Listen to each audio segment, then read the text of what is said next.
Forgot to turn on my phantom power. Okay.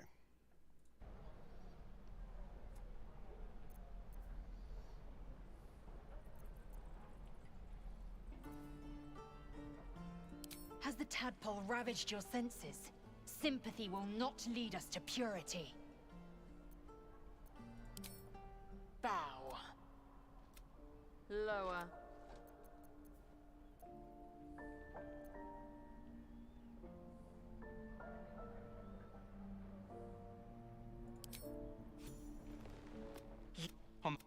No, the mat. Up. By the dead gods. Brutal.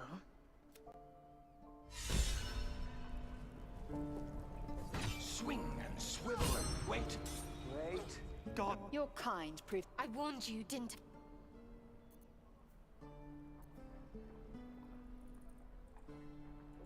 Cockroaches are survivors. Yet I do not congratulate them. The Tiefling was clear. If there are Githyanki west of here, that must be our objective. I am unfamiliar with it. Well, I shall not say culture. You will educate me on matters of this Fey run.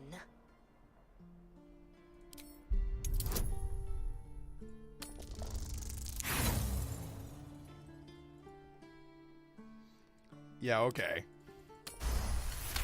Lae'zel's eyes drift downward. Something is off.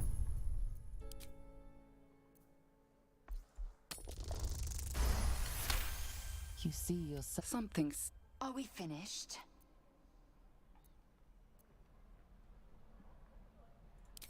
Well done. You have learned to place your faith in Githyanki. The Kresh halt by covenant, I can say no more.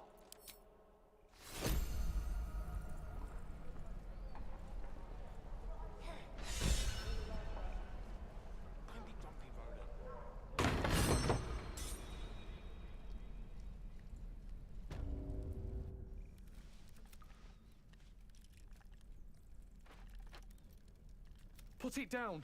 That's the... She didn't kill your brother. Shoot before you lose your nerve, Tiefling. If you ever had it to begin with.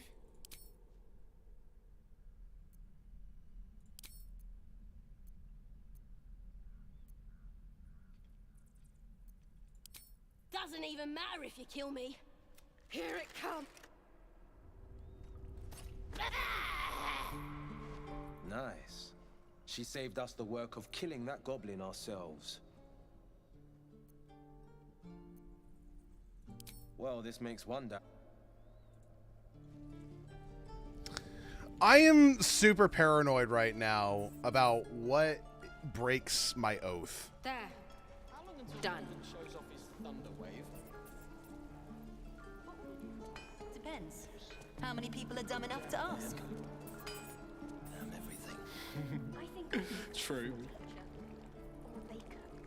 Or a butcher. No helping it. We're There's a lot of glitches going on right now in terms of this patch. It desperately needs a hot fix.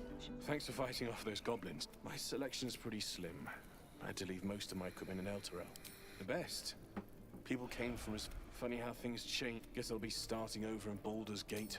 I hope people are more open-minded there. Good luck with that.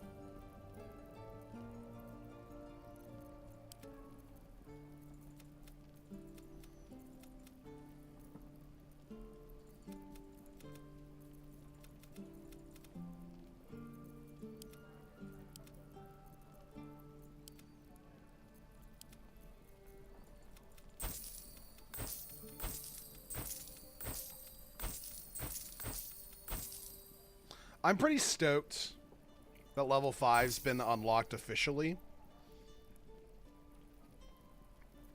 Pretty happy about that.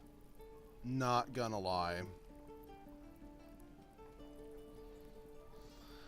I want to spend like literally all my money on one more AC.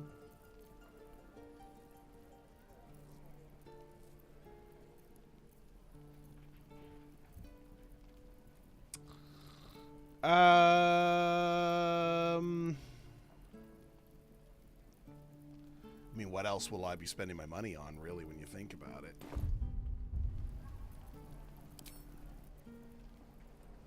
Potions of giant strength, I suppose. The scowl on your face would frighten a troll. You're an idiot. Why, hello there, sweetness. We're exposed now. Thank goodness there isn't a... Auntie Ethel will sort you out. I've lotions and potions. I must... Are you all right?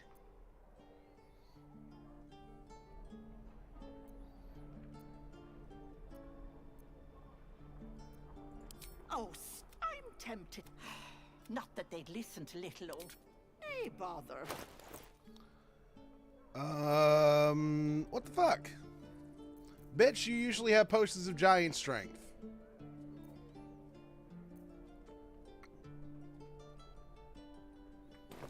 Take care now. Well, if I'm not gonna get my potions, I might as well get new armor. Fine teacher. Where's Baker? Or a How long butcher. until Roland shows off his thunder wave? Looking for steel? I have, well, something close.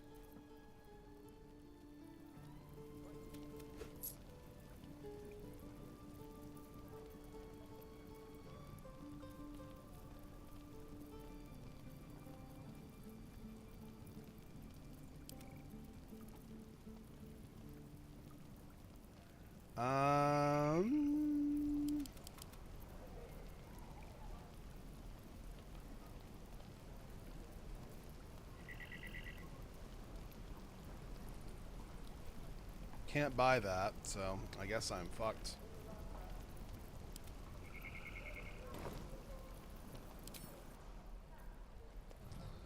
Right. Let's go ahead and get some actual armor on me. No helping it. We're God, exposed it's now. boring in here. I'd die if I met Leroic and reeking of this place. Don't make me urge you. Never get the smell out of my clothes. Too late! Looking at you is painful enough.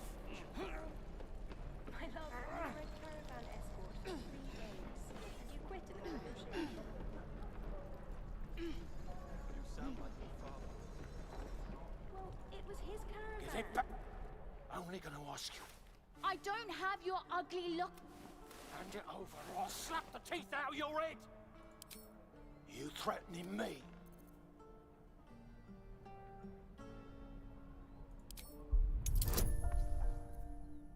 Let's see. So I have a +4, so I just need to roll 6 or above. Shouldn't be that hard, but fuck it. We might as well get a guidance while we're at it. Oh, apparently I needed it. Holy fuck. You don't understand. The kids. These little... You'll get you. Maybe see you.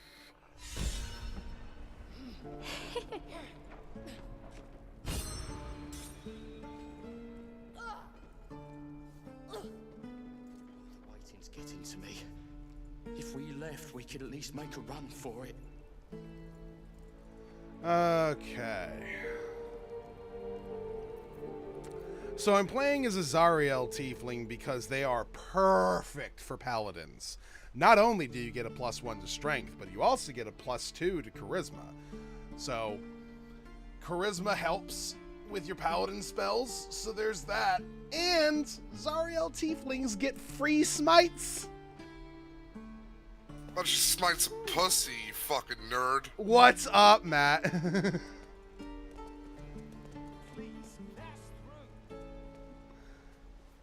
What are you up to, Matt? Nothing.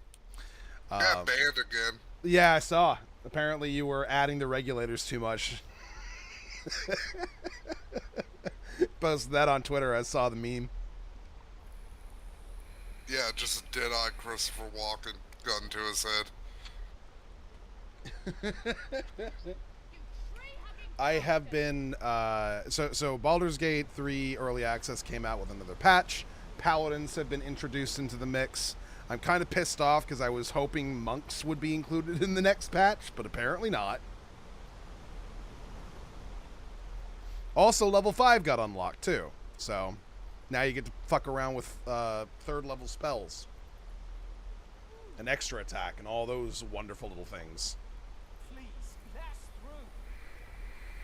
It is forbidden. Neat.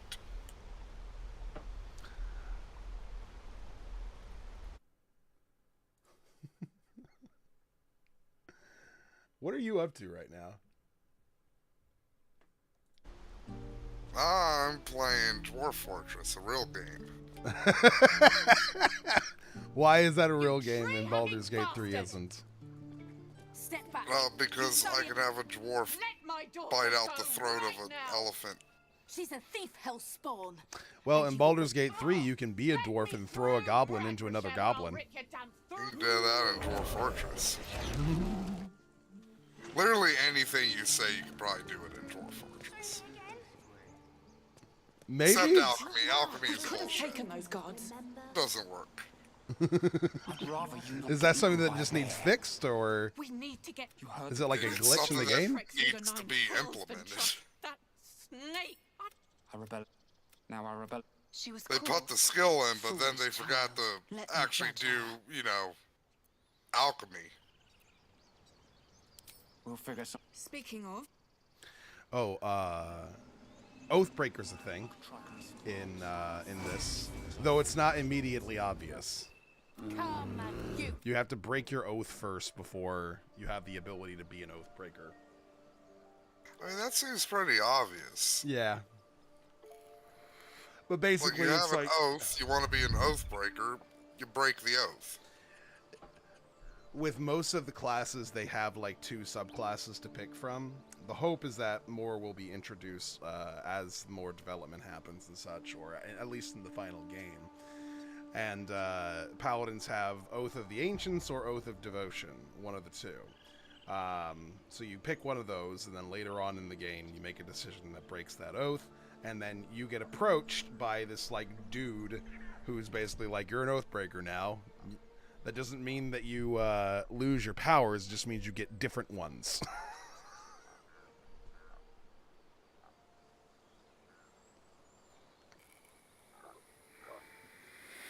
That's the other thing that I'm waiting on, 7. Fucking Dragonborn still haven't been introduced into Baldur's Gate 3, which is annoying.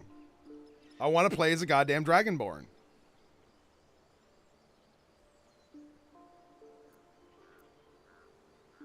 You should play Dwarf Fortress. Why? What? It's fun. You'd love it. How do you know? It's literally a storytelling engine. And I know you. You'd get involved making up fucking the stories with your dwarves and giving them funny little voices.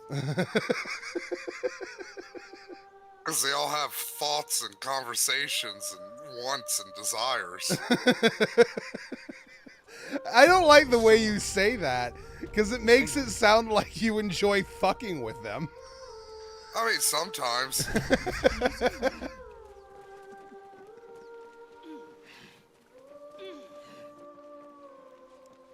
Look, sometimes you're just like, hey, I want to settle in this monster-infested swamp, see what happens. Waiting.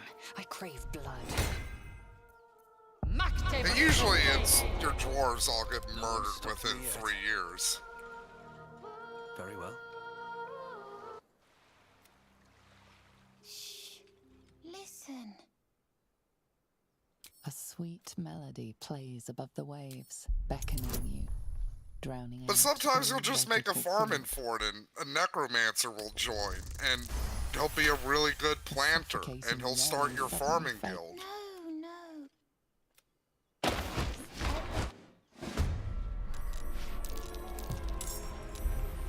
Fuck! I got lured by the siren.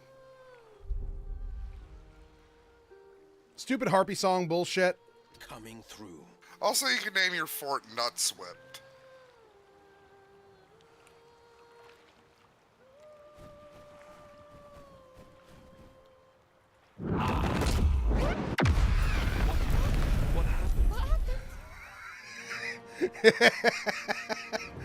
Utterly fucking annihilated. God, Fireball's so ridiculously overpowered in the first chapter. Christ almighty. I am not looking forward to when that is something that can be used on me. Look, Fireball, it's overpowered anyways. True. I guess it's meant to be. I don't know. It's just fucking nutty is all.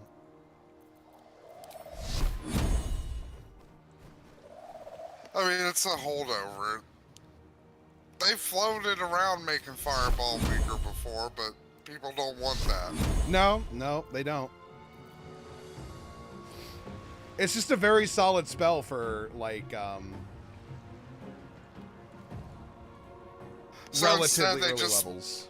basically give every monster stronger than a CR5 fucking fire resistance or fire immunity. That's true.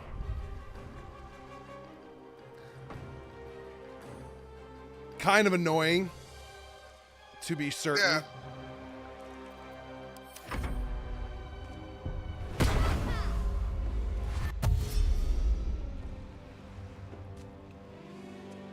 Get out of here, kid.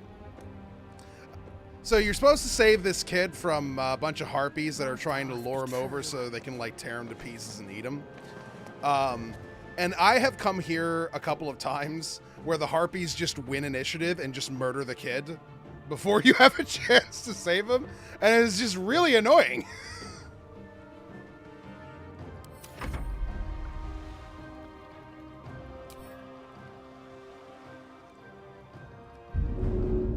Super jump! Maybe the kid just wants to die.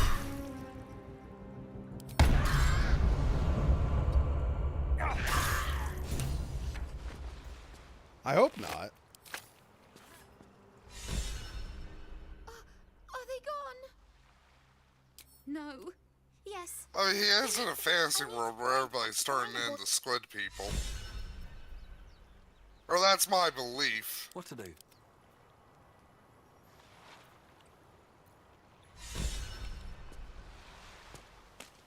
On my way. There's so many ways to get inspiration in this fucking game. They really just hand them out like fucking candy. If you're just like successful at something, that's just like, oh, inspiration. I trained some like random tiefling dude to be able to swing a sword without fucking it up. And they're like, oh, okay, you're here's an inspiration. Here's 2 actually.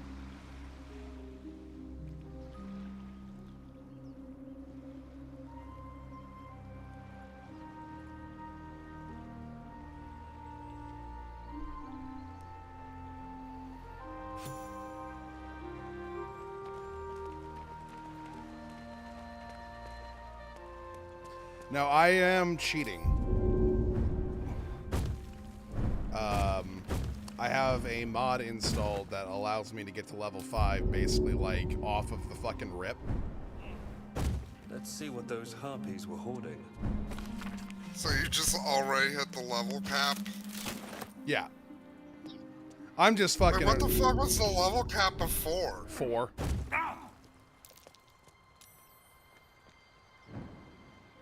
This game's been in development for like 3 years. Yeah, but they're only allowing you to play through chapter 1.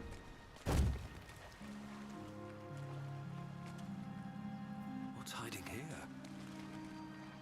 The game's actually going to be released in August, or at least that's what they say. I don't know, there might be delays. Yeah, I guess I can't say anything because I am trying to get you to play Dwarf Fortress, and that game literally has been in development since the fucking second Clinton administration.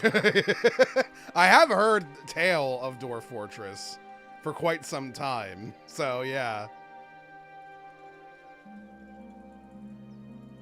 I'll be keeping an eye on you. Understand? If I choose to kill Like, it you, literally took them you 20 won't years to see it. get graphics.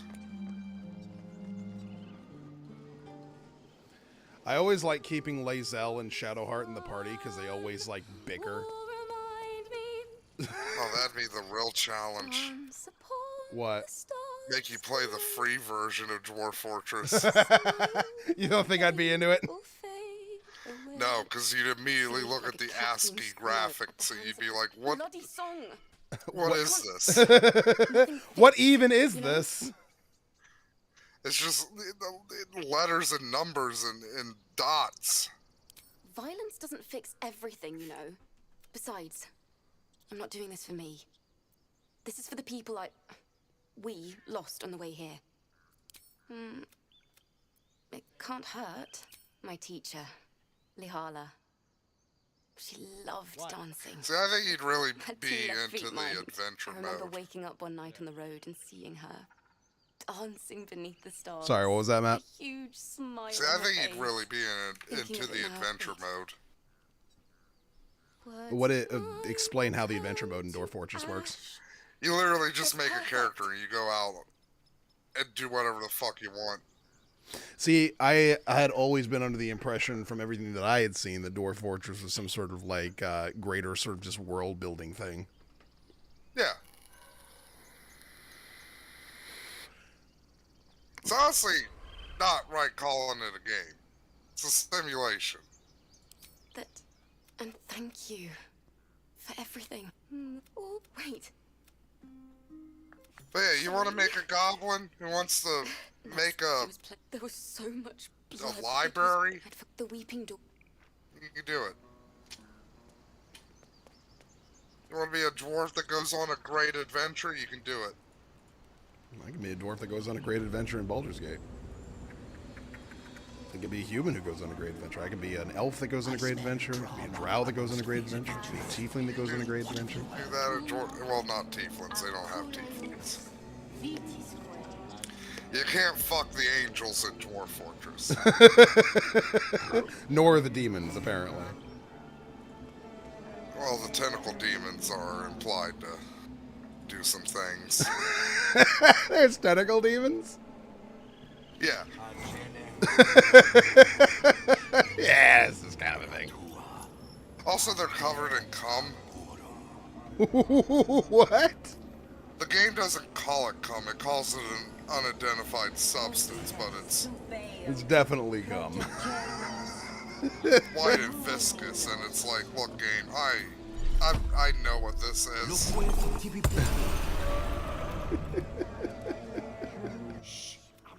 So yeah, if you dig into hell in Dwarf Fortress, there might be fucking tentacle demons down there and fucking pools of cum surrounded by crazed humanoids in cages.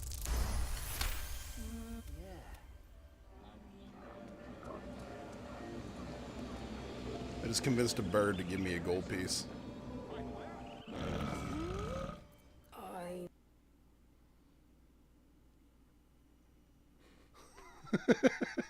There is some interesting interactions in Baldur's Gate 3 that I very much enjoy. If you have the spell Speak with Animals, and you can like actually like speak with literally every animal you come across. At least if they're not immediately trying to kill you anyway. You can even speak to like an owlbear, which is interesting because by rules, owlbears are not beasts. They are monstrosities. So they shouldn't count, technically.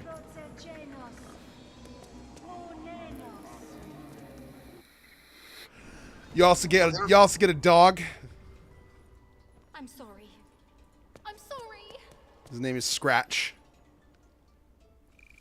Please. This is A what? I will imprison the devil, and I will cast out the rest.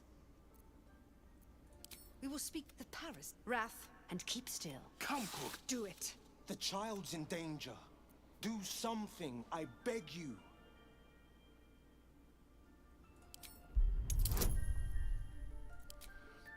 Yeah, I'm gonna keep pestering you until you get Dwarf Fortress. That's perfectly okay. I enjoy when you pester me. It's only $30. Well, I'm still actually saving up to get the Persona 5 for Steam. Oh, you know what? I might get it. Their bellies. And that could be your birthday present to me, is playing Dwarf Fortress. We've taken back our relic, Sure. but I will keep When is your birthday again? till our protection right is complete. Fucking days ago. Oh. You never make a big deal out of it, so I never know. Look, I'm getting fucking old. I don't want to make a big deal out of it anymore. It's not fun anymore celebrating my birth. It's just a reminder that, yeah, I'm gonna die. Did I hear Dwarf Fortress on stream? Don't get me started about Dwarf Fortress. Are you a fan or not a fan, Heresy? Oh, fan, dude. I've been playing it for 15 years, goddammit. Nice. You've been playing it all through its development cycle. Basically, I picked it up in like 2008, basically, I think. Yeah, Napalm wants me to play Dwarf Fortress. I've never played it before. I know nothing about it. Yeah, it actually has a tutorial now. It does. It does. It doesn't tell you the most important things, like how to make drinks. Kind of a real big oversight, in my opinion, in the tutorial. Thank you, thank you, thank you. Tina. Out, thief. Thank you. Halcyon isn't here. I'm sorry, what? So, like, if you're a paladin, like, you can just come into any sort of crime situation and say, I shall be the judge of this situation, and I will pass judgment and say what the punishment shall be. Yeah, they don't have police forces at Baldur's Gate. I guess. I just walked in on, like, a child who tried to steal, like, a sacred relic from a circle of druids. And they're like, we're going to lock her up for forever. And I come in and I'm just like, well, I'm a paladin, so allow me to be the judge of what you should and should not do. And they immediately just defer to me, like, what? Also, your religion is nonsense, you silly forest people. I haven't played Baldur's Gate since I was like fucking 10. It's a classic. It is. I wish I still had the fucking original. I still have the discs for it, which is fucking crazy. I used to have the discs. I don't have them anymore. You can get them on Steam. I'm pretty sure they're like, what, like $2 at this point? Yeah, This I figured that. The problem is I just don't have time with Dwarf Fortress now. True. What have they tried to steal from us? You'll probably end up being consumed with that for like at least the next couple of months. Next couple of months, man? More like the next couple of years. I've been dying to fucking play Dwarf Fortress again, but my disability makes it really hard to input the manual keybinds. Ah. Yeah. Go on. Being able to use a mouse is like, holy shit. It's fantastic. It is absolutely fantastic. My current fortress, I had a Minotaur show up for a semi-mega base, say so. and then like it was chasing a yak around for the longest time, and it couldn't keep me up. It doesn't have a weapon, so when it caught up, it took a very long time to kill it. Then a Cyclops showed up, and the Cyclops went to kill the Minotaur and lost.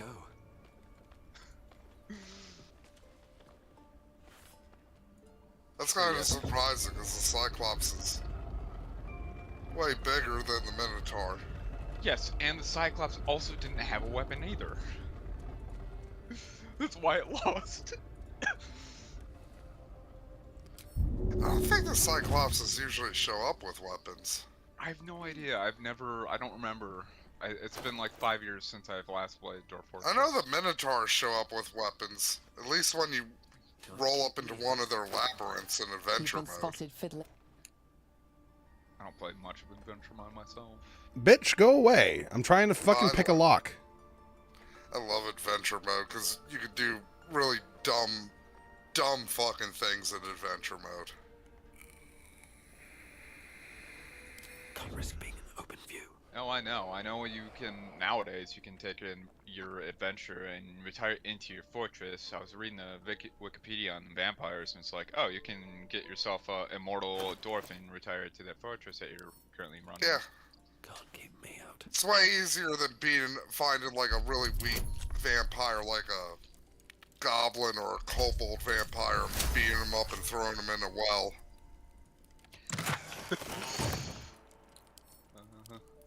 That's how you used to get vampires, Lundy. You had to throw them in a well? Yeah, you had to beat up a vampire, then throw him in a well, and then the dwarves would drink the vampire juice. And all become vampires, yes.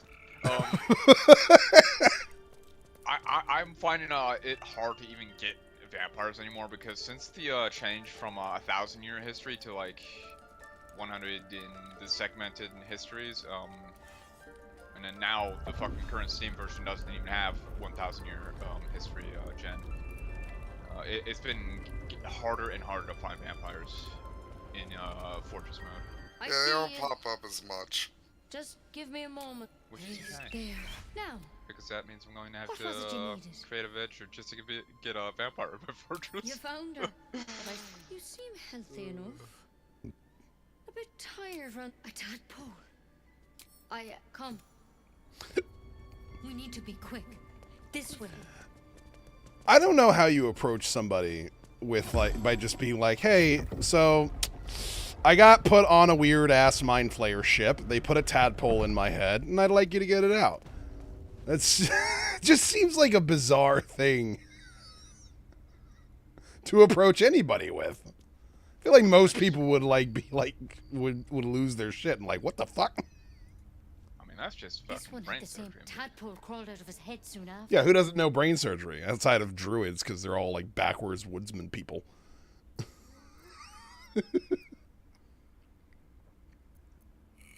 Seems so. It's why he joined. I pity you got me instead of him. He understands these things. Studied them. Still. It might. But first things first. Guys do. Tell me about your symptoms. You know what I do really love with the same version? Pick up the parasite.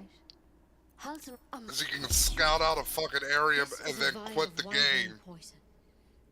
Oh yeah, this new save mechanics, yeah. I hope it doesn't come. I'm loving the new Master, save mechanics. Because you should all be changing. I always had to keep manual backup saves. Army of mind flayers out there.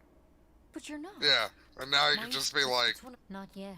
Anyhow. Yeah, I'm gonna pop into this world, maybe dig down a little bit. He found there.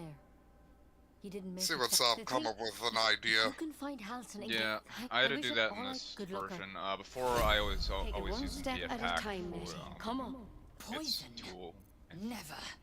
I shall slit my boundless, annoying optim. We must let us make. Something when I first started playing BG3, there was another guy that I used to talk to in like similar D&D circles, and he's like, I hate it. I'm like, what's your problem? And he's like, all the companions are assholes. I'm like, well, I mean, Will's not an asshole. He's kind of like an optimistic like folk hero who just wants to save people. Gale is a little bit pompous, but that's because he's literally like a former 20th level wizard who's had all of his magic taken from him, so you kind of earned that a little bit. And beyond that, I mean, Shadowheart is a Shar worshiper, so you gotta kind of come to expect that they're gonna be kind of cagey. And Lae'zel is literally a fucking Githyanki, so they're supposed to be assholes. That's the point. And he goes, yeah, but like, Gale keeps talking about shit like I don't know. I'm like, no, he's talking about shit like your character doesn't know. And very likely they don't, because very few people know jack shit about mind flayers, the tadpoles, Ceramorphosis, all that shit. That's not a thing that most people know about. You might know about it as a player. Is this guy like when somebody would explain something in like New Vegas, would he be like, why are they fucking telling me about this shit? I feel like yes. I feel like this is the type of person who's like, why are you telling me about the Battle of Hoover Dam? Fuck. I already know about this. I played this game like 3 times now. I already know. Why don't the NPCs know that I know? I go through every line of dialogue. I love Bethesda games, but I can't play them anymore. They're just fucking too buggy. You search your mind, but remember nothing useful I about goblin basically social give up order on all or of them. behavior. If they didn't crash all the fucking time, and I mean like all the fucking time, it'd be tolerable. If New Vegas didn't have a game for 18 bugs, it would be tolerable. The truth, my friend. Last question, then you'll be quite free. Might just go back and play Morrowind, because I think that was the most fucking stable Elder Scrolls Preparing to head to their camp as we speak, in fact. Ever. Never you. Until we... yeah, Bethesda games. Well, I mean, that was the first, that was the new, that was when Gamebryo was still new, and they hadn't broken it yet. Not yours. It's my job. You, Mom. I'll look. It's not much, but here. No. Thank you. Alright, saved Arabella. Child has not been murdered in front of me like in some other playthroughs I've had. There's 2 points in this in this camp where a child can just literally be murdered right in front of you. This game is dark as fuck. The first is a bunch of harpies who just like straight up fucking crack a child over the head with a rock so that they can eat him later. And then the second is this little girl who stole a statue from some druids and then fucking gets bit by a snake for her trouble. And then she just dies in front of you and you can't like you can negotiate and get her free, but if you fail, she just gets bit and dies.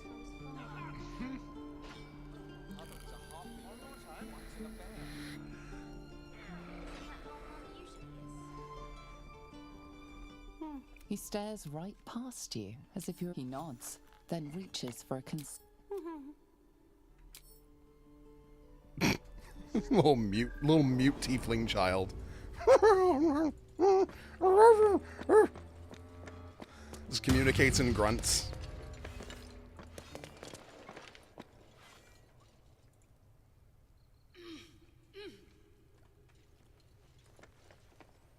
Well, look who's come to visit. My kids say you've been busy. I heard you helped Melly with that locket. I owe you for that. Mercon says you got him out of a tight spot with some... You saved Arabella from the druids. Don't know what those bastards would have done. We're saving up for a better hideout when we get to Baldur's Gate. Why? You planning on telling me stealing is wrong? Won't turn down free money. I'd come see me in the city sometime, huh? Fucking really? See you The around? goblins actually against us. Will never see us coming. I guess I don't need Well, to this know is it. this is a group of kids I think Varkas would be a huge fan of. A bunch of tiefling kids who are creating a bit of a thieves guild enterprise all together. All of them children. You got one who's picking pockets. You got another one running a fake artifact scam to try and sell to people. That just sounds like the not Khajiit, but the Tabaxi in Grovera. It was true. True. I mean, that's not something that Varkas wouldn't do. I'm just saying it sounds a lot more like a Tabaxi.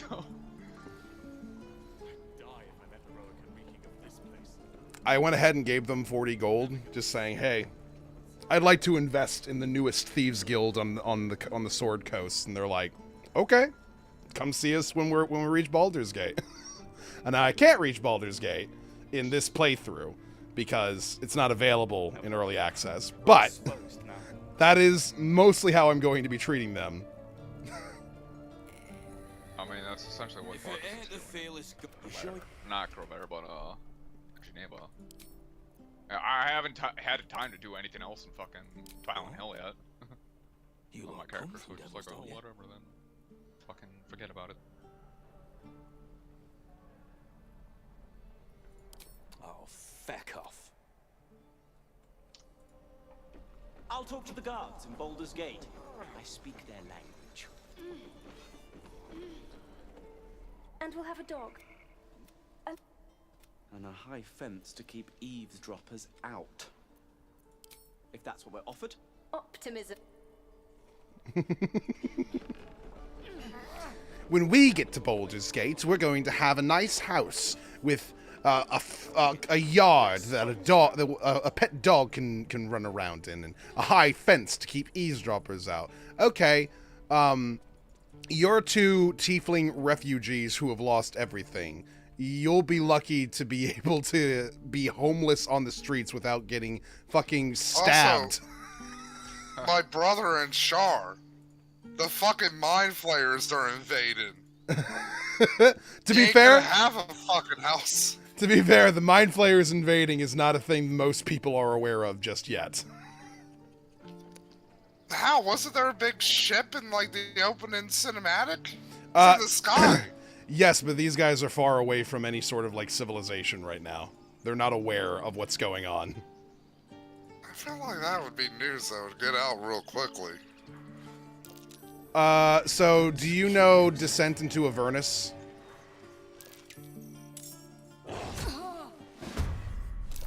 No. Oh shit. That lady just got fucking murdered. What should I do? Where's your god now, Paladin?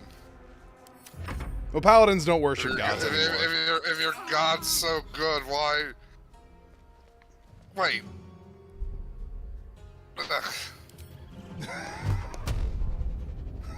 Did I just blow your mind, Matt? Finding my way. Yeah, you did, and it also disgusted me.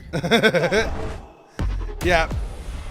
Paladins don't get their powers from gods anymore.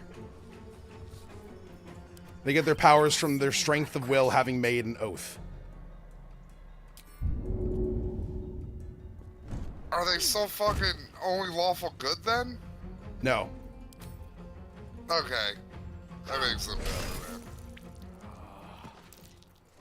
Eager for battle. Let's move. Don't waste a step.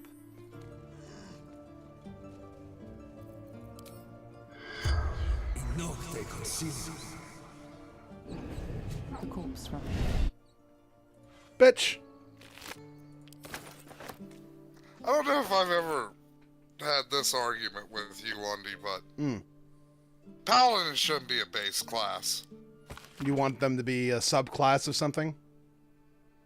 Either or a subclass or a prestige? prestige class. Yeah. Well, prestige classes don't really exist in 5e. I mean, they barely existed in Pathfinder. I'm not even sure they exist in Pathfinder 2nd Edition. I'm pretty sure Pathfinder 2nd Edition includes prestiging, if I remember correctly.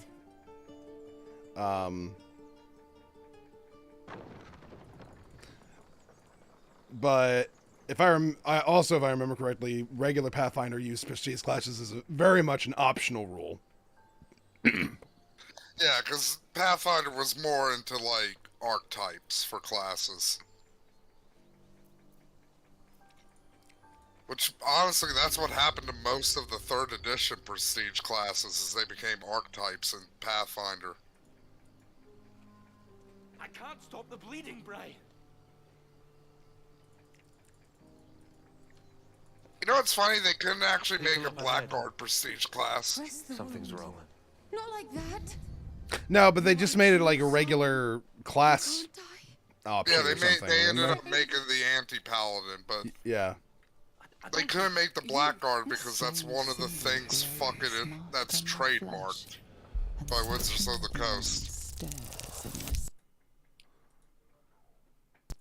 What, for Pathfinder? Or, Yeah, like when they were originally making Pathfinder. Damn. Yeah.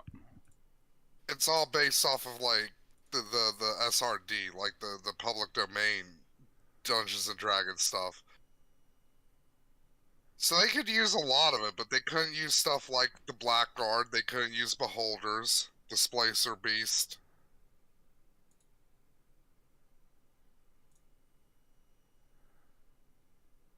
There's another big... Oh, Mind Flayers. Couldn't use Mind Flayers. That's true. Mind Flayers were wizards specific. They would like basically like sue Paizo if they ever used them. You know what's fucked up? They couldn't use the GIF either. Oh yeah? And the reason that's fucked up, because I don't know if you know this, Lundy. Probably not, but go ahead. The Gith weren't even created by Dungeons and Dragons. Who were the Gith created by? They stole it from George R. R. Martin. Really? Yeah, he wrote a short story in like 1983 or something. I think it was like the Silver Mirror or something silver. And yeah, it involved the Gith. And then, like a couple of months later, Dragon Magazine was like, "Oh, here's the stat block for the Gith." I mean, there's nothing stopping DMs from importing shit from either Pathfinder or D&D into... I mean, that's kind of what it was. Yeah. They were just like, "Oh, here's a neat little thing," and then it like, the Gith became a huge part of fucking Spelljammer in 2nd edition. Let's see if the game crashes on me again when I try to interact with these people. But you know what's funny? George R. R. Martin didn't even know about it for years. It wasn't until like 30 years later somebody brought up the fact that, like, hey, did you know Dungeons and Dragons fucking ripped off the Gith Yankee from you? And he was like, oh, that's neat. Yankee. Matt's pronunciation of words is always fun. It just reminds the pic. Now I'm picturing like fucking Kayla with fucking just decked out in fucking Yankee clothes from like the colony days. Yeah. Like the 17 or 1600s or whatever. This is the founding fathers intended. English is fucked. I've been saying this for years now. English is written to verbal is just so fucking bizarre. The first ruffian comes through the portal, I hit him with the silver greatsword. I rush up to the top of the stairs where the dragon is weighted with its fire breath, take out 2 more ruffians. Looks like it's a strange symbol glows marked on having your a flesh. Do they still have the thing Within you stirs in response. in 5th edition where Gith Yankee can't level up past level 15? Your No. mind lurches.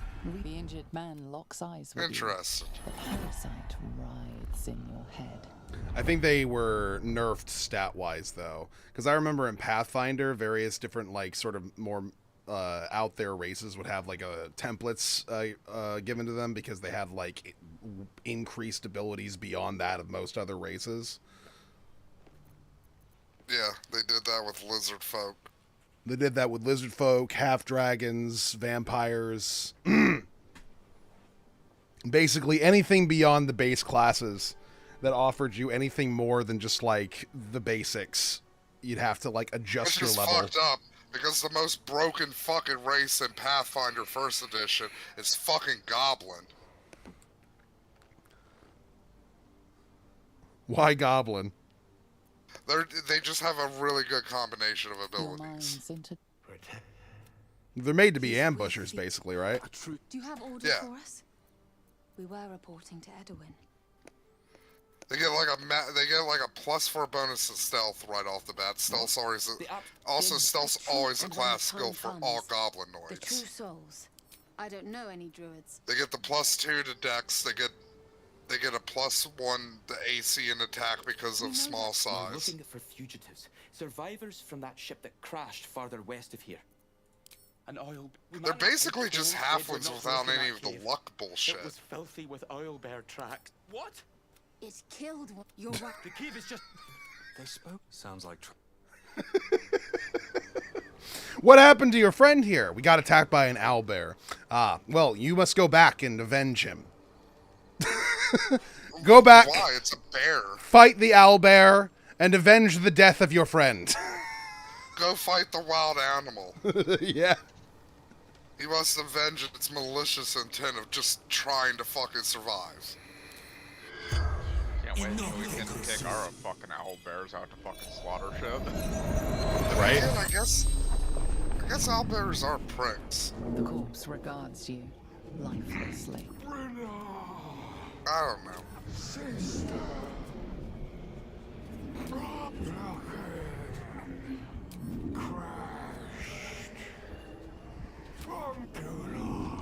The spell's power. Okay. There's an item you can get fairly early on in the game if you like decide to investigate a particular dungeon that gives you access to Speak with Dead as a spell. And best part about it is when you cast it once, you can just keep recasting it on every dead body you see. Some of them will talk to you, some of them won't. Usually if they're like an important dead body, they'll talk to you. Also, gonna throw out this fact for anybody, for any players out there, if you want to avoid a DM using this spell against you, always destroy the skull of your victims. True. That's why I'm going to destroy the skull of fucking Trebuchet's body if I can ever get to that. Didn't you guys throw his body in the fucking ocean? I don't know what fucking Gretchel did with it, or homie did with it, but I wanted to keep him around for that purpose to fucking...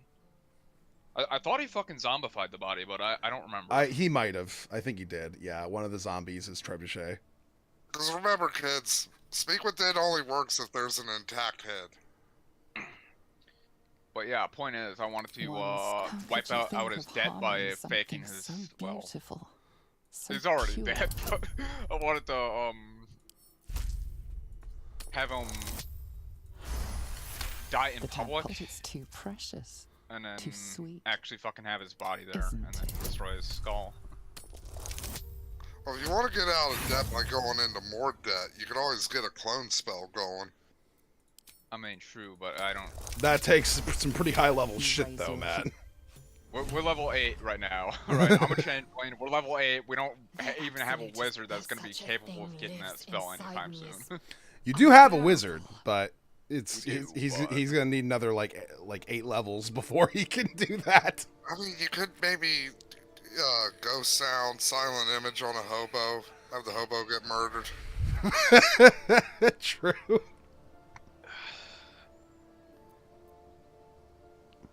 Honestly, hell, you probably don't even need the minor image. Just alter self, disguise self. I'm a changeling. I already took the guise of this Captain Trebuchet, who's got like 50,000 golden dead. I'm planning to fake his death so it just wipes the dead off of the Kraken Cracker so I can use the ship for economy and fucking money. Bloody head. I wish he'd listened. Albert tried. What's done is done. Its nest must be near. But now I might have to kill Zell because I'm pretty sure I'm gonna have to kill him. You think you'll have to kill Zell? Get rid of him, dispose of him, and maybe take his fucking features and run his company. Good luck with that. Yeah, no shit. but yeah, we'll see how that goes. If he continues to be a thorn in Barca's side, Zell's fucking dead. A Seluna statue in a stinking cave. Killing Zell? Hardly a place Is this of something? Heresy believes that if Zell continues to be insistent on getting his money back, then he has to die. No, I mean, if he's going to interfere with us any further after his debt gets paid off. Oh, then absolutely, sure. That's curious. Like, I'm planning on sending the Kraken back Tony up Soprano to was. Grove Fair with a bunch of fucking whiskey barrels. Of variety of alcohol beverages. And then half the Kraken Cracker just goes straight back and pay off his debt if they make enough gold. Oh yeah, Lundy, another reason you should play Dwarf Fortress? It's because it's fucking awesome. That's where I got the name Dobu from. Oh yeah? Yeah. What, not fucking... The character I am never allowed to play again.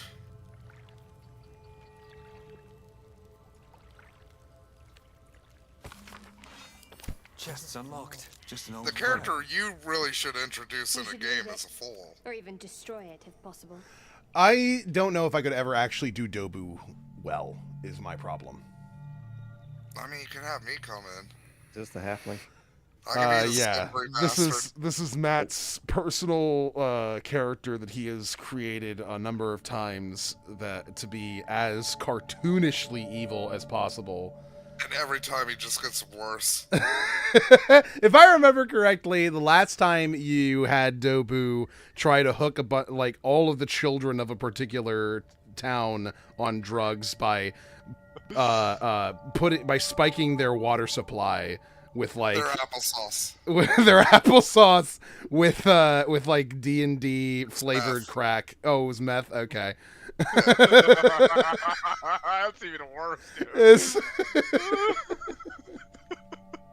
And it was so bad. I was like, okay, we have to kill Dobu. The first time I and then remember, I made a character specifically to kill Dobu, and he immediately fucking died. Because I made Dobu too fucking good at escaping fucking combat. You gave him a portable hole so that he will always have a window to jump out of. That was the other fucking thing I fucked up with that version of Dobu. Because I was like, oh yeah, I want to make a character who does not do any combat. Just a complete fucking coward. Do not trifle with that moon witch or her trinkets. Only trouble will follow.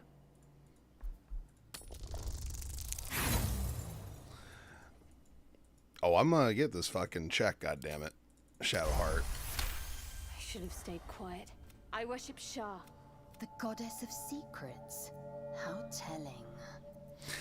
Here's the funny thing is so the big twist with Shadowheart is she doesn't tell you that she's a worshiper of Shar until like it gets to the point where she kind of has to in order to like explain what's going on in particular situations. But like the funny thing is you can see that just in her character sheet. Like you bring up her character sheet, it's just like God worship Shar. Like it's really not a secret. Well, Lundy, the character sheet's out of character information. You can't use that. True. I mean, if I glanced over to another character sheet and they were hiding the secret, I couldn't use that knowledge. You wouldn't allow that as Game Master. You'd be like, dick move, Napalm. Oh, I would. This is on a meta level, though.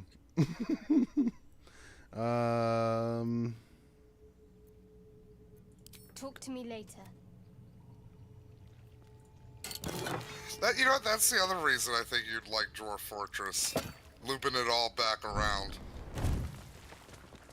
Because you're basically the game master. And the computer is the player. You can do a lot of world building with just a fucking Dwarf Fortress's random gen. You can use one of Dwarf Fortress's worlds just to fucking. Oh yeah, so many people already do that. That's one of the.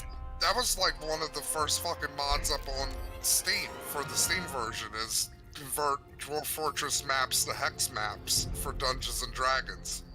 Oh, whoa. I could have swore I prepared inflict wounds. Fuck. You know what I really would love? What? Is if like for real old head Minecraft players, they might remember this, but when Minecraft first got big, the first real big mod for Minecraft was the Dwarf Fortress mod. That would take your Dwarf Fortress worlds and convert them into Minecraft worlds. I am fury. I am death.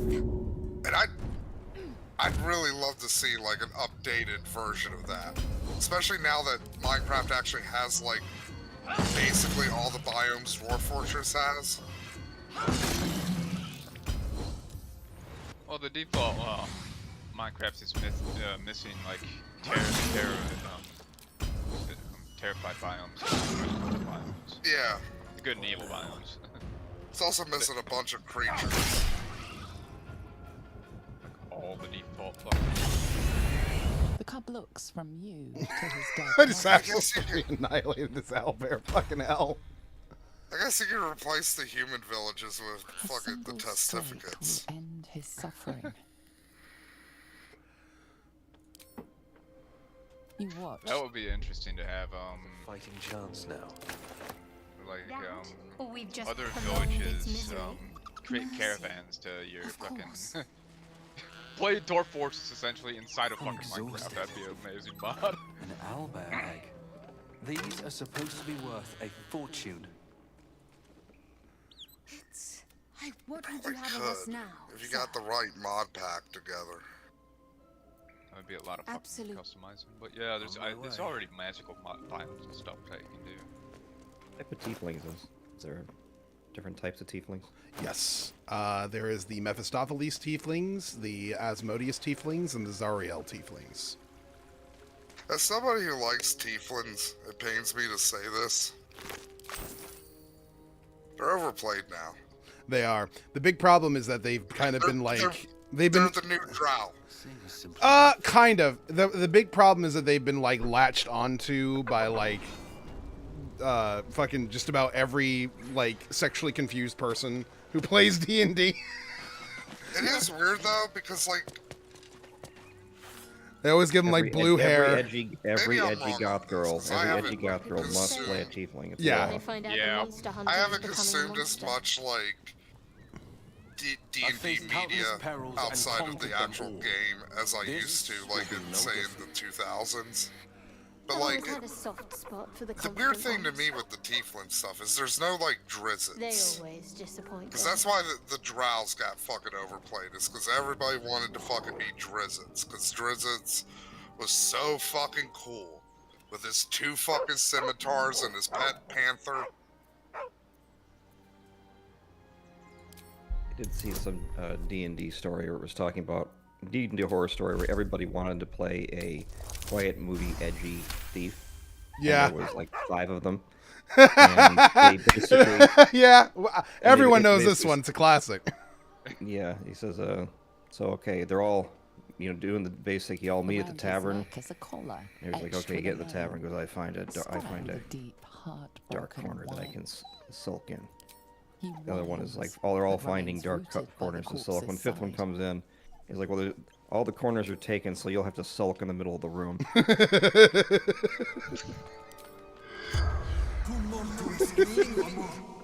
if I ever play again, I want to be like, not a Robin Hood, but just like, oh yeah, I'm like a cheery, happy-go-lucky thief. With you, Matt, but a part of me doesn't also. I equally don't want to play a game with you. Matt, we've got a mutual friend named Nick who wants to start a D&D campaign. He wants both Matt and I to be a part of it. I'm willing. And I'm just like, well, I mean, you can bring Matt in it. I'm just worried about what that's going to end up entailing. We'll just have to lay some ground rules. Like, you can't. I'll just do a one shot and see how it fucking goes. They know how it goes. That's the trouble. They just know. I played with Matt enough. One shot where it doesn't matter. I played several games with Matt, and in the first game, he ended up kind of like that game ended up falling apart before any chaos actually happened. That was a serious mind game, Matt. I'm a true believer in radical freedom when it comes to role playing. Yeah. Much to Lundy's chagrin. No, it's not even to my chagrin. Like, it's just. Well, you did always hate it whenever I'd be like, just sitting there thinking about a decision and just being like, well, radical freedom. Well, my problem was not that you wanted to exercise radical freedom. My problem is that you would always exercise it to the detriment of everyone around you. You said my chagrin. I instantly went to my Sharona. My kin will understand my need for servants. They will help you, but only if I think if just somehow like, okay, you gotta play a lawful neutral character. Well, that doesn't even fucking help because you will always find ways. Like, remember when you were Rasputin. Yeah. True good. He was motherfucking neutral good and you still managed to fuck it all up. Yeah, I still managed to fucking make a cult. It's not really that much of a problem, Matt. If you remember the first game that we played together, I exercised a lot of like freedoms that I was told that I had, which was a lie. The serious mind game, He was like, yeah, I create these games in such a way that you can do whatever you want in the game. I just kind of plop you in the world and you can do as you please. And I was like, okay. And I tested this and I ended up annoying the fuck out of him. I am one of many and will not be a burden to my queen. I would come to a decision. The rest of the party would be like, we want to do something. We want to go the other way around. And I'm like, no, I want to go through the mountain pass. And they're like, well, we're not going to do that. All right, well, meet you on the other side. You know what might work? Just playing like the most milquetoast character I can come up with. And just like leaning into being as bland as possible. Yes, like human fighter. You true neutral human fighter. Not even a sword. Use a mace. You know, because it's that bland. nice blunt instrument. You know, they're easy to clean up after. You don't have to sharpen them either. It's nice. It's just handy. How would you punish someone who wronged you? Wrong me how? I basically just RP one of the fucking guards from Skyrim the entire time. The problem is you get bored of that within like a session. I probably would, and I'd be like, less than that. Oh, my character's developed like a just suicide urge. Which is that's something I'm also not afraid to do with like bored of this character. Die. Remember El Shay, Matt? Yeah. That was fun. El Shay was El Shay, the freedom fighting kobold, who wanted to rid the world of the bourgeois minion enslaving races. And free all the minion races into. And this ended up not going anywhere because my character Vasir ended up annoying him so much that he decided, fuck it, I'm devoting my entire life to killing you. And then he became a villain. He just straight up became a villain. And then he died like the next game.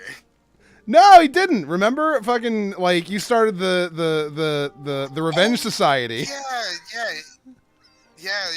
It became like a Power Rangers fucking thing, where like all of the various different like monsters that we had come across that we had not like killed, that like had a problem with us, all like gathered around El Shay, and they had their nice little like Legion of Doom situation going on, where they would just like talk about the various ways that they would try to fuck with us.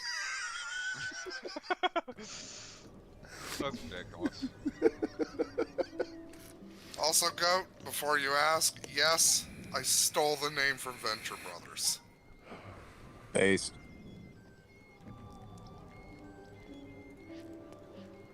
Let's see here.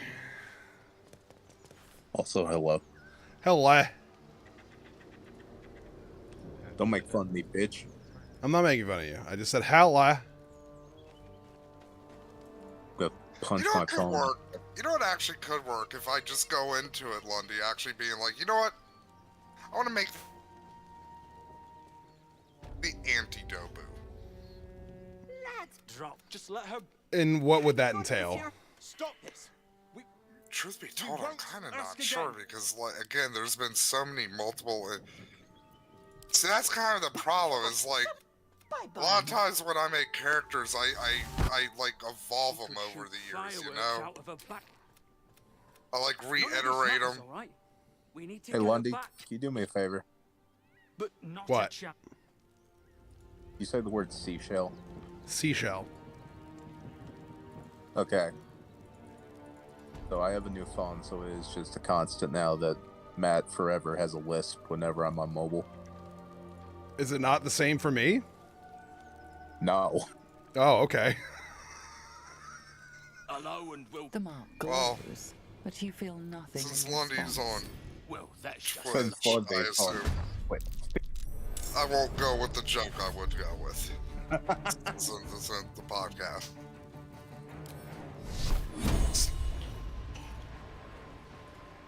The podcast. Shut up. I love that it buffered a little bit, so it held on the while it was stuttering out from your connection. That's fucking beautiful. I gotta turn down my fucking in-game sound. It's so hard to hear you guys over top of this. I was gonna say, I was listening to the stream. It was a little bit loud. Yeah, it's pretty loud. All right, we're good now. It always defaults to that whenever you stream for some reason. Everyone's just really quiet and you're loud as fuck whenever you're playing. Don't talk about loud sounds. Fucking the birds in Dwarf Fortress. How loud? I've got that shit muted. It is, I have my, like every game I play, always drop it down to 10% because, look, I ain't listening to the, well, except for New Vegas, because I actually do listen to the dialogue in that, even though I've heard it 20,000 times, yes. But every other game I have down to 10% because it's like, look, I'm going to be I'm not going to lie. I'm going to be listening to a podcast or a Windy Goon 8-hour video of him talking about the conspiracy iceberg. Dude, those iceberg videos are fucking awesome. I'm so mad there's not more, like, good ones. I prefer I mean, look, everybody went crazy when that trend first started, so they went through all the good ones. But you feel nothing in response. There was a guy who was doing it for NSFL Lost Media, and boy howdy. I didn't think that would be allowed on YouTube. Nah, like, you could get a... You gotta remember, like, the YouTube monetization stuff only really applies to, like, the first minute of the videos. I thought it was like the first 5 minutes. That's why everyone censors. It might be the first 5 minutes now. Because I know that Destiny does that whenever he'll like mute himself when he says fuck. Yeah. Only on the videos. That's more his editor doing that. Like us on our podcast, because we're real motherfuckers. We don't care. Real ass motherfuckers. Yeah. And if you want to hear us say the actual version of that, you have to listen to the GoPin podcast.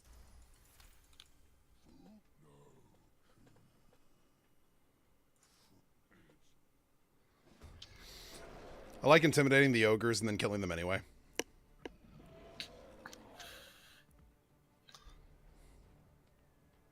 You're a sociopath.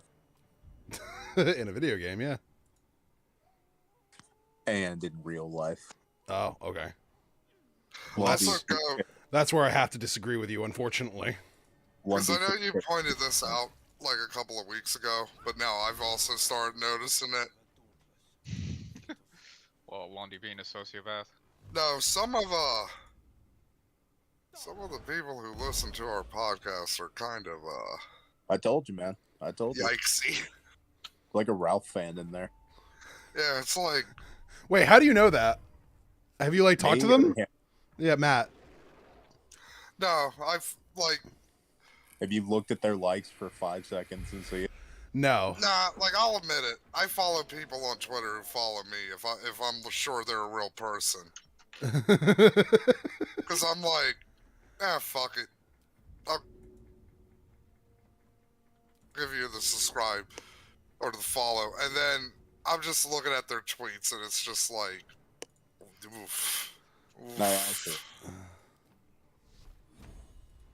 Although not everybody is specifically from the podcast. Like, I will fully go on record and say I do not care because I don't I don't give a shit. But look, if any of you are listening, I'm not shitting on you. I'm just saying it's like, oh, we got the Cumtown curse going. I hold them all close to my heart. You make all your posts on various forums if you want to. And also, like I said, some of the people more concerned me aren't even people that I know came from the podcast. We show up in a manifesto in like 3 years. It's not even like that kind of stuff. Shout Like, out to like, Napalm. look, for I'll fucking killing just say it. it because I'm pretty sure she ain't fucking watching this stream. Fucking Nisi is just like, Fuck her. Fuck her. I've yeah, seen everything she like does. she is just 100% on like the Elon Musk dick riding on Twitter shit, and also like, thank you Elon for exposing the groomers and the LGBT community. I haven't even. And it's like, bitch, you're fucking gay. What are you talking about? All I've seen with her is that she's a crazy bitch, and I know that she used to argue with a guy who I knew like 4 years ago who was legitimately mentally retarded. She's not even the fun kind of crazy either. She's just annoying. No, she's annoying. Because I see her tweets all the time, because she tweets out a lot. And, like, that is 90% of her tweets, is, like, her just fucking arguing with fucking just retards. Like, legitimately fucking, actual fucking mentally retarded people. Yeah, it's like actual, like, slow, like, mentally disabled people. It's not even just saying retarded people. I mean, politically correctness, that whole fucking trend has made this country don't go to shit. Like, probably not even trainables. Culture. I've been linking that video in D.GG a lot lately, just kind of testing the waters on that one. What video? The ABCs of sexual education for trainables. Oh, yeah. I'll have to make sure to look through the SoundCloud and see what Were that's you there, Lundy? I think you were, when it was a hangout I did, and Coughlin came on, and we were watching it, and it made Coughlin uncomfortable. Meanwhile, the whole time, I'm just laughing and just cracking jokes and being like, damn, those extra chromosomes must have went into the titties. That was pretty much the second view that we did. I know I made that joke on the very public spanking one, too, and that made everybody... And it's like, look, I'm not made of stone. If I see a good pair of titties, I'm going to say it's a good pair of titties. I mean... You've done 3 live recording watches of this. You will also say that about titties that nobody wants you to talk about. Like, No. Yeah, like the Chris fictional Chan's one. titties. The fictional double D's that you've given Chris Chan for some reason. Look, everybody has a deflated image of their wife, or inflated image of their wife, I guess. Yeah, but like, I don't think many why can't I? people look, because I've seen Chris's tits, and they do not look like they don't look like jumbo yum yums as you described. Oh, shit. them. Thanks for the subscription there, Aphrodite. Much appreciated. I didn't That's realize not I got a appreciated fucking by me. subscription. Yeah, I'm going to take credit for this. Yeah, true. I would not get I never get a subscription from the non-regulars unless Matt is here or Goat is here. Just being And we're crazy. just talking about heinous, borderline, unstreamable I don't shit. want to. I don't want to take credit for it. I just want to not so vaguely threaten the people who subscribe. It's like earlier this morning, Goat. What this reminds me of is like earlier this morning, right?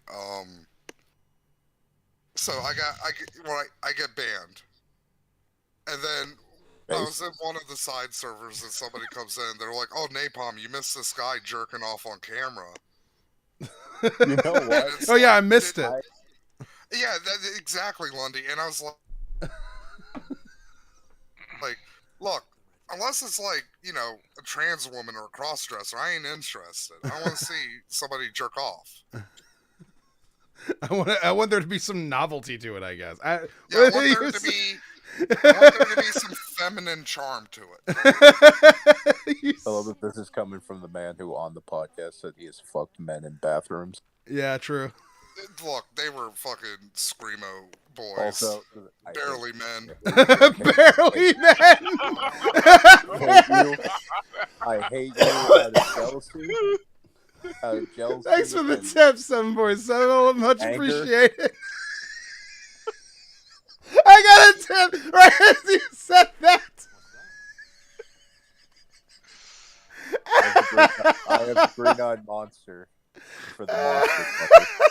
Look, you know the meme image of like, oh, is it a chihuahua or a muffin? Like, Yeah. you could do that with like, is this a screamo boy or a screamo girl? God damn it, Matt. And you basically be like, fuck, I don't know. That one, and it's like wrong. Okay. I'm so jealous right now. Look, I've said this. I'm attracted to femininity. That's all I care about. Yeah, no shit. All right, be the man. No, hold on. We're not letting that one pass after your recent fetish. Have you? Did I tell you my new? Well, in fairness, he said femininity. Femininity. He said femininity, so that might be right. Yeah, I want them to present as like a sea anemone. I want them to present. I want them to present in a feminine fashion, but I also want them to feel antagonistic towards me. I do agree. Warcorpse does in fact look like a sea slug, so I gotta give it. Look, the Warcorpse stuff. That's about power, not love. I don't know. You were saying some very flirtatious things during the Halloween episode. Look, you gotta bait the trap. You By collect the way, more 7407, bees with congratulations on replacing David as the donator. I finally have somebody else as my donator. Like, I have most recent donator like hovering above where my like camera is supposed to be, which is not right now. Now it's fixed. And it's been fucking one person for the past like several months because like nobody donates. Did you have that when Nick the Knife donated to you for your birthday? Probably, yeah. Nice. It's pretty awesome to have a future president donate to your Twitch stream. Right? Oh, cannot wait for that shit. When Nick Fuentes actually runs for president. Oh, when do you think that's going to happen? Like 2024. Do you think is he old enough? Don't you have to be like 32 or something? No, people are retarded. Oh. There's a bunch of people who are like, dude, I think the Kanye is going to get Nick to run as his VP. he literally can't. He's my age. There's been so many fucking people who are, Yeah. like I've argued with, say, like, I don't know who's more deluded, the Trump people or the Kanye people. Trump people. What? No, it's got to be the Kanye. See, I lean towards the Kanye people because, like, with Trump, it's like, okay, he has like an actual national, like a base, a political base, not just motherfuckers who listen to his music. Well, because here's the thing though, like at least from my perspective, like the Kanye people. There's a decent amount of them that are like people who are disappointed that Trump didn't go far enough. You know what I mean? These are like your QAnoners. These are like the ones who are just like, why aren't all the Democrats currently in jail right now? Here's my counter to that. I think it's the opposite. I see a very clear difference between deluded and water-headed, low-level mental retardation. Kanye people are just there's a difference. You're definitely wrong about this for sure. And the reason why is because like delusion has a very specific meaning to it, and it means that they are convinced of a reality that is just not true. Trump people are deluded. Yeah, these motherfuckers go. Remember, like these. And I guess this kind of is detrimental to my point, but like these Trump people, like literally thought fucking JFK Jr. was gonna come back. Yeah. Trump people are coping about the fact that DeSantis is going to get the nomination. I have told you, there are literally people in my town who... See, I don't think it's going to be DeSantis. I 100% disagree. Wait, Well, you don't think DeSantis what? I don't think DeSantis is going to get the nomination for Republican. You're out of your fucking mind. Who else is it going to be? So I can't answer that question, Lundy. I will admit that. But like the reason I'm so down on DeSantis is because historically, someone this far ahead, this early, never makes it to the finish line. They get too battered, they get too bruised up in the primary to make it. But what's it? What? No, sorry. If you're saying that he's not going to get the nomination, then who is going to get the nomination? Well, like Historically, in the last 100 years of presidential elections, I looked at this. It's always the previous administration's VP that gets elected for the nomination. Usually, but there's a huge historical difference here in that Trump was a one-term president, which is very not normal. We only have four people it'd be right either now Mike who Pence. have. But is Pence running for president? He hasn't announced yet. I don't think he wants anywhere.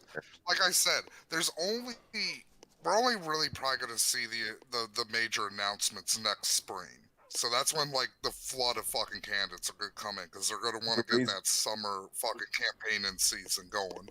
The reason I don't think Pence would have it is because I think there are too many people who are looking for a Trump that would see him as a coward and a traitor.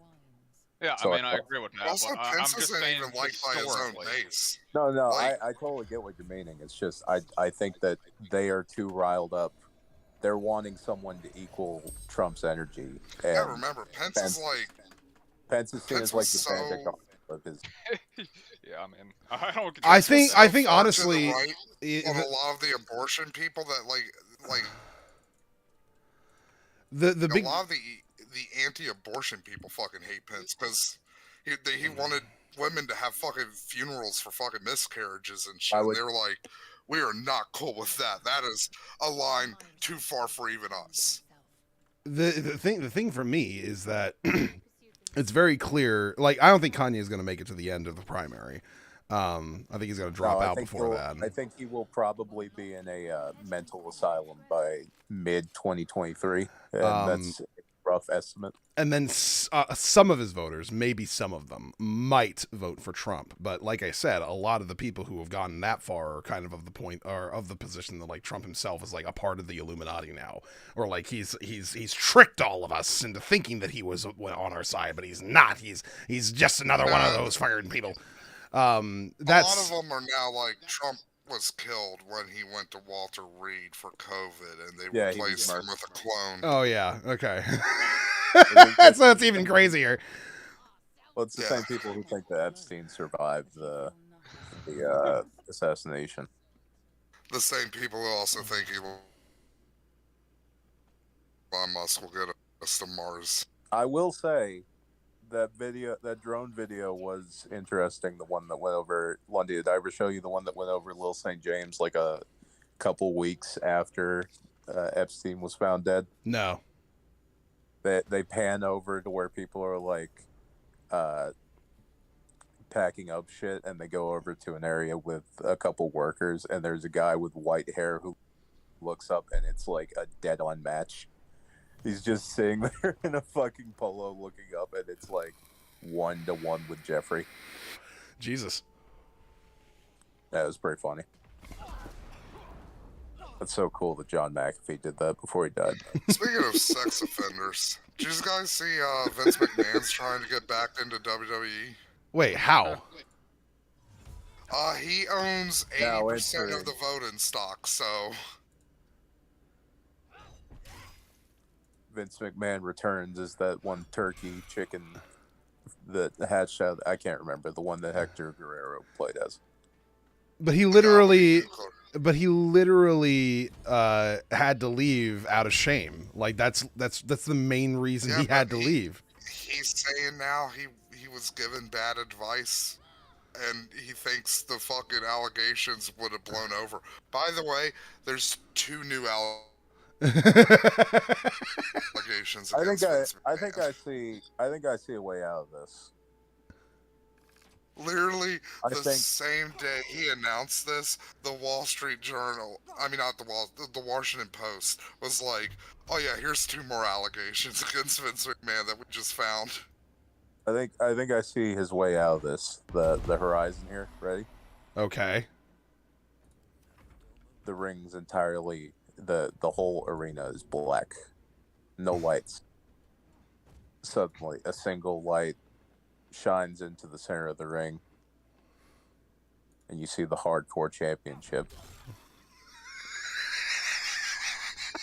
He plays. Vince McMahon saunters down and says, "Can you get more hardcore and extreme than this?" And they start live tweeting everyone saying that the allegations are bullshit. See, what I would do is same setup, darkness, lights come on, middle of the ring, a do-rag. Yes. Vince McMahon comes down. I'm already frightened. Stone-faced. I'm scared as shit right now. What the fuck? On the do-rag. Then every black wrestler comes out one by one, and he calls them the soft A N-word.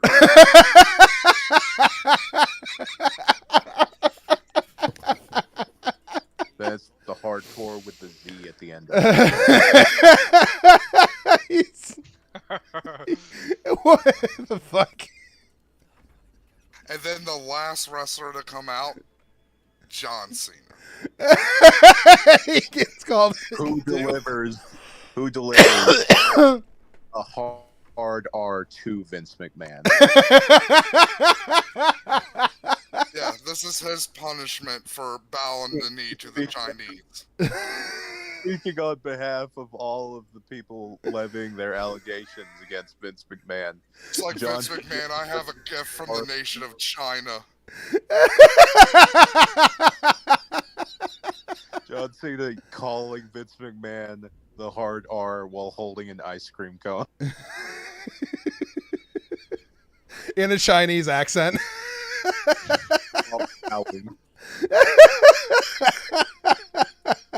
This is so stupid. He does a Stone Cold Stunner on him. And then, like, as he's laying there, he just goes, "Nothing happened in 1989 in Tiananmen Square." Drops the mic. Fucking hell. You could probably do that with fucking the deepfake software nowadays. Oh man, Well, this is a Meat Canyon episode, for fuck's sake. But I guarantee you, Triple H, this would crack 3 million views. I have a joke. Everybody in the country would be like, "Holy shit, you have to turn in to USA Network right now. Vince McMahon is on hour 2 of calling every black wrestler the N-word." Jerry Lawler has had his 5th heart attack for the night. Out of excitement. Oh, fucking hell. I have a fucking... Tony Khan has blown his fucking brains out. Because he'll never be able to top this in the AEW. Oh, man. Tony Atlas agrees to it, but Vince has to press his foot into him while he's doing it. Meanwhile, Hulk Hogan is just sitting at home watching this and being like, "Motherfucker, he stole my bit, brother." Hulk Hogan, they cut to Hulk Hogan outside of Vince McMahon's trailer. a spray paint bottle in hand. God, if you don't know wrestling, none of this is... No, all of this is nonsense if you don't know wrestling, but like, Jesus Christ. All you have to know is Vince McMahon and Hulk Hogan have various times said the... Vince said it as a part of a promo. And the hard R. Oh yeah, that's who the final. You think Vince... Look, let's be honest. Vince is probably use that word when cameras were not around. Oh, definitely. Absolutely. I can easily see Vince McMahon's using the N-word with a hard R when the cameras are down. Vince McMahon dropping an A on Booker T, and in retaliation, he does the spin Rooney out.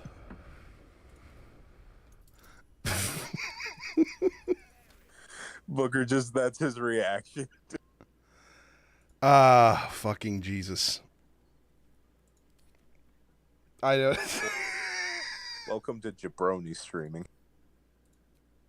This is I'm playing Baldur's Gate 3. Is the main thing I'm doing today, testing out the Paladin feature that just got released. It's fun. What's fun, Matt? This isn't related. I mean, it's tangentially related to what we were just talking about. But What? It's more related to Dwarf Fortress. One of my current forts I'm doing is a wrestling fort. Okay. So all the dwarves in there are wrestlers? Because wrestling's pretty effective as long as, They're highly trained, yeah. as long as nothing shows up that's made out of, fire or acid or anything that will instantly kill the dwarves if they touch it. Like, wrestlers are pretty good. Lundy. Yeah. How about instead of Baldur's Gate, it's Baller's Gate. That's for the fellas. That's so stupid. And it's got Eustace from Courage the Cowardly Dog, and it's just like, stupid dog, I'm balling. It's genius, Lundy. Why Eustace? Why did that come up, Matt? Because it's a meme. Because that's the meme. There's Haven't you ever seen the meme? Yeah, it's like, Which stupid meme? dog, I'm balling. No, I have not seen the stupid dog. I'm ballin'. There's an old Cartoon Network promo where Eustace picks up a basketball off of an arena and starts bawling like a b-boy. Yeah.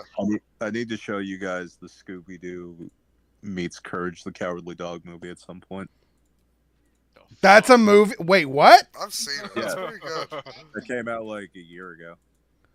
Really? It's actually the last movie that the original voice actress of Miriam is in. Because she died afterwards. Lundy, there's a part, Matt, don't spoil it. There's a part with Eustace I think you would both love and hate. Do you know which part I'm thinking of, Matt? It's a fun, probably, yeah.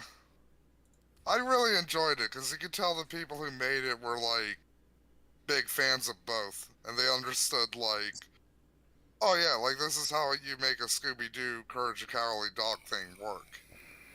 I thought it was okay. I would have liked to see a little bit more of Courage's antics instead of just Courage being around with... I don't know, it felt more like a Scooby-Doo thing and Courage is featured than a healthy mix of the two. Well, the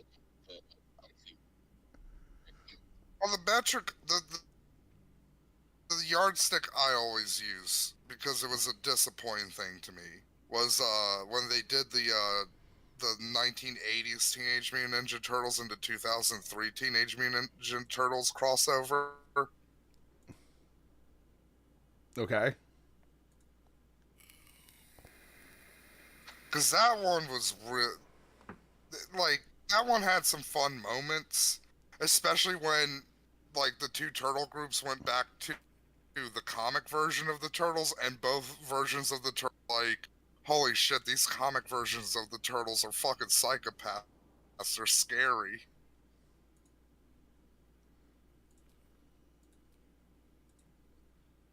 But most of they just constantly joked about how the 80s Turtles were goofy and sucked, and the 2003 Turtles are cool and awesome. Fuck, my game's all bugged out. Lundy. What? If you had the 1980s, and what's the other one, Matt? 1990s? Oh, the 2003? Yeah, if you have the 1980s and the 2003 Teenage Mutant Ninja Turtles.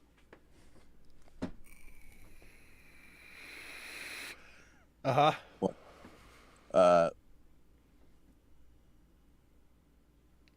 Which one would you write down as your emergency contact at the ER? Why are you asking me these fucking questions? I don't know, probably the 93 ones, because they were they could actually like interact with people with just a trench coat on and it was fine.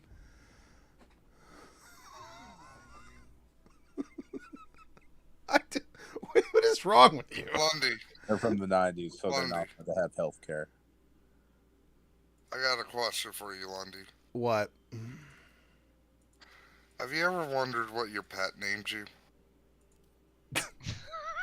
What the fuck? I don't think I have now. What do you think? What do you think Murphy calls you aside from food bitch? Food bitch. No. My dad's dogs definitely call me fucking food bitch if they fucking did. I don't know what he would call me, because I couldn't even fathom, like the weirdo who sometimes lays on top of me when I'm sleeping and cuddles with me. I don't fucking know. I don't know why that bigger, dumber dog always barks at that box whenever he's sitting alone. Yeah, the glowing box. He's always barking really loudly at the box. There must be a squirrel up in it. Makes hyena noises. I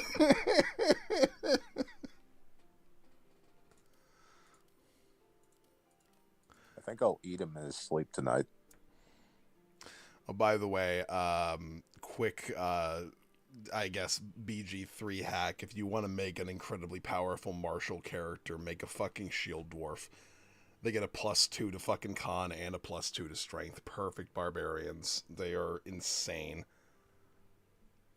By the way, here's another BG3 hack from an epic gamer. I'm frightened. I'm frightened already. You need to have at least 8 cups of water a day. Drink up. Oh, fucking hell.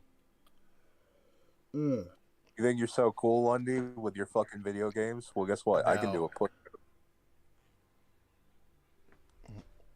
How are you gonna feel one day when I meet you in Syracuse and you fucking come up to me shaking hands, and then I slap your hand and do 5 push-ups in front of you? Then what the fuck do you think? I'm gonna think that you've lost your fucking mind, probably. Just now? Okay, Lundy, I got a question. Yeah. I violently invaded your home. Okay. Oh, Jesus. This is a long-standing plan that you've had. I'm half up. I have you at gunpoint. Okay, yeah. Sounds like you, yeah. I ask you, lips or hips? Lips or hips? I don't know if this is yes. I don't know if this is appropriate. I don't know. I'd probably say hips. Well played, my oldest enemy. And then I leave.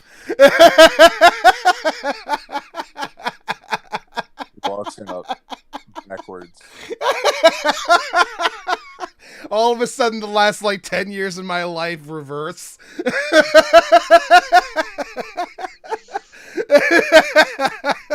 And then I meet Matt for the first time on Skype, and he just goes, "How'd you like the simulation?" I'm just like, "What the fuck?"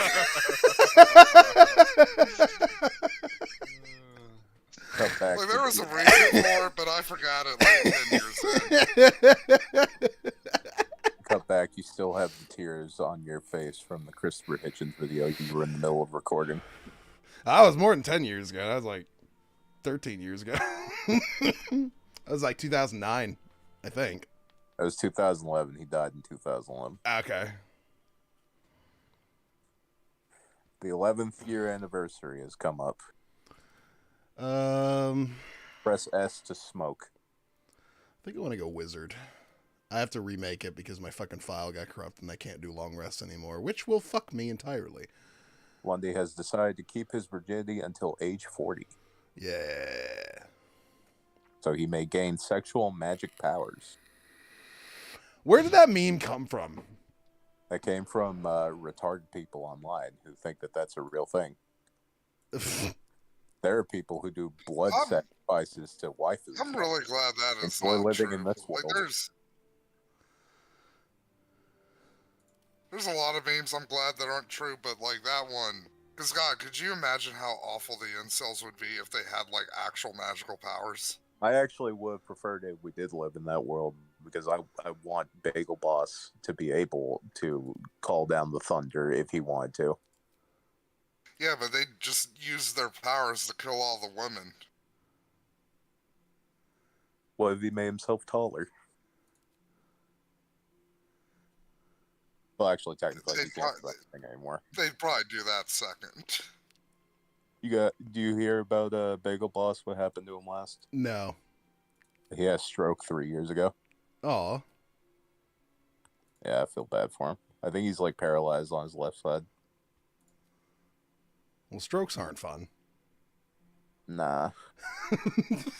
Absolutely brave statement there. They're not fun. They're a little bit of a bitch to get through. I'm gonna go on record and say nah. Very risky. Wait for that to come back and bite me. Oh, so you're saying you wouldn't let Hitler have a stroke?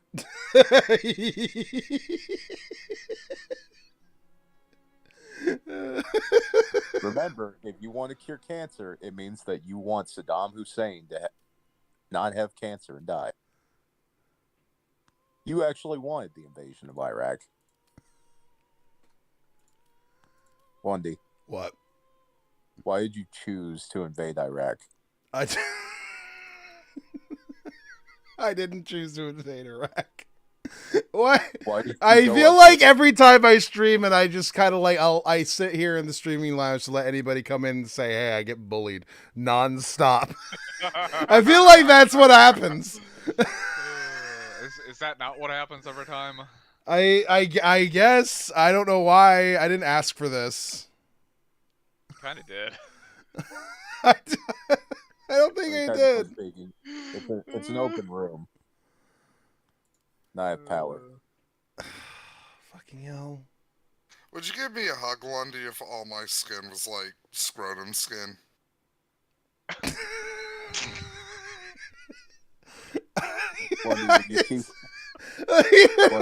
Like I don't know, like you look like the Elephant Man or some shit. Like, what are you talking about? You have to shave that shit off first. It's like all wrinkly and kind of loose hanging. I mean, I guess I'd give a hug to my granddad and shit. So What if you have, if you had scrotum skin for skin, wouldn't you have pubes all over your fucking body? Yeah. Just curling all over the place. Alternative question, Lundy. Will you kiss me passionately even though my spit is made out of battery acid? No, I don't think I would. All right, we have a bigot here, Twitch. I don't think I would swap spit with someone who has battery acid for saliva. I don't think I would. I'll be honest. We got the next Andrew Tate here. Throw him out. Did you see that? That tweet where he said, "Yeah, it's actually dumb to read books."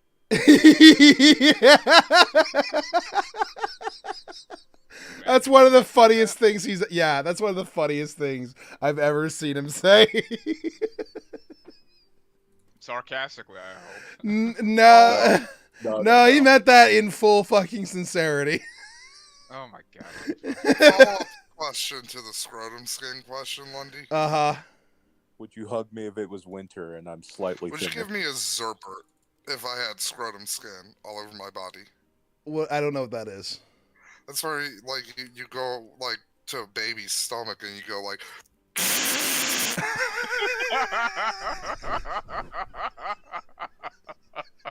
It's called blowing raspberries. What's the context here? Are you on your deathbed or some shit, and this is like a final wish of yours? Yeah, like I'm dying because I got $1 billion and I decided to use that money to replace all of my skin with scrotum skin.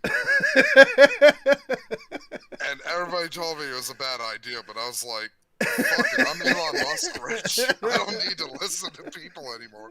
So I'm dying of horrible infections. Yeah, I would do that for you as a last request. Wait, Blondie. What? What if his scrotum skin has herpes? Most people have herpes. Herpes is such like a non-issue, honestly. I could just be like, look, Lundy, there's the patch of Lundy herpes skin right there. Ah, fucking hell. Lundy. What? Would you rather sweat cum or have a tiny cloaca between your pinky and ring toe? Between my toe, my pinky toe and my ring toe? Yes. Is this a functioning cloaca? Yes. Well, So fuck, you I'll would take just have, I'll take the cloaca. So you're just gonna be Why? shitting and pissing into your shoe all day, though. Not necessarily. I'll learn to control that shit so that I don't have to. It's just that I won't have to, you know. Lundy comes on streams. Yeah, I'm a croc guy now. Yeah, I'm into Yeezys.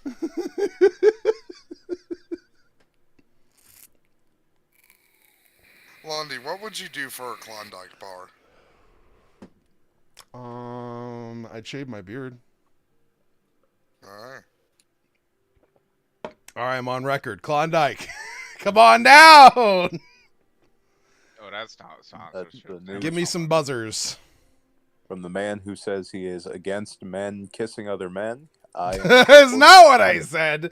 That is not what I said, and you know that. Lundy. You are being a rude boy. Lundy. Lundy. What? If I'm on one side of It's gonna be another an fucking alleyway, stupid. I don't like this already. Hey, can you fucking give me a second to talk before you act like a dick?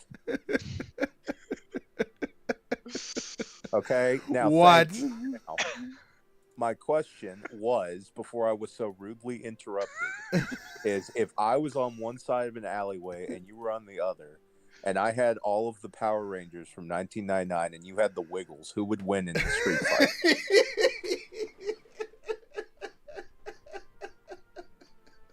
I think the Power Rangers would beat the Wiggles.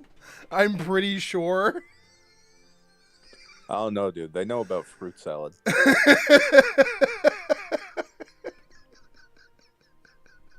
That shit's yummy, yummy. Okay, I'm adding a third wheel to this fight. I roll in with the gummy bears. The gummy bears, not the Care Bears? No, the cartoon gummy bears. I don't know. I think the Wiggles would probably beat the gummy bears, but the Power Rangers would beat the Wiggles.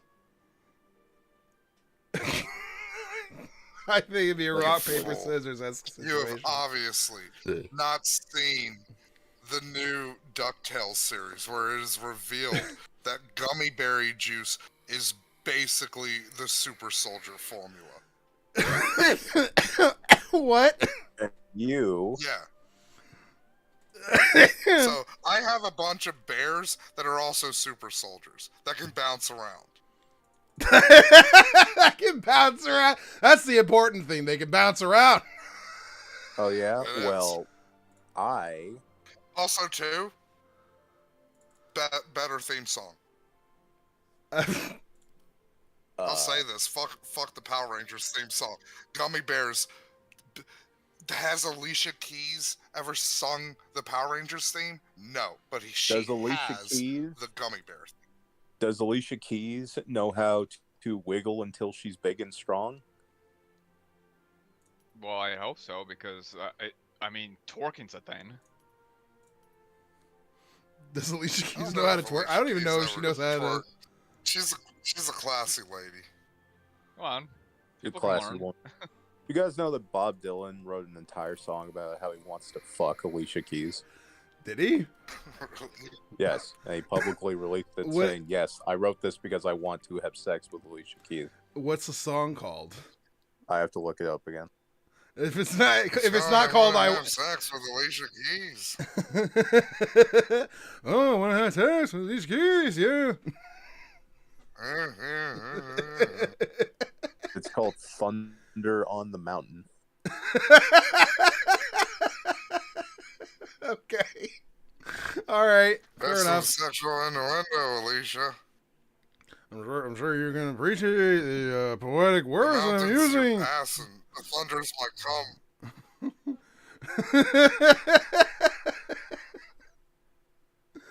Let's see if we can. Let's see if we can tell a little bit. I can't create a character because of this shit. I can't. Hey, remember, go play it. Go. Twitch might take Lundy down for copyright. No. We're not going to play it. I'm just going to read the lyrics here. So there's a lot of. He's very poetic when he says it. All right. So he could have just come out and said it, but instead he says, "Thunder on the mountain, and there's fires on the moon. A ruckus in the alley, and the sun will be here soon. Today's the day. Gonna grab my trombone and blow. Well, there's hot stuff here, and it's everywhere I go." Wait. This sounds more like he wants to fuck himself in front of Alicia. Like, hey, Alicia, check this out. I can suck my own dick. What do you think about the poetic usage of that, Lundy? I don't know. What am I supposed to think? I mean, if it's you want her like to fuck you, she should be blowing your horn. It's like right? Carly Simon's. It's like Carly Simon's "You're So Vain," where you can't really tell who it's about. So it could be about anyone, you know. I could sing this to my sweetheart one day. You want to hear what the next lyrics are? Yeah. I was thinking about Alicia Keys. Couldn't keep from crying, but she was born in Hell's Kitchen. I was living down the line. I wonder where in the world Alicia Keys could be. I've been looking for her even clear through Tennessee.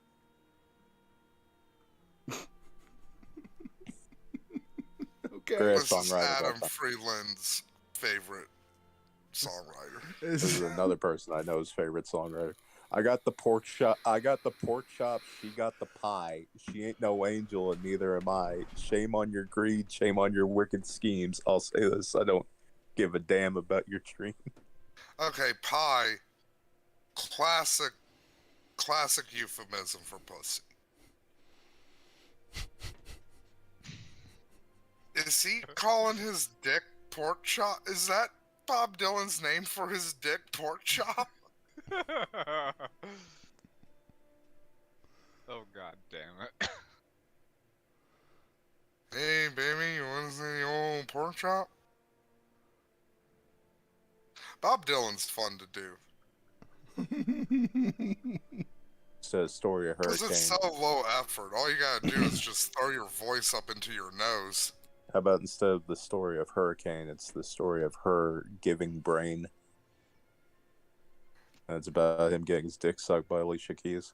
Do you know Ric Flair fucked Halle Berry? Really? Yeah. When did that happen? Please tell me yesterday. No, not yesterday.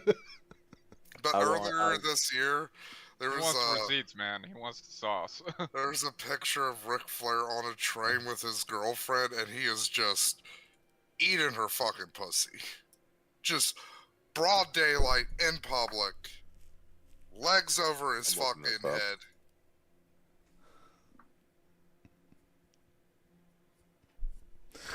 Okay. I'm looking this up. I don't believe him. But the Halle Berry's, why? He's Ric Flair. Why would he lie about this? He's fucked a million women, probably. He doesn't need to brag about, like, fucking Halle Berry. Man, it's saying something that the first thing that comes up on Google search is my dog Ric Flair eating pussy. Oh, wow, it is. Holy shit. Yeah. Holy. According to a Whoa. TMZ article, Ric Flair's lying about sex, says Rep. Halle Berry, in all caps, never had sex with Ric Flair, despite claims the wrestling legend made on his radio show. This according to Halle's Rep. The Nature Boy stared at the firestorm. We should believe women, but I don't. I'm believing my boy Ric Flair here. He fucked her. I do not know if he want fucked her. to He live definitely... in the world where Ric Flair did not have sex with Halle. You don't want to live in a world where he has it, like it's some sort of great injustice if he hasn't. I'm so confused. Yeah. Look, it's just a neat factoid. I don't want it to be untrue.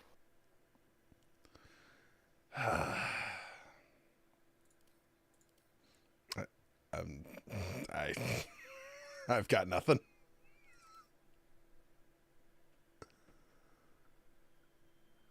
You know Macho Man fucked Stephanie McMahon? That I can believe. She was 14 at the time. That I can also believe. It's the big dark... I mean, I guess also the abuse towards Miss Elizabeth. But I guess that's like wiped away because he did die to save us from Armageddon.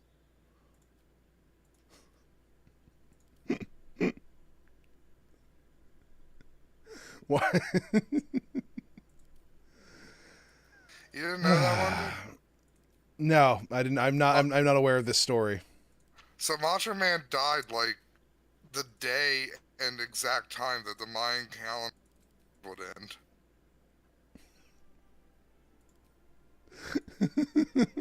So he's up there. So he has sacrificed himself to save everybody from the apocalypse. He's fighting the old Mayan gods up there. He's keeping Quetzalcoatl busy so he doesn't eat the world. What did I come back to? Macho Man Randy Savage died to save all of us from the Mayan apocalypse. Oh, that's common knowledge. Oh, is it? Yeah, he died. He died the day that the prediction happened.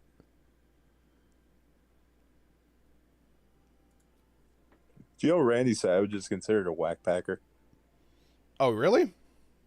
Yeah, I don't know why. I mean, he's cool.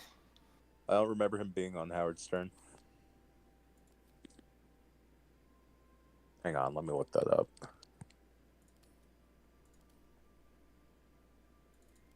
I do remember that Randy Savage was on Bubba Love Sponge a few times. They had a lot of wrestlers on Howard.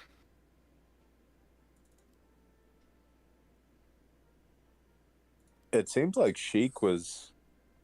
Yeah, it was just Sheik. I don't know why. Well, yeah, Howard had Sheik on a lot. Opie and Anthony also had Sheik on a lot, because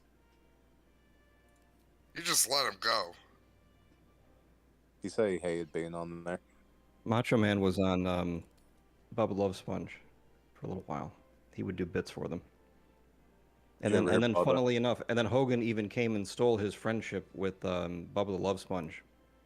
In addition to sabotaging various title reigns and just being a general pain in the jealous pain in the ass, he actually stole Bubba the Love Sponge from Randy Savage. We really do need to make then that he stole episode the sanctity. about Hulk Hogan's lies. Then he stole the sanctimony of Bubba's marriage shortly after. Classic Hogan, isn't he? Isn't it? Just always a villain. It's just the biggest villain ever. He's a villain. He can't believe he eats like a fucking pig. He's a wild man. Yeah, the Undertaker, who generally likes everybody, even managed to spare some interview time to say that Hogan was a lying piece of shit. Yeah. Now, is he a bigger liar than Vampiro? He has to be. I mean, Yeah. just the absolute epicness of his lies over the years. There's a reason why I want to do an entire podcast on Hulk Hogan's lie. There's a gigantic fucking list. That he was almost the guitarist for Metallica. You know, that was one of his lies. He said that Andre the Giant died after WrestleMania 3. He clearly didn't. He walked around, made movies. He just said it anyway. Are we sure this isn't just dementia, early onset? No, this was early. This was quite a while ago, so no, it was... Maybe he got dementia at 30. Or insanity. I got fucking Well, I mean, somebody had summed him up pretty well, because I mean, it was right after the Chris Benoit thing when every wrestler who had a phone number that was active was talking to various news stations, because they're all calling anyone they can get on the air to talk about Chris Benoit. And Hogan, you know, again, just being the carny that he is, just wants to cut through all the bullshit and be the guy to get to the top, to get the most attention of the interviewees. Said, "Oh, I heard that Chris and Nancy were into like Satanism too." You know, it's just like he won't stop. Like he always has to add a little bit of extra horse shit on top of what is the most outrageous story in professional wrestling, just so he can get a little more attention on himself. Hogan was actually walking by the house that day and noticed all the men in masks and black entering the house to attack the Benoit family, attempting to stop the cult practices going on. Unfortunately, they were all destroyed before he could get to them. Mm-hmm. He saw Nancy. He tried to revive her with a big boot. That was unfortunately my favorite Hulk Hogan lie is he was offered. Look, I was gonna go down the worst path before I realized what I was doing. My favorite Hulk Hogan lie is that he was offered the George Foreman grill deal, but he missed the phone call because he was taking his kids to school that day. Yeah, that's why you always tell it to lie, because there's always some little wholesome reason in there that it didn't work out for poor old Hulk. Well, it's also just like, that's not how a business deal works. Yeah, like, oh, it's made or broken based off of whether or not you are home for this one phone call that you weren't even aware when it was coming. Like, yeah, like the grill guy was just there like, fucking Hulk Hogan's not picking up, call George Foreman, he's next on the list. Probably read the story about how Bill Murray missed the part in Who Framed Roger Rabbit because Murray didn't have an agent. Bill Murray didn't have an agent, and he was getting all of his pitches through by fax from his local video store. Now this you believe because he's a nut, but he missed the. They were trying to get in touch with him for a little while, for a few weeks, and eventually that role went to the other guy, the other main character. I can see Eddie. I can see Bill Murray playing Eddie.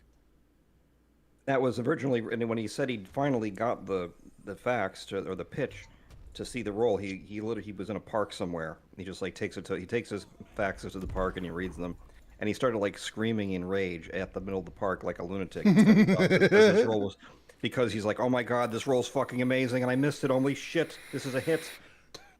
Did you hear about why he signed up for the Garfield movie? Yes, it's amazing. Blondie, I've told you that before. Yeah, because he thought he got confused by the name of the director. The director's last name he has the name Cohen in it. So he thought it was a Coen Brothers movie?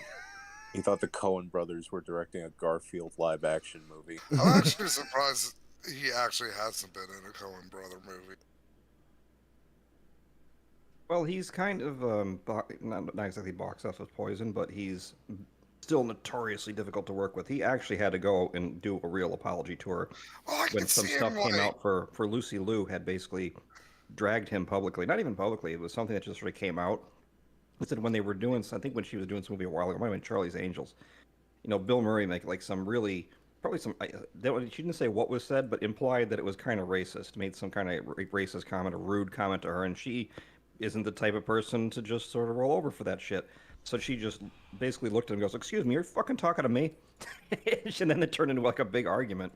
And then essentially that was largely remembered. It wasn't really talked about all that much, but it did come up later, and he had to kind of take an inventory of the way he has talked to people over the years and basically been bit of an abusive shitbird in the workplace. So yeah, but I feel like you could give him like a small role, like Sam Elliott in Big Lebowski. Or he's just really the fucking narrator, and he only That's kind of his interacts with. fate now. Well, that's kind of his fate now. Small roles. It's like, oh, hey, it's Bill Murray. Yeah, You know, that's he's basically more like his role. he's the cameo guy now. Yeah, you just limit his interaction. You make him the narrator. You just, again, like Sam Elliott, you just have him narrate and then maybe interact with the main character once or twice. See, this is why that Scrooged might be the most underrated holiday movie. Scrooged. Ah, it's so good. It's the second best version of the Christmas Tale. What's the first? First is what Muppets. Yeah, I figured it would be Muppets. Yeah, and you're not even wrong. Muppets Christmas Tale is like legitimately perfect. The Muppets one is actually really good. Yeah, it's like really good with like, isn't that Michael Caine? Like, so you also have like the pedigree of like one of the best actors of our generation. You know, they actually on the Disney Plus version they added back the cut song that Michael Caine had with the lady that played his love interest in the past. No, there didn't. I will admit to not knowing that, sir. Yeah, I saw like a little thing about that. I was like, oh, that's neat.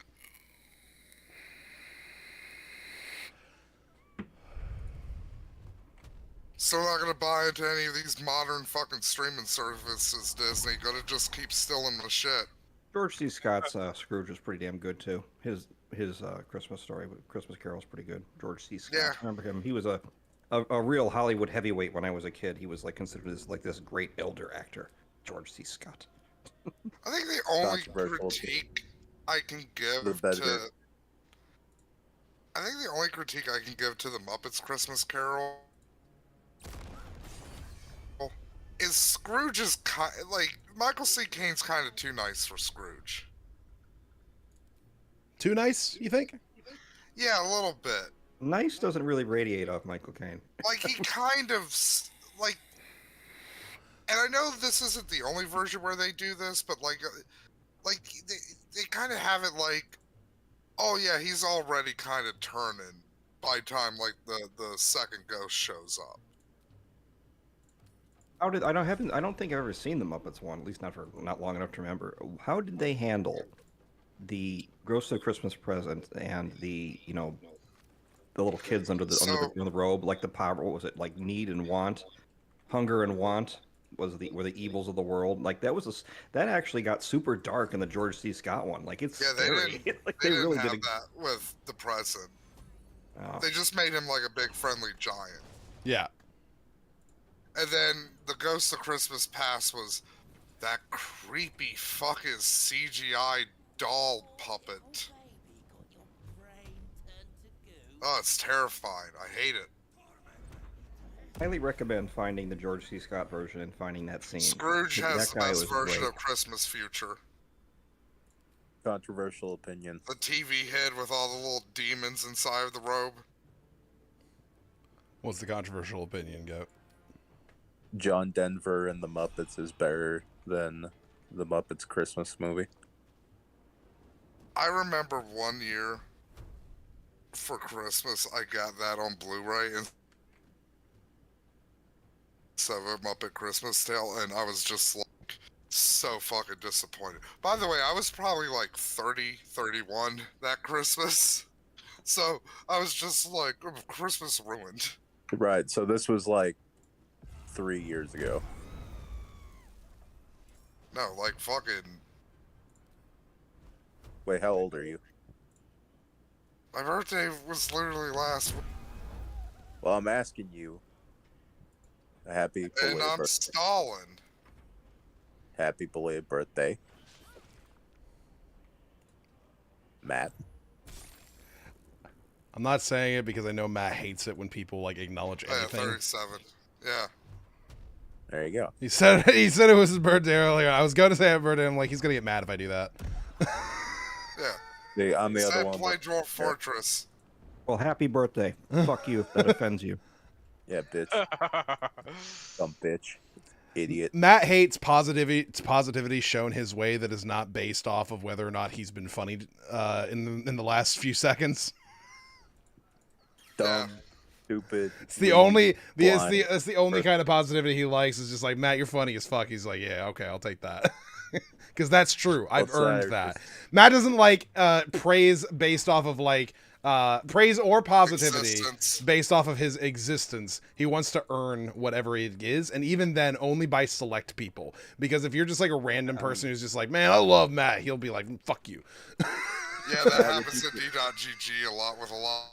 Okay, so that's me then, basically. Okay. Matt, would you prefer if I preface a happy birthday with a bunch of insults to even it out? My favorite Matt moment is the reading of all the rays you got banned from, Destiny, DGG, and somebody responded. One of the mods said like something along the lines of, "Well, you're being banned for this. You know what you did.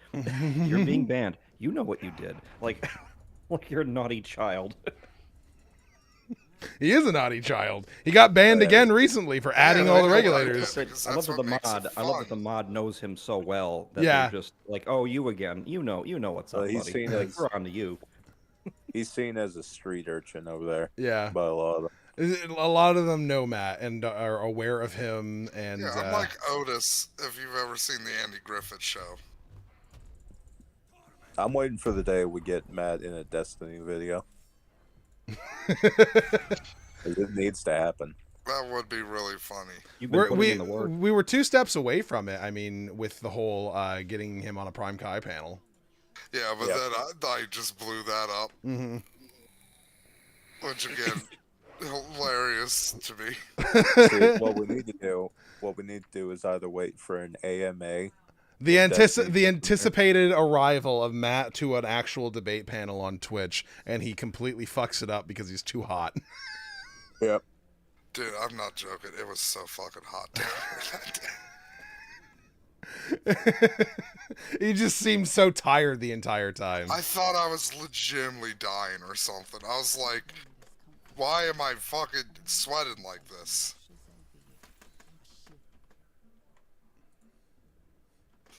Why is it like a fucking oven in here? Did I die? Am I in hell? One day when I read your original message, it talked about Baldur's Gate 3 early access, and he's turning you on the stream like, "Why are you not playing a monk, you fool?" Then I realized there aren't any. Yeah. Sometimes I bite my Trust tongue me, to I make would sure. be fucking playing a monk if they were available. I'd be fucking going nuts as a monk right now. But it is not an availability. To make sure what, Matt? Sometimes I bite my tongue to make sure, like, oh, am I not dead? Okay, I'm not dead. You know what? I'd make fun of you for that, but I've literally been doing something equally as stupid for like the past 2 weeks. So, that's fair. I like bite one end of my lip to make sure I'm not numb on that whenever my lip tingles.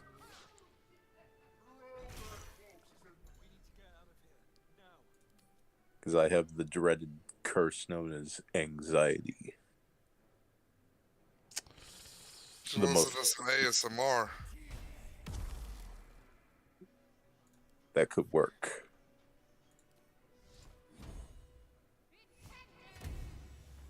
Here's another idea. Large amounts of medication and ER trips I can't afford. That works too. How does that tickle your fancy? I'm not terribly tickled by it. No, I do believe I have cracked the code. Speaking of medicine stuff, I think I'm gonna get into self-medication. No. No. No. Like, look, not like crazy shit. No. Just shit like Nope. You're not doing it. No. Never. Everyone. I want the chat. I want all the chat saying no. I want the chat saying no. No self-medication for Matt. None. No. Look, if any retard in Destiny is telling you this is a good idea, I will go over there and say no until they ban. No, I haven't said this to anybody yet. It's one of the things. And you better get a room of no's in response, because I swear to God. Look, look, I just want to learn first aid. You can learn first aid without getting into self-medication. I don't want to do the bathtub. You can take a class. I will admit, I probably worded that wrong. Wait a Entirely minute. wrong, because those are two. Those are very different things, Matt. Hey guys, I think I'm gonna get into smoking crack. Oh, I'm sorry, I meant jogging. I also kind of want to learn, like this tree is what aspirin is made from. So if you chew on the bark, You just want to be a nature guy. In Matt's world, every alcoholic is a first aid responder. If you want to just be a nature guy. That's all I really want. It's just. Well, we've always known that about you, Matt. We have always known that like your main goal in life is to be like a fucking nature person, just a wild man who exists and have internet. That'd be awesome. Oh wow, you're into quilting. That's cool. Yeah, why? Why is it confusing? Well, I didn't know what you meant. I was kind of weirded out when you told me you were into cock and ball torture. You know?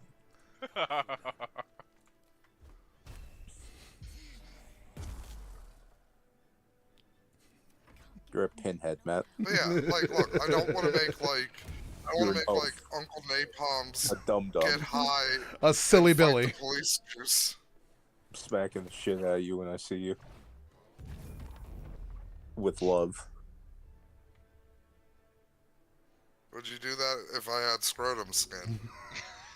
Oh, if you had that, it's on site.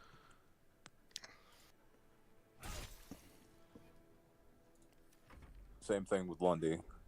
I'm acting casual, but I see you. It's on site, Lundy. What are you gonna do to me? I'm pouring battery acid in my mouth. And what would you do, Lundy, if you're walking down the street and a dog just comes up to you, looks at you, and just says, "No one will believe you," and then just walks away? You just did the Bill Murray thing. Yeah, but it's with a dog, so it's different. Yeah, what if... And it doesn't work because we would believe Bill Murray would do weird shit. Yeah. Whereas if Lundy came in here, it was like, "Hey guys, I talked to a dog," and it was like, "No, you didn't, you lying bitch."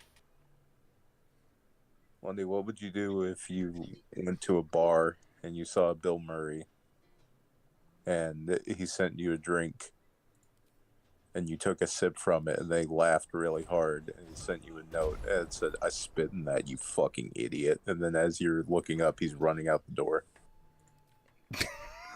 What would you do? Probably just toss it. I guess just accept the situation. Yeah, just toss it and just say, well, he ran away. What am I going to do? You turn in the corner. Dan Aykroyd is sipping from a glass made out of a human skull. And he goes, "Did you know aliens could have stopped 9/11, but didn't?"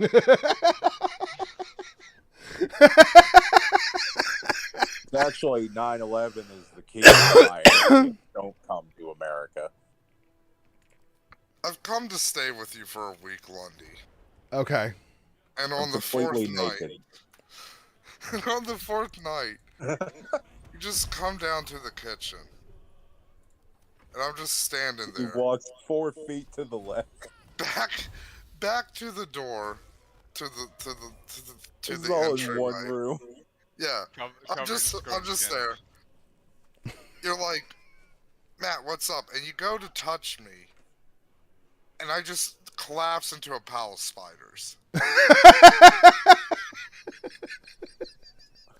Lundy. Yeah.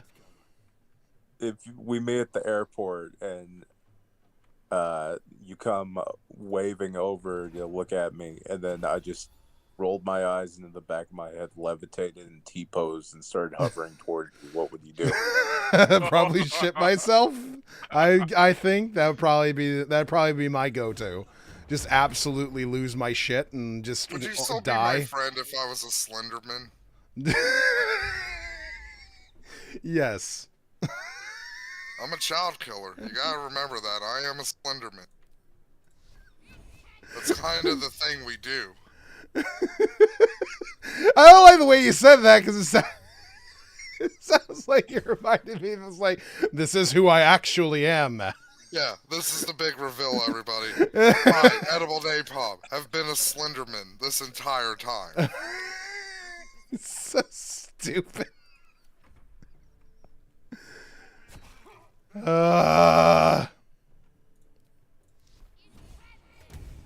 Lundy. What? Oh shit, here we go again. Would you like to meet Dave Grohl?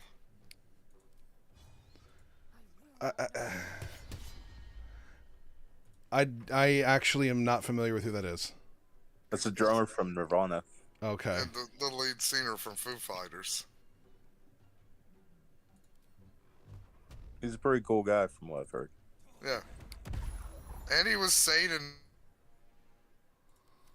in the Tenacious D movie. Oh, then yeah, probably. You wake up. That's weird that you took that long on, like, probably the most simple of questions. Lundy, you wake up. Dave Grohl has his big crinkly feet in your face, saying, "Go ahead, give it a kiss." What do you do? I tell him, "No thanks, I'm good." Go on, pal. Nah, it's all good. I don't need to do that. It's actually perfectly fine if I don't. I wrote the song "Smells Like Teen Spirit." I can appreciate that. That's great. But I don't really. I don't want to give your foot a kiss. I'll be honest. I think I'm good. I'm not really a foot guy. It's not really my thing. He somersaults up and walks out with his head between his legs, backwards, running.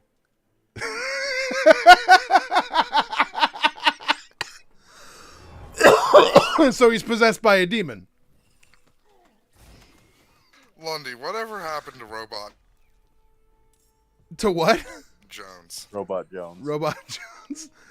Yeah, whatever happened to Robot Jones? I don't know what happened to him. I know that they stopped making episodes.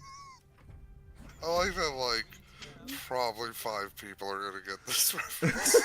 Lundy, would you rather live on Sesame Street or in a 2-bedroom apartment with SpongeBob after a messy divorce? Who did he divorce? It depends. It depends. Who did he divorce? Pearl. No, man, she's underage. That's bad. Gary. Look, there's no fish age. Then I think that'd be fine because I don't think Gary's gonna really like trash the place.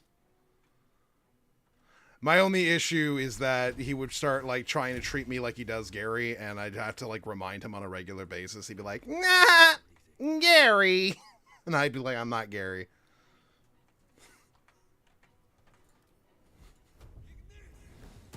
I'd probably be the only thing. I'm just imagining him being more depressed, just being like, "She took the kids, Lundy. She took the kids."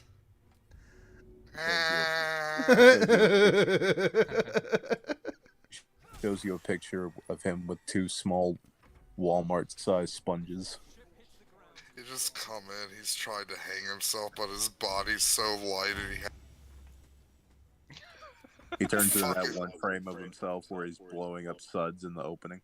yeah, it's like holding a paddle ball upside down, just dangling there, useless, like how he was in his marriage. He's just crying now. What do you do? Yeah, what do you do for SpongeBob after this terrible divorce that has left him without children? I like how we're treating Lundy like one of those AI bots. I mean, fucking not wrong.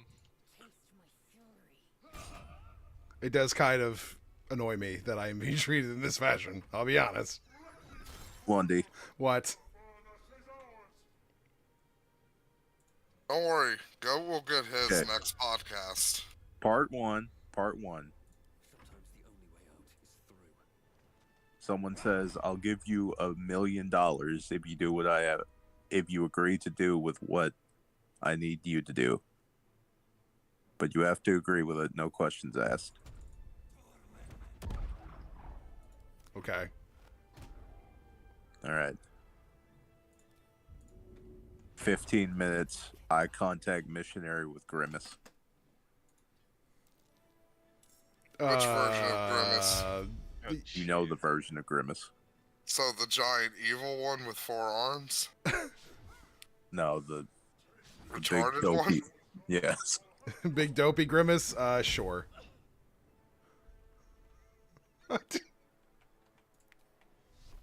You know the Grimace has like an extensive family tree? I've also listened to Come Down. Yeah. There's Irish Grimace. There's Chinese Grimace. He's not wrong. There's Blackface Grimace. Okay, that one I don't think... I don't think that's real. Yeah, I'm gonna go out on the limb there. Look, you show me the Ronald McDonald cartoons, I'm sure I can find a screenshot that is definitely not just me using some type of, literally just me printing it out and coloring it with a brown Sharpie. I am positive that we can find this very rare Grimace.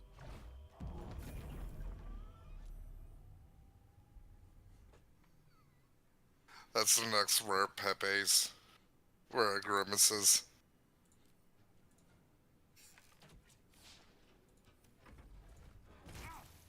Lundy. What? Coke or Pepsi? Pepsi. You fucking bitch. You idiot. You dumb, fat retard. I hate you. Okay. Dumb, fat, ugly. What Stupid. What did I do wrong? Drink Pepsi. What's wrong with drinking Pepsi? It's bad. What's bad about it? Nah, he's up in the Pepsi belt. It's just terrible. I don't. You gotta actually explain it. Go. You can't just say, "Oh, it's terrible. It's bad." You're a big, ugly, stupid man because you drink Pepsi. Just because it's bad. All right. Just bad. It's bad. It's just bad. It's bad. Bad. Can I point out, by the way, that Matt is trying to jump in by saying that Pepsi is better than Dr. Pepper? It is. I would. I'm fine with that, actually. I hate you. I love them both. So there you go. Fermented dog blood would be better than fucking Pepsi. I mean, Lundy experienced every version of Pepsi at his last Dr. visit. Pepper. And Dr. Pepper. Thorium. Best and worst soda. Best soda. Real sugar Pepsi. Might be the best soda. I did taste some of that at your place, though. That shit was pretty fucking fire. Not gonna lie. I've had real sugar Coke, and that stuff's delicious. Worst. Mm. It's got to be some of those like bullshit Italian sodas you fucking gotten that like. Yeah, that's it. That's it. It's the bullshit Italian soda. I can't remember exactly what the prices, what the flavors were on those, but fuck me. Wildberry. It was Wildberry or something, and it was just not good. God, they were so bad. Holy shit. They weren't so bad. They were just like you drank, like, do I like this? And then after like a 2-second pause, you're like, actually, no. If you had to compare it to like a soda in America, what would it be? Because I'm trying to think it. I would compare it to. I guess the worst soda would be just, you know, the fucking, what do you call it? The clear water with no flavor at all. It's just the soda water. I think the worst soda would be soda water with no flavor at all and no attempted flavor. Seltzer. Yeah, like if you're like what you're meant to mix something with. Yeah, it's such dog shit. I guess that would be the answer. But I mean, in terms of an effort of did you try? You know, you tried to make something good, and you fucking belly flopped with it.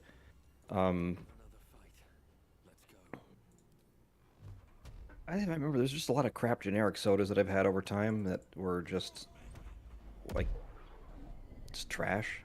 You're just absolute trash that you wouldn't want at all. I mean, I guess I don't like it. I guess you can count all of the diet shit because I hate the aftertaste of the diet sodas. But that's just a trade-off for... I don't count that as being bad. That's an intentional trade-off that you're making. But I mean... there's a lot of bad ones. It's just so many. And I'm not a connoisseur of bad ones. I don't like seek out bad shit. So that's a little harder to answer. I fucking hate yellow, mellow yellow. Okay, I do like mellow yellow. I disagree there. I think it's fine. You're dead to me. It doesn't take much, does it? Well. See, I'm old easy come, easy go. Your friendship, easy come, easy go. Yeah, apparently. I think not all food you're supposed to enjoy. What? That's why I like, look. Well, most food you don't enjoy. I mean, that's... like, look at, like, old-timey candy. That was just fucking something you would do to fucking just pass the time. Hold up. What kind of old-time candy are you shit-talking right now? Because I will die for circus peanuts. Like lavender. What the fuck now? No, I'm not even talking... I think he's talking about like hard candy, black licorice. That shit. I'm talking like lavender candies.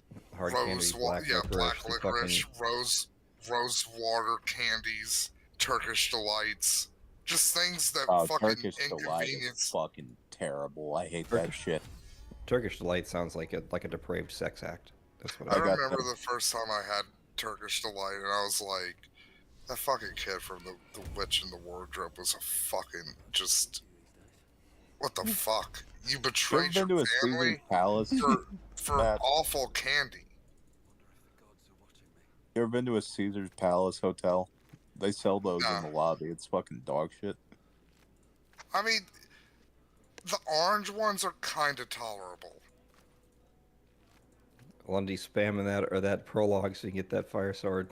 Yeah. But even... But even then, like, the orange ones aren't actually orange flavored. They're orange flower flavored. They changed it so you can't loot the sword unless you kill both all 3 Cambions. Which, if I wasn't cheating and already level 4 before... How are you cheating? I put in a script replacer that lets me change the amount of XP that's necessary to level. You know another thing? Fuck nougat. Nougat. Yeah. I saw a video on what is nougat. Yeah, it's just filler. Why are you pronouncing it like that? Because I think that's how you pronounce it. Nougat. You think it's pronounced nougat? I thought so. It has been nougat the entire time I have been alive, the entire time I have ever known anyone who has ever pronounced the word. Well, then your life is a lie, and your friends are wrong. You are so wrong. It is like you are living in another reality right now. Come back to us, Florian. Come back to us before you get placed in an insane asylum. I need you to come back to reality. This feels like that blue versus gold dress thing. Nougat. Why would anyone pronounce it like that? That sounds like an insect. Yo, homie, I got myself. Okay, you're right. Actually, you're correct. Oh, thank you. It's nougat. I was like, am I the only one thinking that? You're right. It is nougat. At least this guy's pronouncing it nougat. There you go. Have you just been calling it that the entire time? Well, I don't have your entire life. Well, I don't think I've ever had reason to say that word out loud until now, so I think I'm good. Like, it's never come up in a conversation. How do you feel now, knowing that your life is a lie now? Turns out no impact whatsoever. I think that would be no impact. I feel empathy with Thorium because I can also think of an N-word that I've only ever seen written, and I'm not actually sure how to pronounce it. Which one is that? I have my suspicions. I don't know. Okay. I think it's He's searching Google for a fun word to say with that right now. I've only ever seen it on a I've only ever seen It it on does the make map. me mad that like so many of the slurs Oh, Niger? are really fun to slay. That word also makes me mad as well, Matt, for some reason. I don't know why. Are you talking about Niger? No, the words don't make me mad. Or the people they're directed at. It's just like... why are these words so fun to say? It's just a barrel of... Like the F slur. The F slur is literally one of the 10 most fun words to say. It's like I'm trying to build. Okay, well maybe we need to find a better N word for you. How about naricorn? That's a real word. Or the fucking... a naricorn. Hold on. This is important. A naricorn is the horny termination of a bird's nostril. I'm using that. I'm using that as a slur now. Work that into a conversation. Or the slur Shut that the fuck sounds up, like naricorn. a Pokemon name for a... there we go, baby. A electric ghost type. What about the electric ghost type? I didn't hear all of the sentence. I was gonna say, or the slur that's for black people that sounds like an electric ghost type Pokemon name. It's like, fuck, man. That one just sounds like nonsense baby fucking shit. I want to say it. But no, we can't because some fucking asshole ruined it for all of us forever. Some nautiloform motherfucker. He could have Some came up with nautiloform-headed motherfucker. Nautiloform, having the shape of the nautilus. Matt's kicking rocks outside of a library because of just thinking about the dictionary and seething. You know, that's what I would do with a time machine, is I would go back and, like, all of these slurs, I would, the ones that I like, can you use this for a different thing? Like, this word is now stopping a barrel. the persecution of those people. No. I just wanted to keep the words to say them to people. Yeah, I want to be like, oh, the N-word means barrel now. I'm looking at this list of obscure words starting with N, and there's a lot that actually sound like they could be knocking on racism here. There are. Matt knows all of the slurs. I don't know all of them. The vast majority of them. I know. In fact, there's words that are totally harmless on here. One just means a blackish color. One just means black. One just means dark coloration. I don't want to say them because they're so close. They probably would get Lundy stream strike. Yeah. You don't have to say them. Just send them in sign language to me through messages. Send them in sign language? Yeah. That's the real. Should we just get Elon Musk to sign a petition to Elon Musk to buy Twitch? Lundy, would you eat a ghost? Would I eat a ghost? Yeah. If it was possible? Yeah. Interesting. Marking that one down. Marking it down where? In his brain. The file. the file. What's the file called? His desk with a knife. Maybe. Yeah. Actually, I've run out of a lot of I'm taking a space picture. Unless I want to start carving the desk. I'm taking a picture of that fucking desk when I come visit. I want that documented. All the things that you've carved into the desk. I just want all of my mind paintings to become reality. I want to see everything. I wonder if I could get like a ghost to like come to me and like, because I've been looking for ghosts for a while at this point, and I just want one that like wants to be eaten. I'm sure there's one. There's got to be at least one. Why are you looking for what? The horror videos that made you want ghosts? Yeah, I want a ghost now. Like I just want a ghost to like come by and just be like, I'm looking at you. Poison your. They're clearly not actual threats. I mean, I've seen all the videos. All they do is just kind of like show up and be like, order a haunted doll on eBay and see if it does anything. That'd be good.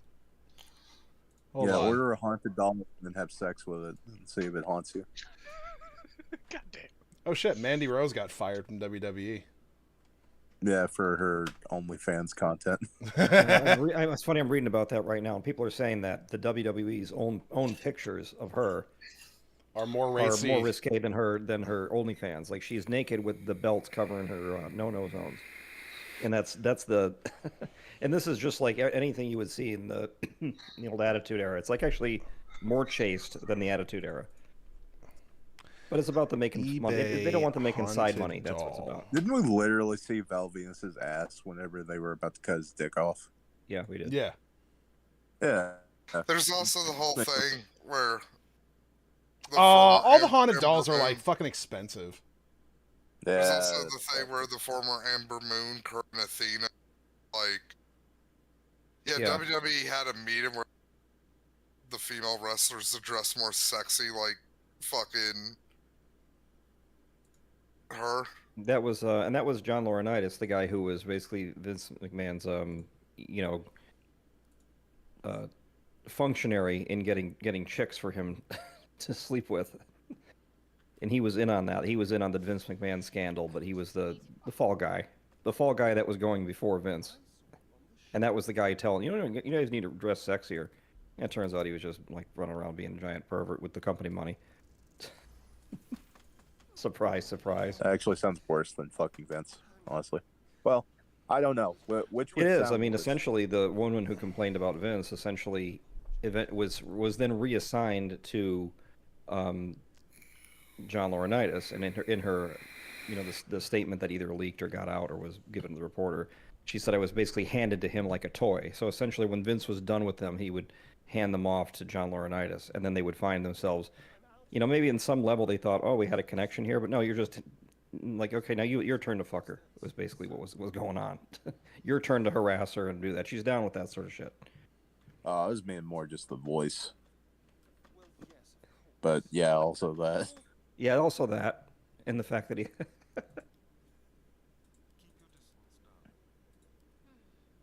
Jim Cornette has many wonderful takedowns of him on his because he did not like him at all. There was a rivalry essentially that when Stephanie McMahon returned from college and started like doing stuff with the company, one of the things that she wanted done was to get rid of Jim Ross. Jim Ross was an older school guy who wanted stuff to, I guess, make a little more sense. And Stephanie's idea for the company was, this is just entertainment. We need writers, not old school bookers. And that was always a bit of friction. And what was reportedly said when JR was finally let go and replaced by John Laurinaitis, that she said, finally, we have someone here who will work with us instead of against us. That was how she saw that. So essentially, he was always just kind of a big yes man. And Cornette never respected the guy. He just always saw him as just a company stooge. And when the scandal broke, he was like, I was more right than I thought. I knew he was a company stooge. I just thought he was just a boring corporate climber. It turns out he's into actual criminality over there. But Cornette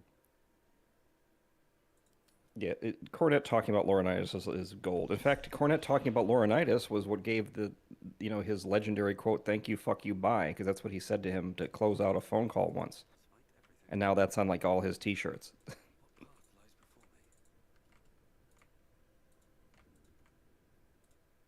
We really need to do that tier list at some point. The wrestling tier list? Do a Mongo show. You gotta do a Mongo show, too. We talked about that. Oh, yeah. Mongo McMichael's fucking legend. I've been thinking... Fallen legend. That popped into my head. That popped in my head recently, I won't lie. Like, today it popped in my head. I was like... reevaluating it. I was like... that might be something to look more into now.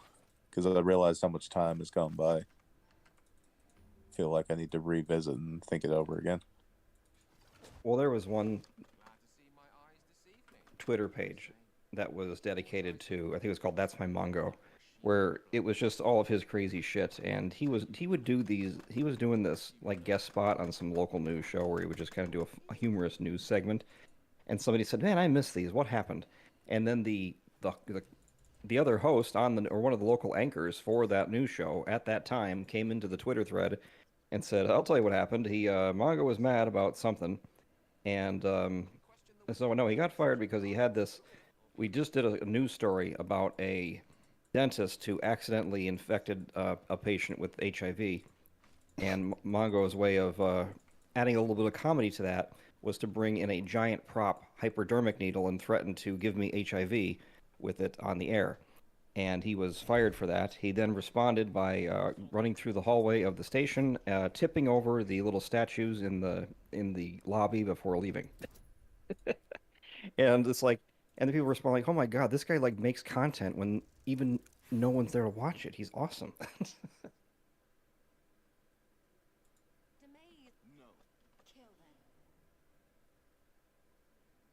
Oh, I'm looking at pictures of him right now. Damn it.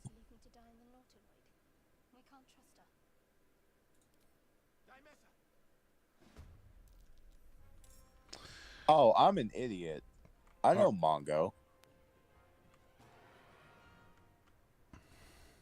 I've spent this entire time thinking that you were talking about Steve McMichael, right? Mm-hmm. Yeah, I've Scott Hall used to talk about drinking with him on You Shoot. I remember Mongo.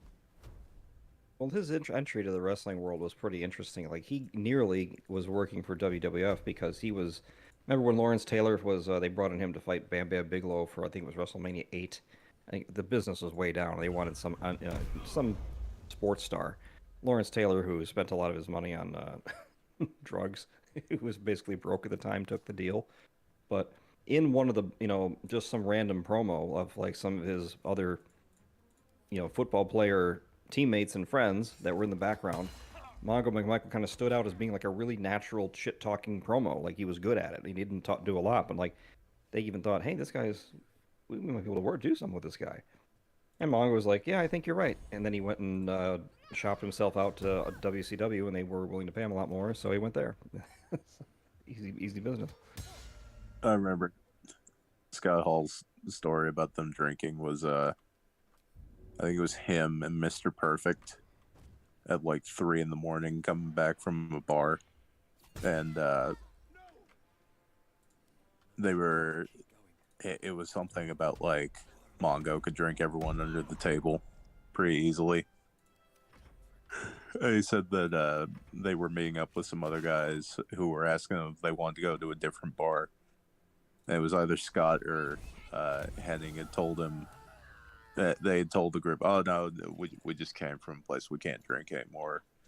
And he said Mongo turned to him. He said, "Kurt, don't judge me by your limitations," and then walked off with the other ones to go drink again.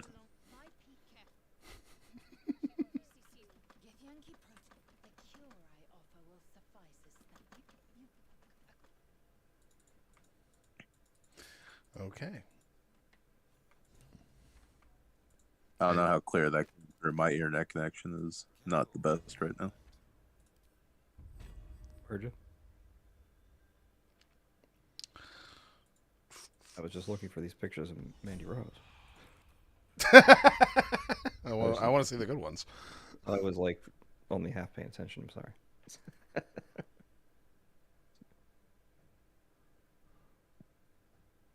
I feel hurt that I've been backseated to Titty.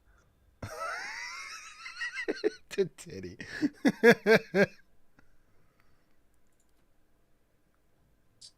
This is why I'm an incel.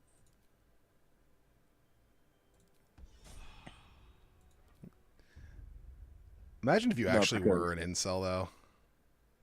What? Imagine if you actually were an incel. Yeah, imagine. No, for real, like, how fucking weird would that fucking be? Just generally. Wouldn't that be crazy? Wouldn't that be insane? ... I mean, yeah, it would. Yeah, it would be weird. Or would it? Yeah, I'd say so.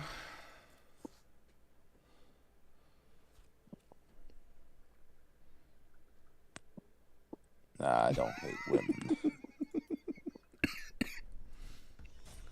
I'm just having fun with the idea of just, like, leaving it vague. I don't hate women, but they should fear me. Where's that meme? I don't know. I never heard that one before. I want someone to make a meme of that. I know there was an incel movie at some point. That should have been the tagline on it. There was an incel movie like a year or two ago. It was supposed to be like a closer to life Joker.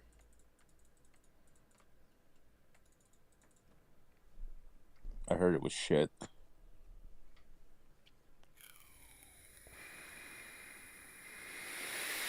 Man, fuck everyone who hated Joker for politics. What about the people who hated it because they just didn't like Joaquin Phoenix? You're stupid. And Yeah, opinion. fuck them even more. They're even worse! Yeah.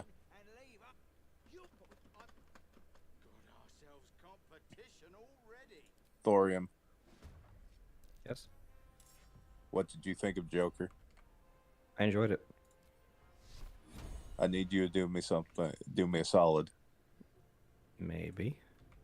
Next time Lundy's there, force him to watch Joker because he's being a pussy and won't watch it. Oh, he hasn't watched Joker yet? Okay, yeah, no, I haven't seen it absolutely. With pleasure. I've been trying, and I he will- keeps putting it off every time, and it's pissing me off. He even that- sends me that's- like links to torrents and stuff, and he's like, "Watch it," and I'm like, Yeah, that's I'll okay, get to it. That's happening next visit. That's happening next visit, Lundy. Okay, Let's fair enough. fucking go. Fair I enough. watched it Done I watched and it done. Twice. I watched Easy it twice yes from over me. It's so fucking good. Don't forget to like mark that in your calendar or whatever. Mark that There's down. there's a whole bunch of stuff that we were meant to watch but didn't on his last visit. Talking I World showed of him Warcraft, Rush Hour stealing while his life. we were in Tulsa. Did you see Rush Hour or no, Lundy? Was that Yeah. first for you or what? No, I've seen all the Rush Hours. Oh, that was his chair we were popping. I forgot. Yeah. The only thing I'll we go actually, with the only thing we actually did watch together was. All right, something have that a good we one, wish we Matt. Didn't. Take care. Nighty night, Maddie. The only thing we watched, which we didn't, was Cobra Kai season 5. What a fucking sad. It's so good. It's so good. Shut up. I haven't seen a single episode. Well, that's why I know you didn't. That's obvious. It's evident that you never saw a single episode. If that was your opinion on season 5. The fact they have 5 seasons is very interesting to me. It is That you interesting, get and 5 what was fascinating was that it was just going like from strength to strength with every season, getting better and better. Maybe a little slip between 1 and 2, but generally getting better and better. And like when we finished watching season 4, it's like I can't believe that the fucking Karate Kid spinoff. Like we are watching essentially a blockbuster franchise right now. It is not getting worse, and at a time when it should be at least tapering off, and it isn't. And then season 5 went right off a fucking cliff. Like it was not good. Is it more just it doesn't make sense in terms of why they're doing something, or is it just like the I've explained it Yes to thusly. both. Yes to both. Yeah, I've explained it thusly. It feels like, and we later found out that this actually probably is the case, that all the creators kind of like went to deal with another project, but they were like, well, fuck, we still need to do season 5. We got to do that still. And so they also made it very quickly too. Season 4 took a long time because of COVID. And so they got the B team together and they were like, hey, just make all of these story points make sense that we want to hit and just tie them all together somehow. And then they fucked off. And then the B team was like, okay. Like, that's what it felt like. That happens with the fucking video game story writers, and then the fucking the writers fuck off with the project, and then now the fucking project's basically fucking shit. Yeah, I mean, essentially, well, we don't know that's what happened. I mean, they all retained like their writing credits, but we know that, you know, one of the main characters is he's going to be the new he's going to be another DC cinematic universe star as Blue Beetle, and so I don't know how much time that was taking away from him, but it was just bungled so badly, and it was set up so well. It's not like it wasn't a case of like, hey, here's a bunch of new characters. We lost a bunch of actors and actresses, so we have to start from new. It wasn't that. They were going into this season strong, and just managed to flush it all away. And it was like the biggest star of that season was the set. I think they had this set for the Cobra Kai dojo, because this new evil rich guy took over the Cobra Kai dojo, and it's like all these. It looks like a streamer lounge, and they were so proud of it. And half the show was in this boring ass. It's like they were showing like the guy running the props was the guy writing the show. Awful, just awful, heartbreaking. It's pretty bad. Let me ask you a question because I've asked this a couple times, and I believe we are in the early stages of it. Is why I'm asking this. What do you think the transitional thing will be that will replace superhero movies in terms of the big focus of pop culture for people in general, like the general Space public? Exploration, all the way. Space exploration and pirates. I have no fucking idea. I am 100% in the opinion that it is going to fully tilt into full speed ahead to true crime, murders. That's what I was about to say, crime dramas. Yeah, I mean, we already saw that like Dahmer did really well, so I wouldn't be surprised. Those niche communities on Tumblr that fucking make fan art of Randy Stair hanging out with the Columbine killers, you're gonna see that times like 500 in the next 2 or 3 years when people are making like fan art of, I don't know, yaoi relationships between John Wayne Gacy and Ted Bundy. Well, when Cinemassacre, the dude, when he did his like review of like his opinions on like the top most rated movies on IMDb, he's like, like almost some ridiculous percentage of the top rated movies on IMDb were crime dramas. It's like 9 out of 10 or something. It's like, he's like, and goes, oh, and the mighty crime drama. It's like every genre of movie and cinema must bow before the crime drama. James Rolfe did this? Whoops. He was making fun of the idea about that. We're far too fixated on that as a genre. Like there's other things to enjoy. And now, did the beginning of that video start with a copy and pasting of the first 5 paragraphs on IMDb's Wikipedia? I don't know. I don't know what you're going for with that. What was the? James Rolfe had like a plagiarism thing last year because they apparently ripped off a. I think it was. That ain't cool. Yeah, it was not received well by most people. I can't remember exactly what they ripped off. I think they actually just took somebody else's review and like copy pasted shit that people had said.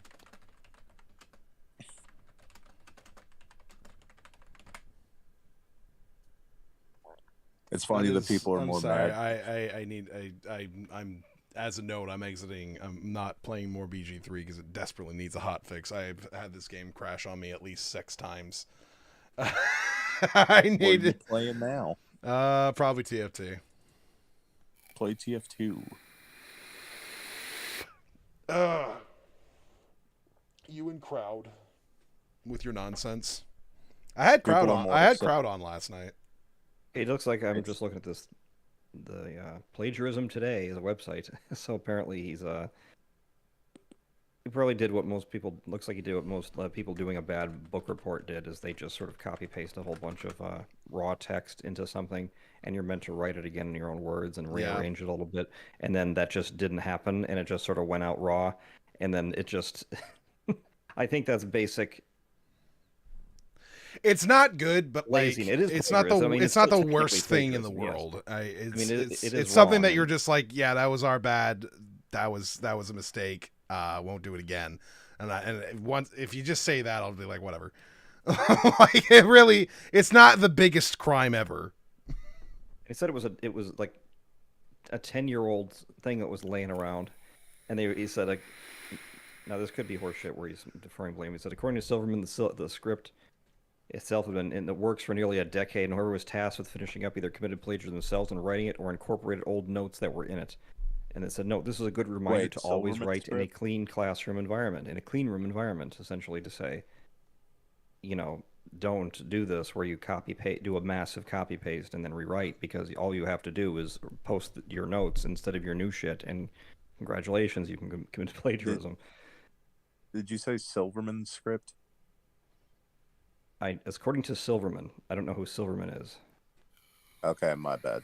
I have no idea. He has somebody who works for him named Jared Silverman, and that's another. He's another reason why people are upset. Yeah, I did see a little bit of drama regarding that. I watched a little bit of that. It's like, what the problem with Cinemassacre, and it was talking a lot about the Silverman guy, and I'm like, you know what? I don't give a fuck. It's that one's a big nothing. Jared. So there was a channel a few years ago called Silvermania. It was very edgy. They had a guy with them named Bob McGran. They did a video that got a little bit viral called Gabe Newell Interview, where they just had Bob, who was another fat guy with facial hair, and they interviewed him acting like he was Gabe Newell, and they snuck into Valve, and they got really popular. And then they ended the show when it came out that Bob got arrested for being part of a sting operation for child pornography.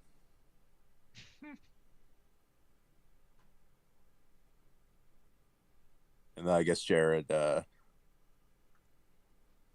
moved over to Cinemassacre. Well, his other former collaborator, Jared, I think he's like a woke guy on Twitter who. Somebody hiding behind that shit, like somebody hiding behind how enlightened they are online, and then they're actual fucking douchebags. One of those types. Kind of. I think he might have actually had like a complete 180 in terms of, because he used to be like really. When they did videos of them just like talking, he would like complain about like Gamergate and shit like that all the time. But from what I've seen on his Twitter, he just seems to like and retweet stuff about workers' rights and stuff like that all the time, and talking about smashing the patriarchy. Okay. Yeah, well done. Yeah. Also, in this article about the Cinemassacre's plagiarism, they actually link to the same website, Plagiarism Today, actually has a link to some an article that said how to use a writing clean room to avoid plagiarism. Essentially, it says that basic tenets: no unoriginal text should be pasted anywhere without immediate citation being applied. So essentially, that's what gets people in trouble. They copy it, they forget that it's just copied, or looks like this is what happened to him. It was copied without a citation. Somebody else did the thing, finished up the work and didn't realize that it was completely copy paste. So, but the thing is, it's still their fault for being dinguses, because it's just as easy for them to run it through a search engine and then find this shit. Like I had it for my batch degree. We had to run everything through, I think, Turnitin, which is a service that'll show you if there's any similarities in paragraphs. It's like a plagiarism detector and shit like that.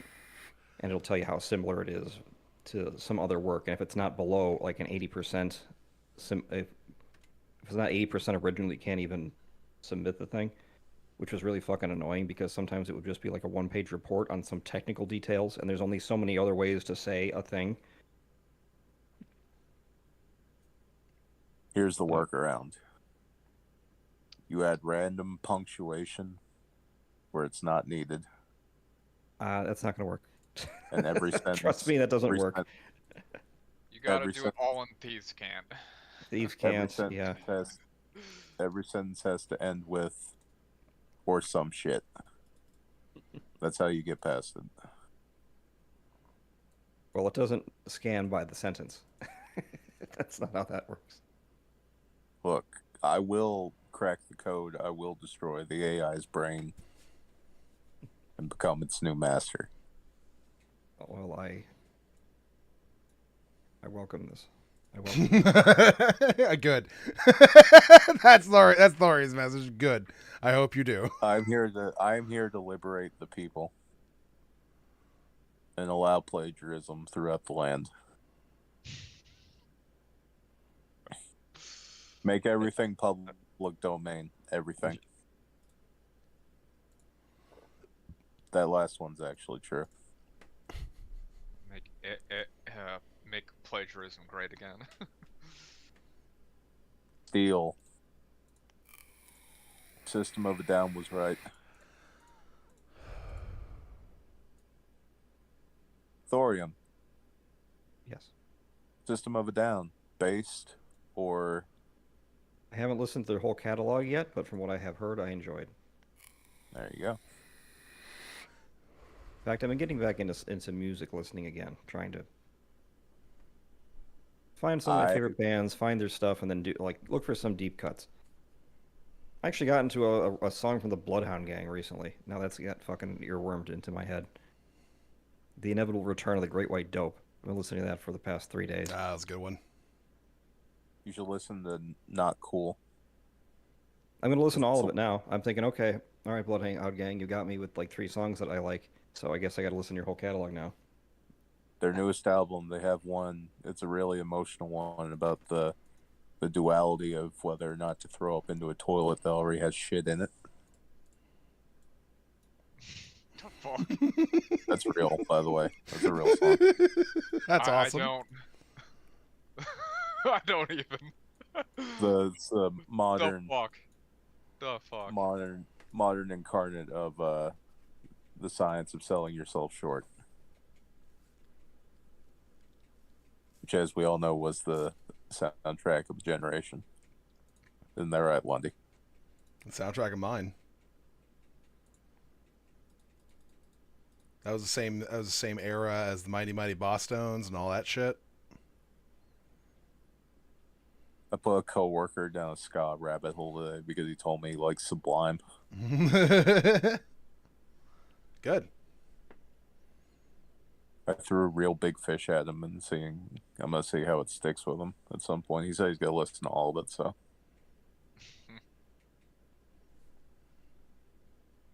That's a part of knowing me, is that you have to like all of the music I like.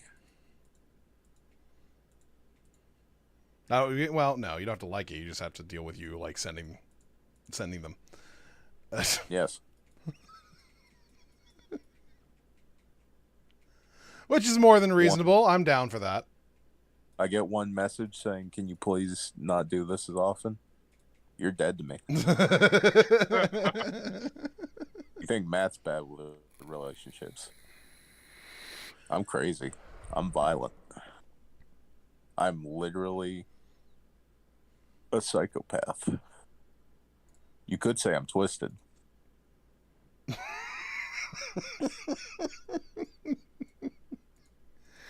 You're such a goofball.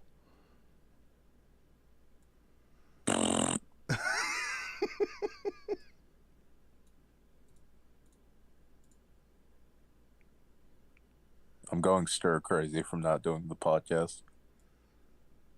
Well, I mean, you come home and you're exhausted and you go to bed, and then we don't do the podcast. That's what happens. I love that. I'm scrolling through my Facebook, and I love getting these suggested for you, and it's all wrestling shit, and they all just copy paste each other, and it's the same fucking shit. Dorian, did I ever tell you that my father believed? Which one's the one that's the Onion, but for wrestling? Kayfabe.com. Yeah, Thorium, did I ever tell you my father read and believed a headline that Big Show attacked a child outside of the ring and was put down because they literally just did a parody of the Harambe shooting? And my father my dad thought that was real. Oh, your dad's such a fucking idiot. Holy fuck, your dad's stupid. Quite the bright stock you're coming from, huh? Yeah.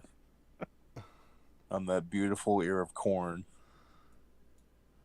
rising up to the top.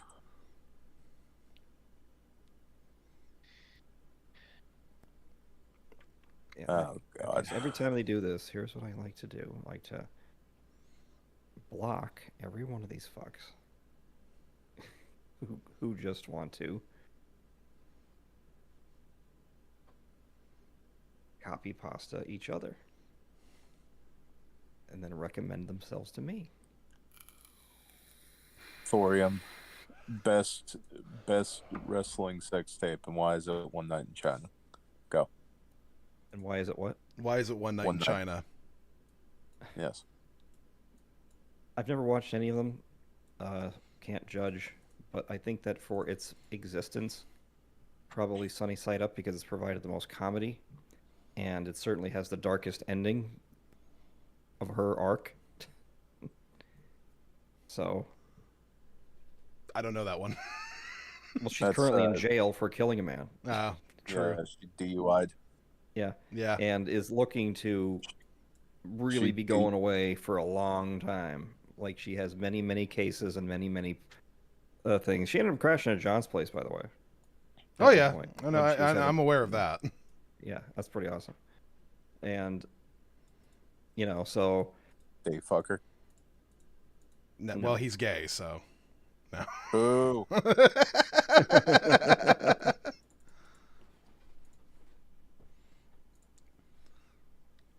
But there will be a time to tell all those stories publicly, and they're going to be amazing.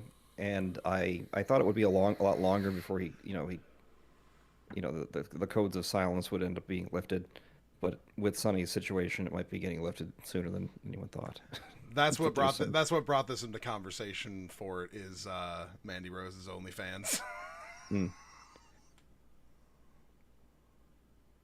I mean, without getting Lundy, struck, what was the dirtiest thing on these releases? Was it just a case of her getting hacked, like it was the fucking fappening? Because there were a bunch of wrestlers who did a lot worse than what I'm seeing Mandy Rose being accused of. But since it was hacked, they didn't get the blame, and also that was in the middle of the whole Me Too movement. So they felt that WWE at the time didn't want to come down hard on all those people. Let me look at. I actually have no fucking idea. I mean, it looks like a simple case of they don't like that she has an OnlyFans. Just the same way as they made every wrestler get rid of their Twitch or cut them in for 50% or whatever it was. They don't want them to have any other side revenue. They want nice, dependent people who are in contract traps. That's what they do. That's what they've always done. You're an independent contractor, but in order to independently contract for us, you can't contract for anybody else and not do anything else that would make you money on the side. We're an independent contractor, so therefore we don't have to give you health insurance. Pretty cool deal, huh? And also, as soon as you independent contract with us, we own your name. You sign that over to us immediately. That's ours in perpetuity. So if you go anywhere else to independently contract, you have to choose a new name.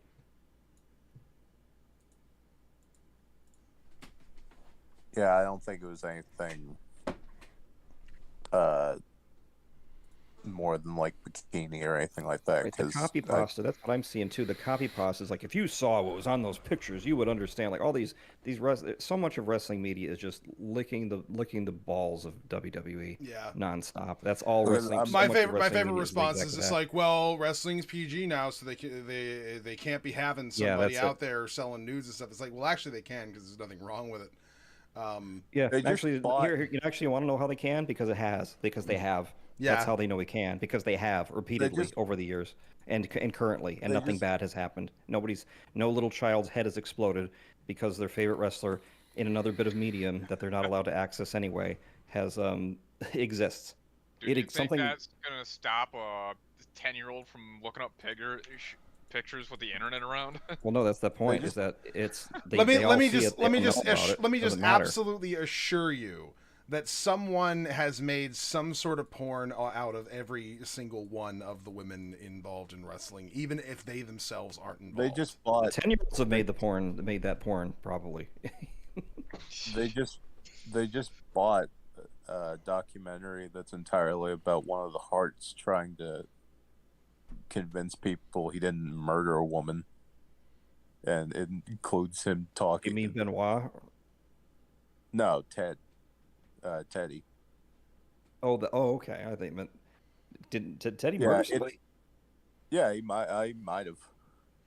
I didn't think it was murder. Whatever he was, he's up the river for something, but I didn't think it was murder. The girl's missing. Documentary's a piece of shit. It's got a locale in it, but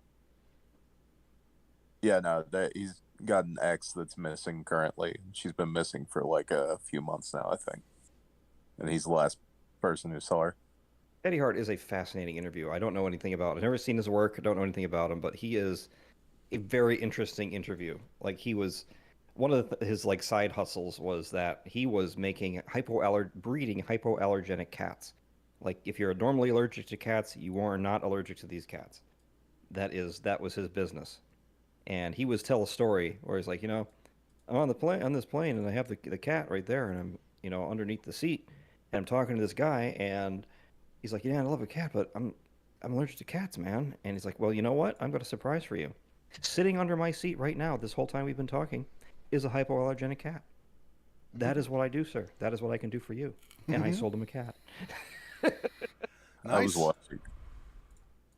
I was watching some people cover the segment of the documentary where this lolcow comes up, and both of the people covering it were not fans of wrestling, and I have to say it was a pretty funny. They described Teddy apparently brings a cat out with him. He has like a valet that brings a cat to the ring. I do see a promo shot with him holding a cat. They described it. They described it as, yeah, I guess he has the person come out with a cat because wrestling gimmicks and intros are things that a 10-year-old put on a dream board when they were. I know it is. What? Said wrestling personalities are are what a 10-year-old would put on a dream board. I have a cat. Yeah, sure. I have a belt, all right, and I have a big sparkly, necklace.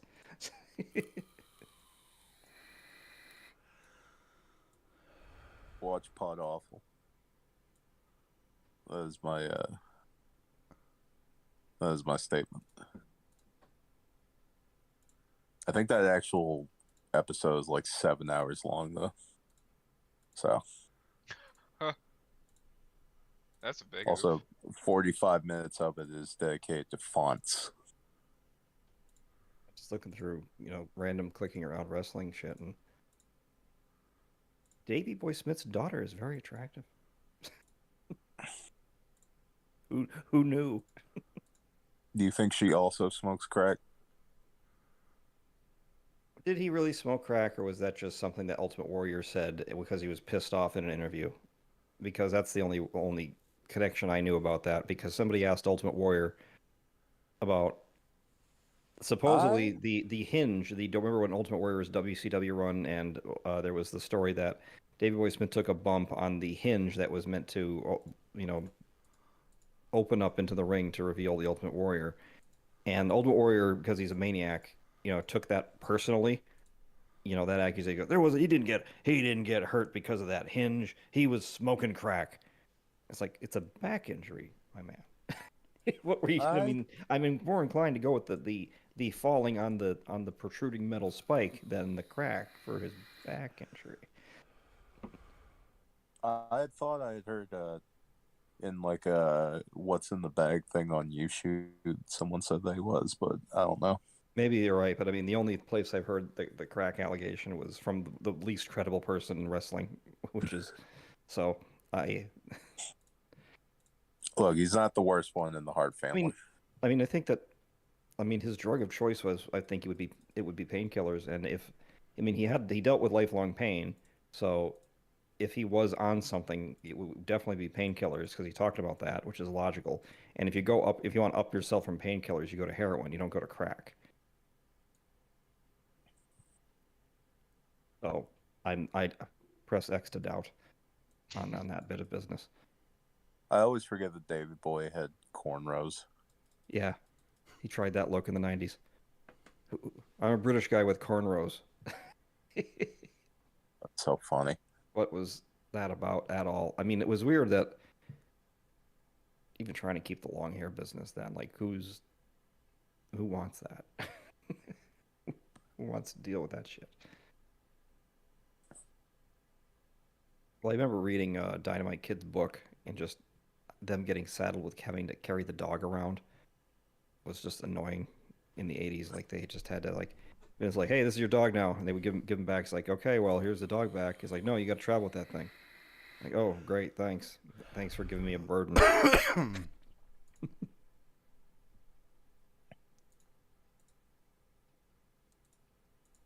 What?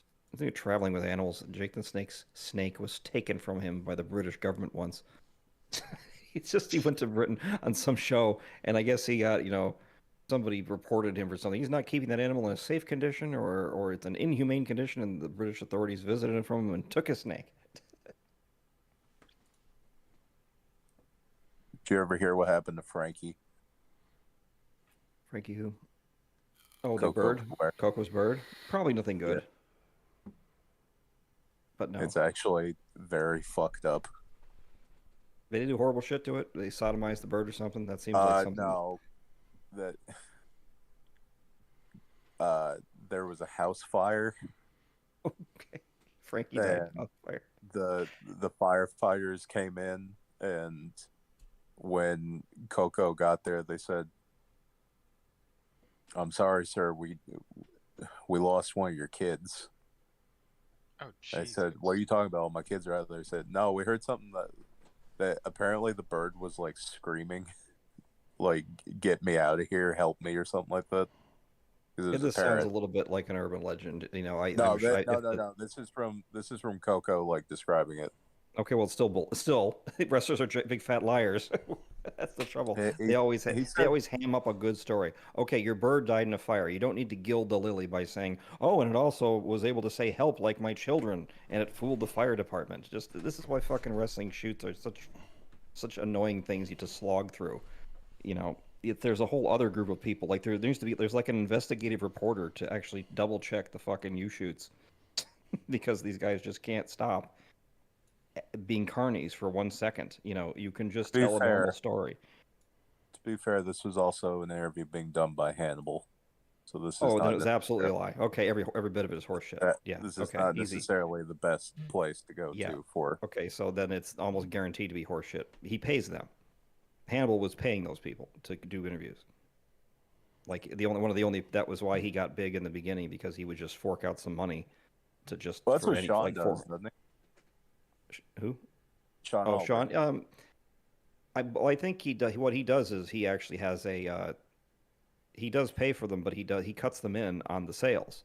He doesn't just say here's $100. Come on my YouTube show. Oh, you're talking about like a gig thing versus. Yeah, but a business arrangement. I mean, Sean does contracts. Hannibal does. Yeah. Just one-time payoffs. And of course, if they, a lot of these wrestlers, and some of them are just in the absolute bottom of the barrel in terms of notoriety or achievement. Like they got the Goon, the hockey guy. I was just about to.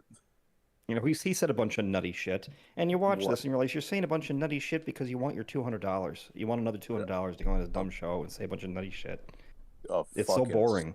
Log of an interview. He is drinking Pabst the entire time. And then he'll have this thing where he pretends to get into it with him, like, this is a terrible interview and you're a drunk and fuck you, phony baloney horseshit to gin up, the next interview or whatever, or appearance or whatever. Did you follow what Hannibal got into when he was like when he like really hurt somebody at this indie show? The ref thing where you stabbed it. Yeah. I heard a little bit of that. That was absolutely out of control and nutty, and Jim Cornette is disgusted by him and does his very best to avoid even talking about him but I heard he did carve out a little bit of time over that incident. And not only that, Jim Cornette's friend and lawyer got into it to actually start filing legal briefs to have him removed from the country. Over that. He made so many enemies so quickly. And somebody Cornette's co-host on that show, he actually had the best line of the show. And he said, "Devin," the guy's real name, "you're an absolute idiot, and your lifelong audition for Dark Side of the Ring needs to end now." Yeah, that's the thing that everyone was pointing out, is not even hardcore. Nick Gage doesn't even not bad example, but most backyard wrestling doesn't go the degree of I'm just gonna beat the shit out of you as hard as I can. Yeah, it's just I'm I'm going to make sure that the blood doesn't even flowing anymore. It's just collecting in a pool under your head. Especially someone who's I don't think was completely in on what he was doing, from what I had heard. Not at all. Clearly, not at all. I mean, well, he was in on it, the fact that he would do the occasional blade job. That's what the referee, they said, would do, because that was just, as Cornette said, there's these guys like there. He goes, I don't like all this extra blading from people who don't know what they're doing, but essentially they're harmless. They go to they're not looking for a career in wrestling. They go to their local show. They blade a little bit because the local wrestler beat them up, and then they all have a good little laugh about it and say, "Hey, look at the fun shit I did." And they're harmless. They're not hurting anybody, whatever. But he just essentially took one of these guys and took it right to a place of outright criminality, to outright criminal assault.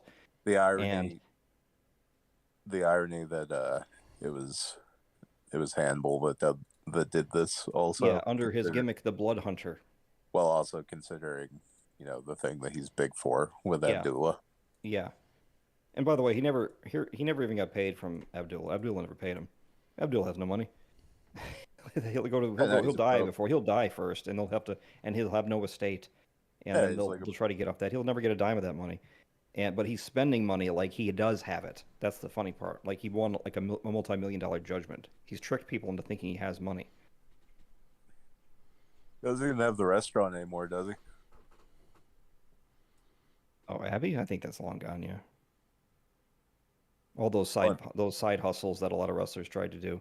Bam Bam Bigelow had like a rib place out in Jersey. They try to get into something like, hey, let's buy a restaurant. Let's do a little bit of like local investments for something that I can do outside of wrestling. But as Kitchen Nightmares taught us, it's actually not that simple. You can't just buy a restaurant and it's expected to be profitable. I've heard two different things. Are you more in the Lanny Poffo camp of fuck Bam Bam, or is it more of a?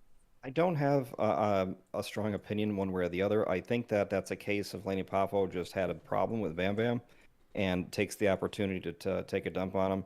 But other people have said that Bam Bam is a perfectly fine guy and a good worker who definitely was, and he really was a good worker. He was never going to be the top of the food chain wrestler, but he could mix it up with anybody. That's why he was trusted to do, the main event of WrestleMania with Lawrence Taylor, because he could handle it. He took a guy who is big enough and strong enough to be dangerous, who when they're not trained, and actually make a good wrestling match or a serviceable wrestling match in the main event of their biggest show. That's kind of a big thing, and essentially he did kind of a smart move with WWE at the time. He basically said, okay, so I'm going to no, I'm incorrect. He did a stupid thing. What he should have done is go to Vince and say, okay, I am losing. I am a long-term veteran who is now losing to somebody in their very first match. My career is over. I will be mocked for this for the rest of my career. Make it worth my while. What he should have said, make it worth my while. I want $1 million payoff. I retire. I go away. Make it a retirement match. You never see me again, and it'll be awesome. That way would end his career. That's what he should have done. Instead, what he did do was say, I want to have a run, a main event run, which I've never had in my career, and I want to turn face. I'm going to be a good guy wrestler, main event run. And Vince said, sure. Well, what happened was he had a main event, which is the beginning of his main event run, turned babyface, got a little bit of a new costume, being a good guy afterwards, after the Lawrence Taylor thing, tried to get a little bit of his mojo back because he wasn't credible as a heel, because it looked like anybody could beat him now. And that was supposed to be essentially his redemption arc. Well, that was also the rise of Shawn Michaels in the Clique, where he was able to just dictate, wrestling outcomes and backstage policy. And he's like, he had no use for Bam Bam. He's like, nah, fuck that, kill it. He basically just killed his babyface run that he humiliated himself to get, and so he ended up getting nothing out of it. So Bam Bam was an early victim of the Shawn Michaels Clique bullying club. So it's hard to say that he's some kind of horrible villain. Also, in his personal life, he did something really heroic. He actually ran into a burning building and rescued children. That actually happened, and he ended up burning like a whole bunch of his body, which is kind of ironic because his ring attire was all flames on it, and he actually set himself almost entirely on fire. He nearly died from it, and he saved the lives of children to do it. So, actually, a real hero in the real world. So if he was a bit of a douche in wrestling, who cares? I mean, you've won at life, my man. So I don't know whether. I mean, Lanny Poffo's accusation was he didn't pay his child support or something. But how would Lanny Poffo know that? I mean, it just sounds like gossiping about a guy that he didn't like. Although in fairness, Well, yeah. Lanny Poffo was funny. He's like, he stepped up to me and I said, "Listen, fat man, you're fat. You're not big, you're not strong, you're just fat." Just in that voice of his, and I just imagine this conversation happening. But I think that Bam Bam was just not he wasn't a good talker. You know, his career existed before the time of, internet, really. So we don't know his side of the story. And then he just died. He died out I think, a little while ago. So we don't know what his thing is. So I guess, where do I fall on it? I don't know. I don't think that Bam Bam is some horrible monster. There's way worse monsters out there. I think it's just a case of people just don't get along, and one of them happens to be alive and has a podcast. I think that's the long and the short of it. Of course, we're speaking about Lundy, and I would probably agree with you on that. Absolutely, Lundy too. Yeah. Yeah. Sure. I'm not a bad guy. I'm just fat. Not a bad guy. And I realize, Lundy, I don't know how the fans are liking wrestle talk, but I am curious about. Three people in there. 3 people are in there. One of them is us. We'll say whatever we want. Yeah. Do whatever the fuck we want. Who's the wrestler that you would? Who is one that isn't super well known? Speaking of Big Fat Lundy, here, hold on 1 second. There we go. Oh, please tell me you have a picture of. No, but I just redeemed Big Fat Lundy on your Twitch. Oh, so now I have to talk like this for the rest of the next 5 minutes at the very least. Now you're forcing me to actually communicate with you fucking people, in spite of the fact that I desperately don't wish to. You've been having these conversations as I've been passively receiving them this entire time. Yes. Yeah. Hey, Big Fat Lundy. Yes. Would you rather eat out a Teletubby or get fucked by the vacuum cleaner? I will always choose eat. And so in that case, I will eat out a Teletubby. I'm not sure how it would taste. Do you think the color-coded, does the purple one taste like grape? I think they all probably taste like felt. Well, as unpleasant as that might be, at the very least I might get something out of the deal. Big Fat Lundy. Yes. If you could marry any color, what would it be? I suppose it would be the color red. It's the same color as my favorite cuts of meat. Big Fat Lundy. Yes. Why are you so fat? Well, it all began a long time ago, you see, where at one particular point I had considered myself quite the athlete. But in order to supplement my training regimen, I required eating loads and loads of calories at any one given time. At some point, I decided to cease my attempts at joining the Olympics, but my diet never changed, and as such, I grew to be quite the fatty.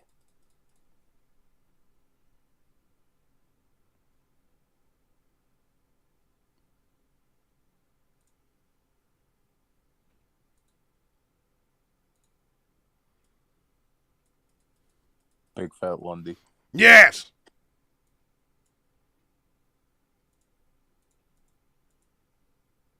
You ever thought about not being fat? Oh, I fantasized it for a good long while, but in my experience, fantasizing about something which is beyond your mortal reach is but a fool's errand. There is no point to it, and so I shall not. Big Fat Lundy. Yes! How often have you done this bit? Not terribly often, you might be surprised. Big Fat Lundy. Yes! They've tried using this voice for audition work for voice acting. No, I've not. I've not auditioned for a particularly fat person just yet, so I have not had the opportunity to see if this would work in a wider environment. You should use this voice for a child character. I'm uncertain if that would end up going anywhere, but at the very least, it's an idea. Big Fat Lundy. Yes!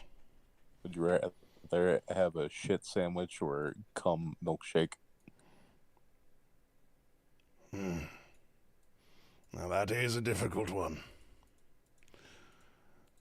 I suppose the less chewing I have to do, the better, so we'll have the cum milkshake. Big Fat Lundy. Yes! How much do you weigh? I have reached the apex of 1,000 pounds. Big Fat Lundy. Yes.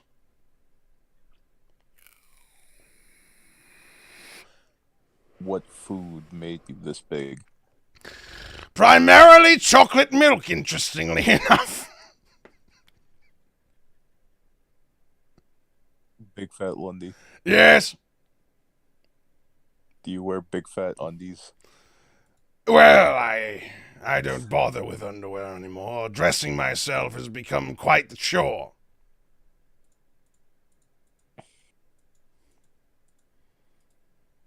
Big Fat Lundy. Yes. Do you hate big long Mondays? They are, in my experience, the least entertaining of all the various different types of Mondays there can be, which is saying something, since Mondays themselves tend to be quite the troublesomely stupid experiences. You prefer Sundays? Indeed. Saturdays are where it's at. I was meaning more the ice cream.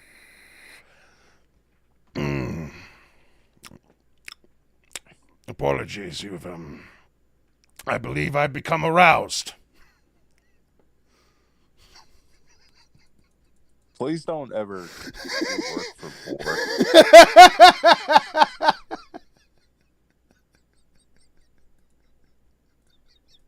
I really don't want that for this character. And I feel like if you were desperate enough, you would do this. What makes you think that I would ever stoop so low as to do vor content with this particular voice? It had a $sign on it with more than one digit. I would need at least 3 digits. It's making my fucking cheek clench.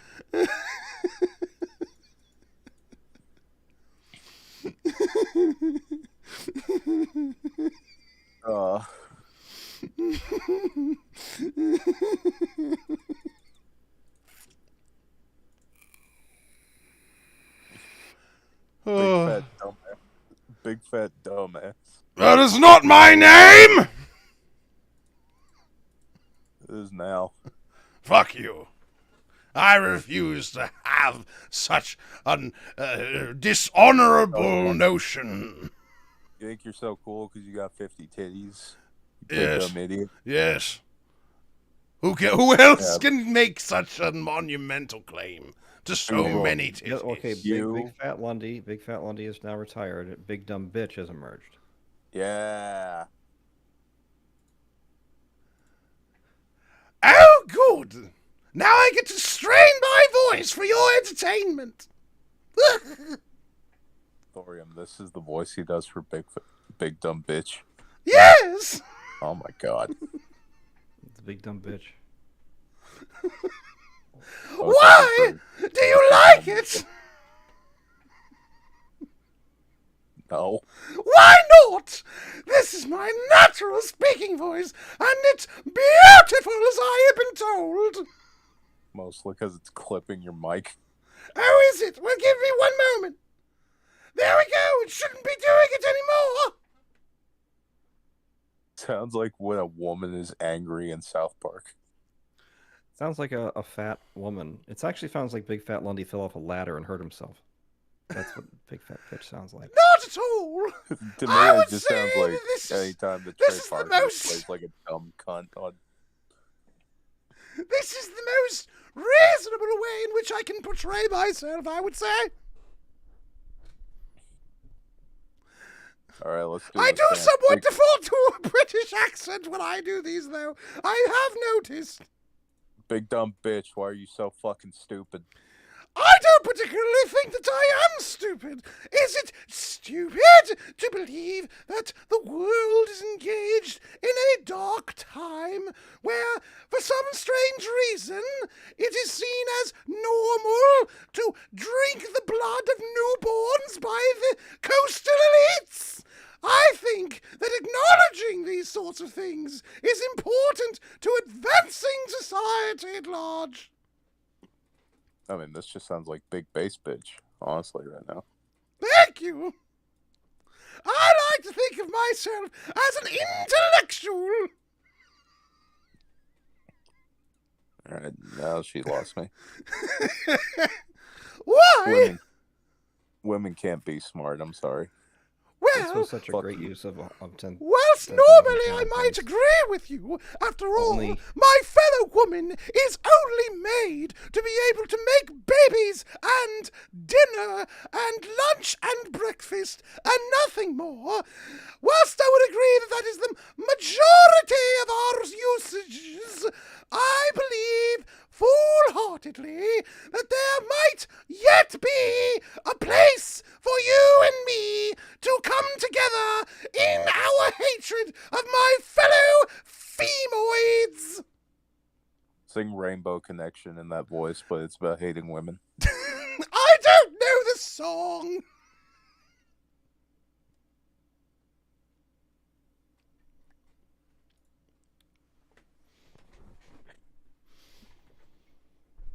What about the reproduction song? Reproduction!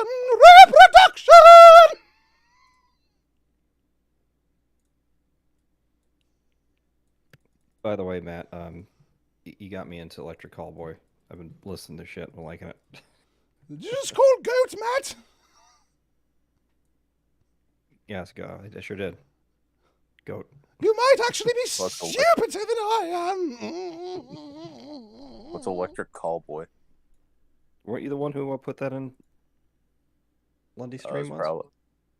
No, that was Mork. Mork? I love Mork and Mindy. Or no, Cindy. Or, no, Sunny. Shut the fuck up, dumb bitch. Electric Callboy, previously known as Eskimo Callboy. How dare you tell me to shut the fuck up? I have done nothing but aid in your desires and needs of hating women. Yeah, but you're still a woman. But if I hate other women, then I should get away with it. That is how I've been told this works. Shut up, bitch. Who would have ever thought that I'd be treated in such a dastardly fashion? Shut the fuck up, bitch. You're a nefastous bitch. I'm still on the page with the obscure words with N.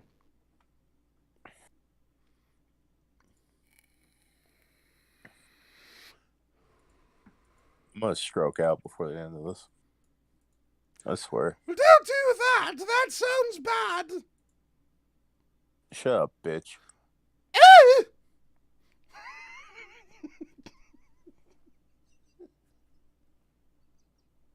Heresy bounced, didn't he? Yeah, he did. Heresy bounced quite some time ago. Good for him.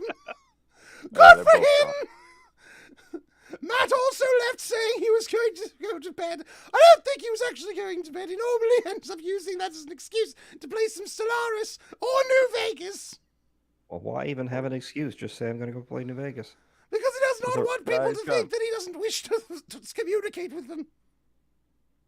Does He went really? to bed very early. Really? He's capable of that type of courtesy? That doesn't sound right.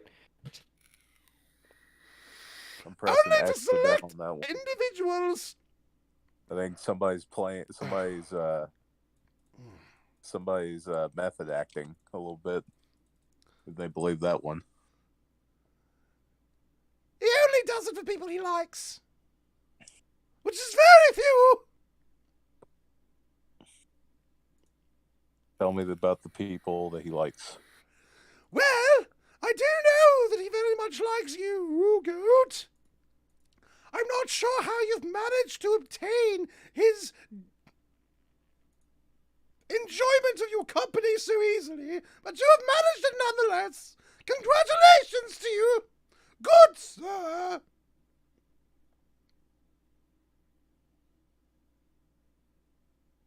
Cool.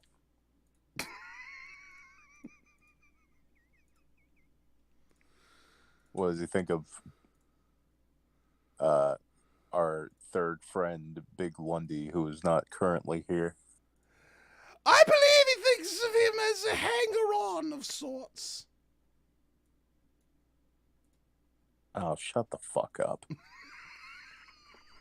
I hear from one of you fucking depressed retards, and then the other one's going on it. I don't believe that he likes them very much at all, to be honest with you.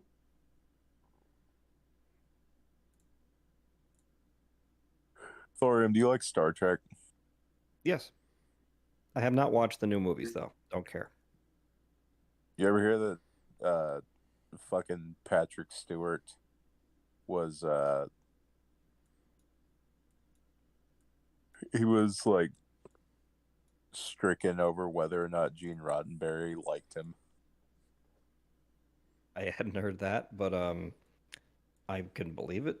I think that is very funny to me. That like makes it makes a big difference as to your employment on his show, I suppose. So it's a reasonable thing to be concerned about in that situation. I heard a bit of it, and it is very funny thinking the idea of him viewing him as like an absentee father, because he's just. Well, his real father was kind of a piece of work, so everything I've heard about Roddenberry, he was just a fucking hound in the 60s. I don't know what that means. I haven't heard anything about Roddenberry, but I mean, based on some of the writings of I found there's one Twitter feed that talks about like just like Star Trek memorabilia, basically, and occasionally they have old scripts or even letters about the scripts as they're getting Star Trek Next Generation off the ground, which actually started a few years before it did. So the show started in '89, I believe. So really by the mid-'80s, they were already talking about relaunching it. So a lot of these old school, 60s hounds were talking with each other, and they're talking about, we need to get, what was really great about Spock? Ladies loved him. Ladies wanted to fuck him like crazy. And they would just use the most dirty language in these letters to each other, saying, yeah, we need to get someone who fucks. Picard, we definitely think that, Kirk definitely throws the vibe that he fucks. We need to get someone on the new show that is. How about we make this Data character like a combination of the old Kirk and Spock, sort of like someone who's like super intellectual but also fucks.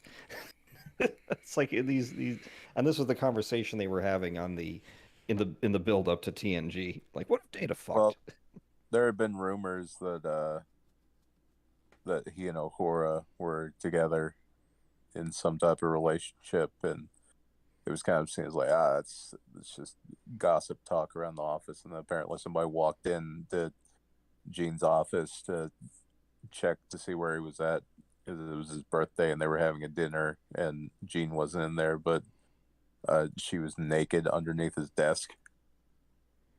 Good for him. And meanwhile, he's like, I'm so glad Martin Luther King called you on the phone to tell you to take this part. Thank you for everyone involved in making this happen. Yeah, that was a story she told, that Martin Luther King contacted her to take that part because she thought it was important to have black representation on mainstream television. Do you believe that? What? Do you believe believe that he actually did like that? like a Do bitch. you believe that he actually did do that? You're still clipping out like a bitch, you big dumb bitch. I'm not clipping out, and my gaze is very low. Big dumb bitch. What do you think about revisionism? Based. Oh yeah. History should be written by whatever it is that I believe is true. That's the only real way to do it. Yeah, what do you believe is true? I can't say it on Twitch. Mm-hmm. Stupid shit. We can be sure of that. It's going to be stupid. Orion still doesn't quite understand that this character, while stupid, does not believe themselves to be stupid. That wasn't the character. That was me as the character, parodying the character to the character. Big dumb bitch. This is me as the retard. What do you think happened September of 2001? I don't think I'm going to say anything. Mm-hmm. What's your stance on COVID in the vaccination? You're trying to bait me into TOS. This is what's called fed posting. Don't appreciate it. How do you feel about the election for? How do you feel about Ukraine? There's no right answer because you're a big dumb bitch, so you have to say unsensible things, or you violate the character. Technically speaking, there's various people that could get upset at you on both sides of it. Oh, absolutely. There's really no winning on this one, to be honest. I like the fact we're on the same wavelength with this one. What am I supposed to do exactly here? It's your stance on the Big Ukraine dumb bitch. situation. Do you know, big dumb bitch? Do you remember a certain 14 words? No. Oh, but you're big dumb bitch. You should know. I don't remember things. You should know the 14 dumbest words. I don't remember anything. Language. Should be tattooed on your forehead. Your big dumb bitch forehead. I have an inability to remember things. All right, I'm taking a little break and eat some food. See you in a bit. I'm also going to stop being big dumb bitch for a little bit. As fun as that was. That. Nothing of value was lost. It's fine.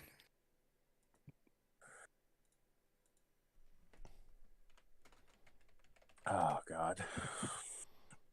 How you feeling? I think I have TMJ. Thinking of what? TMJ. I am unfamiliar. It's in my jaw. Okay. I don't know. It's probably also like a stress thing. My fucking face randomly clenches. I don't know.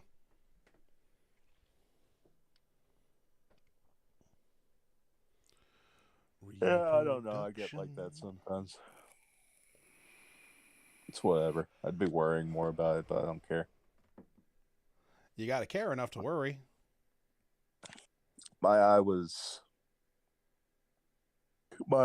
kind of fucking with me for a little bit, but then I remembered like I had had a mishap with it earlier, so it's probably just that. Still irritated.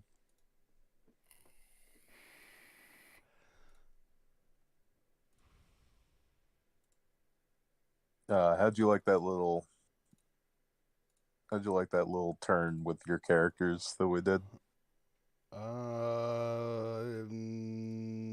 Can't say I was a fan. Why not? I'm gonna FF this shit. One's in the chat if you thought that was the most base way of taking those characters. I did enjoy exploring the character Big Fat Lundy some, but Big Dumb Bitch, didn't like that at all. Big dumb bitch got put in a big dumb corner. Is that what you're telling me? Yeah. I can't say the things that Big Dumb Bitch would say. So this is why you should have stepped over the landmine whenever I said the obvious one about history. You're too fucking eager. Just jumped headfirst right into the bear trap with that one. Yes, I did.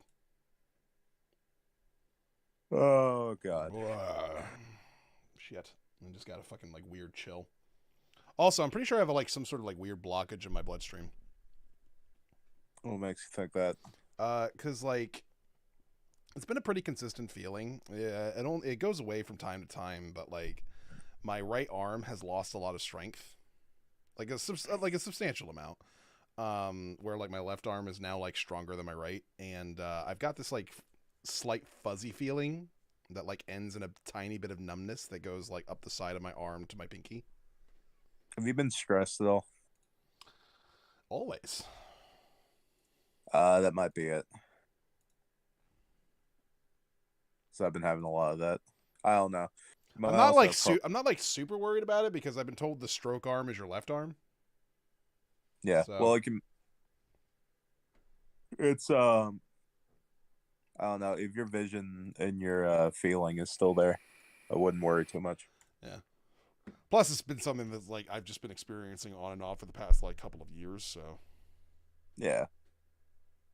It's probably like a deteriorating thing, but it's not I've been like using some grip weights that I found on Amazon to train my grip strength back up on my right arm, and whenever I do that a substantial amount, I can like feel some like weird cooling sensation on the inside of my right arm, which I don't know, like whenever I like work it out really hard. Fuck, man, most of the stuff that's made me worried with my face, with like some of the medical stuff I've been telling you about, that's all shit that I had like happen to me when I was having like panic attacks like a couple of years ago, and it just like completely leaves my memory from, because it's in the moment kind of thing, so I just completely forget. It's like, oh, I'm dying right now. Yeah, it's like you can't think whenever you're just like obsessing over it. I'm not saying you're necessarily obsessing, but only as of recent. Because I only really noticed it because I got the grip strength, because I was like, I'm losing a lot of grip strength, and then I realized it's like basically localized on my right arm and not my left, and I'm like, that's weird. Is it something you'd want to like go to the doctor for? Or? Probably, but like I can't afford going to a doctor. I mean, medical bills aren't something foreign to you. No, but I still don't want them.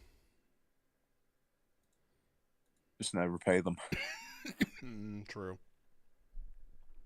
What the fuck are they gonna do? But like the only way I would be able to get that looked at then is like the emergency room. That's a fucking nightmare. Oh, dude, I went like fucking 5 or 6 times over the past week.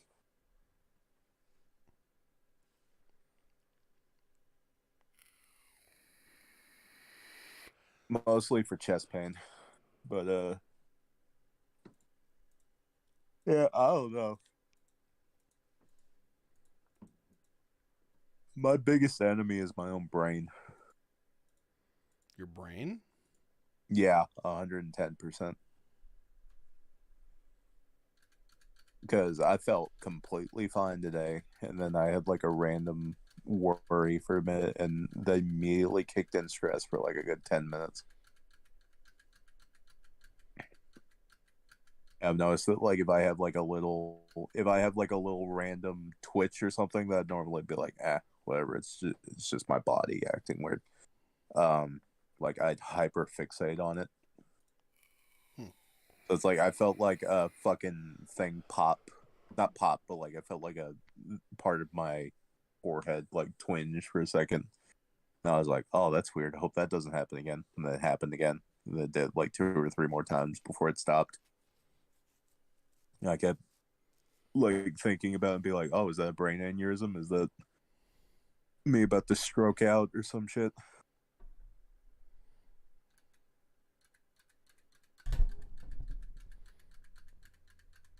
Called health anxiety. Used to be called being a hypochondriac. Sounds about right. It's not fun, and it's something that you have to gradually get over with. If you have like a weakness thing, I don't know if that's more of like a muscle weakness or if that's more of a like a bone thing. If it ever got to like a debilitating level, I'd definitely just say fucking go to the ER. But no, it's to not an debilitating. extent, It's just annoying. Yeah. I'm saying like, what was I original? My original point was that there's a lot that the brain can do to convince you that something is wrong sometimes. Not with your case necessarily. I'm just meaning more my personal thing. Yeah.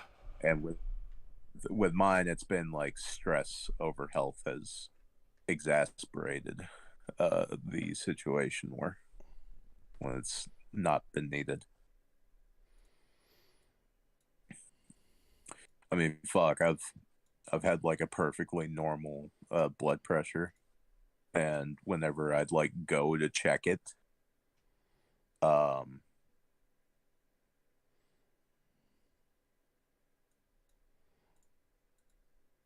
if I'm not 20 or 30 above what it is normally, and then it'll like drop down over the course of like 2 or 3 minutes.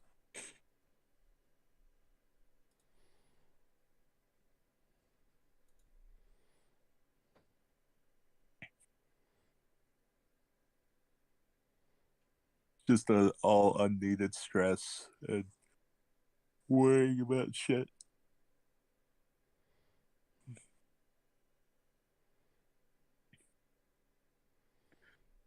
I've personally gone the more classic route, which is just taking pills, but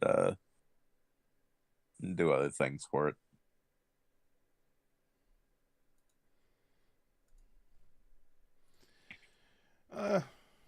I don't know. I feel like I'm just gonna try working out my arm for a while and see if that causes any sort of progress. And if it does, then No, I'll yeah, worry that'll about it. probably.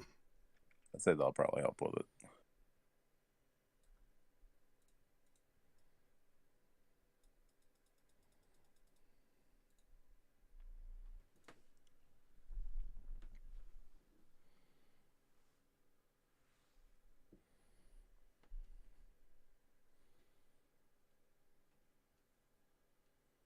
I definitely want to maintain usage of my right arm. Very important.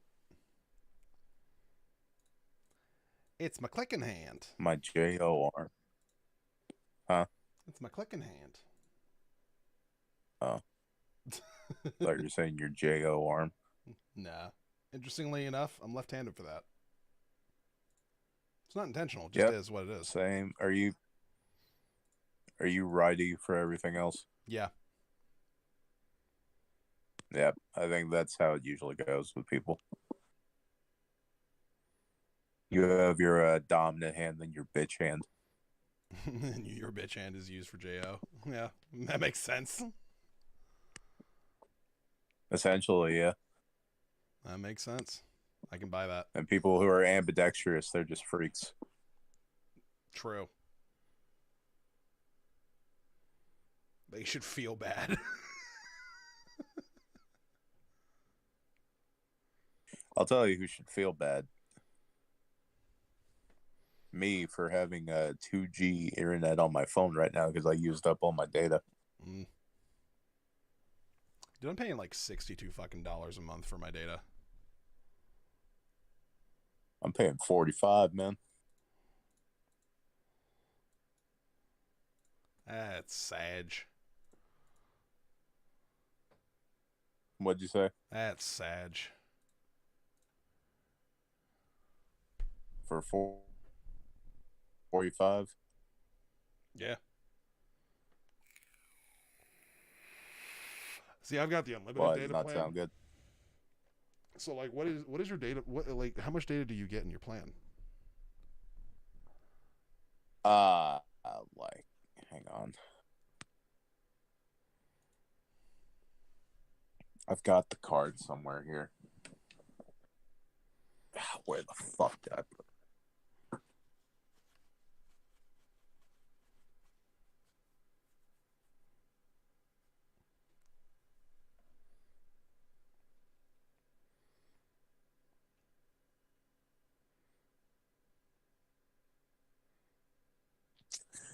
Hang on, I gotta look up what the fucking thing is. I don't know if I dropped, or I don't know if I threw away the card.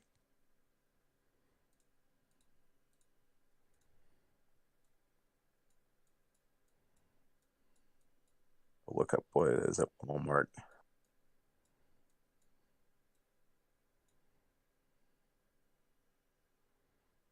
Yeah, no, it's unlimited. Oh, that's weird. How the hell do you breach that then? I don't know, but my internet dropped pretty low today for some reason, so I'm assuming that that's what it was. This doesn't make any sense to me. I have no fucking clue, man. I am retarded when it comes to shit. All I know is that it's worked completely fine for the past couple days that I've had it, and then randomly today at work it just started cutting out, and then I had to turn on low data mode to get it to work. Huh. Yep. So I don't know what the fuck. I don't either. And maybe it was just where I was at. It works depending on time of day or something, but my connection's been fine when I've been in calls also the past couple days, but tonight it's been like kind of buggy. So again, I don't know, but I'm assuming that's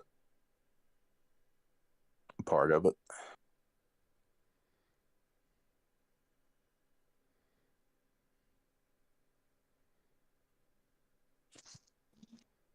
Welcome to phone plan talk, ladies and gentlemen.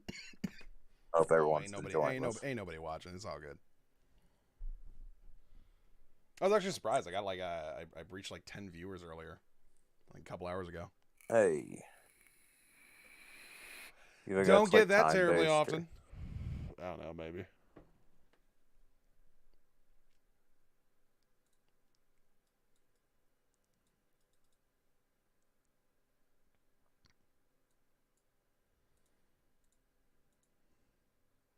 Holy shit.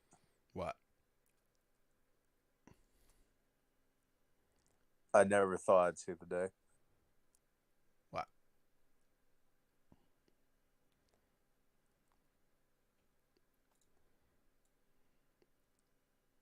Wait. I have to see confirmation on this before I say anything. Because I might have to randomly start pinging Adam. Why?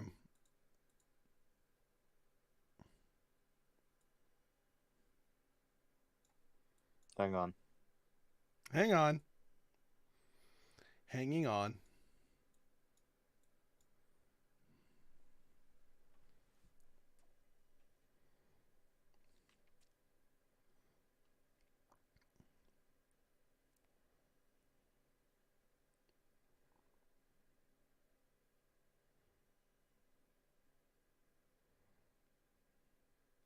Come on, load.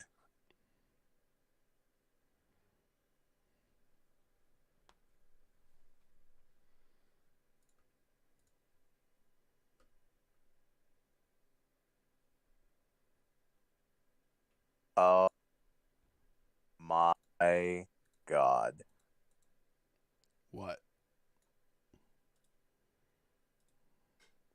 This cannot be real. What? Will you stop being a fucking douche and just tell me? Liquid Chris came back. What? Who's Liquid Chris? Chris Chantrell.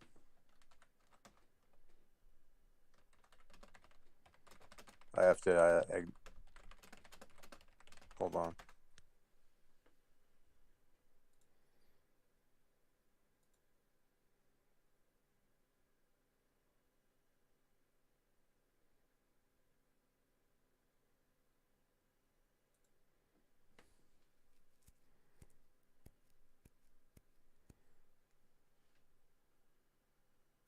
I have to DM Adam.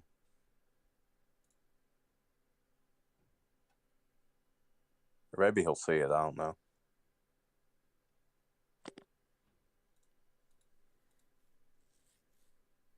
So, sorry, I'm getting gushy about something that doesn't make sense. True. So, there's a guy who trolled Chris Chan back in the right before things got real sad, and he went by the name Liquid Chris, and he basically went to Chris and said that he was the real Chris Chan, and that Chris was someone named Ian Brandon Anderson.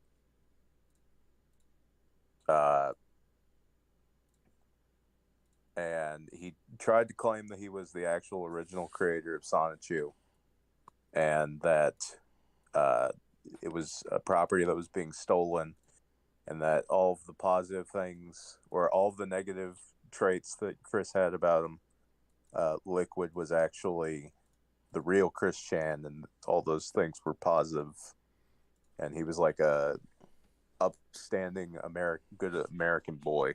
Okay. And it's considered the best troll out of any of the Chris Chan trolls. And he's apparently returned to troll another freak show lolcow named Cyrix. For some unknown reason. No, okay. You have to understand, this has been 13 years, and Liquid Chris went on to be a cancer researcher, so it's very confusing. Yeah, that does sound very confusing. I mean, why would he bother at this point?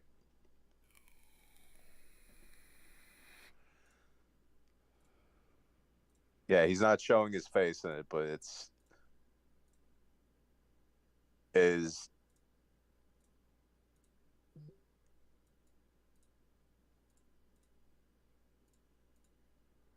hang on. It's real. It's real. He showed his face.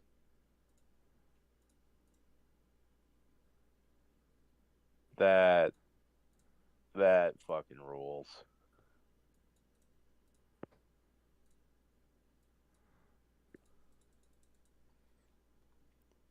Oh my god.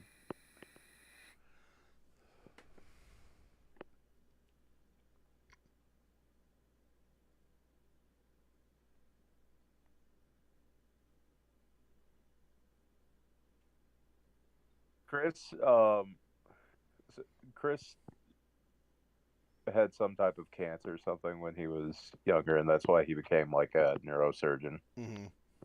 I'm very, again, it's very confusing why he decided to hop in on this. The video he uploaded is completely. He printed out another picture of Billy Mays to hang in the background, and he's got his original cutout Sonic medallion and. Awesome.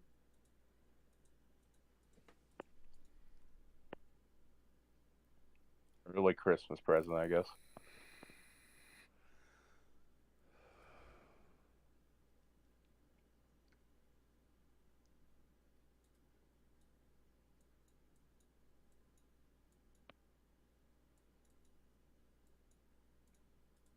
And Cyrax isn't even playing. He's just saying he's got to beat him up. Oh, that sounds boring. I'm just gonna beat on him. I hope it keeps. I'm just gonna beat on him. I'm just gonna I hope punch it him goes farther. right in the face. I'm gonna call him a douchebag. I hope it goes farther than that.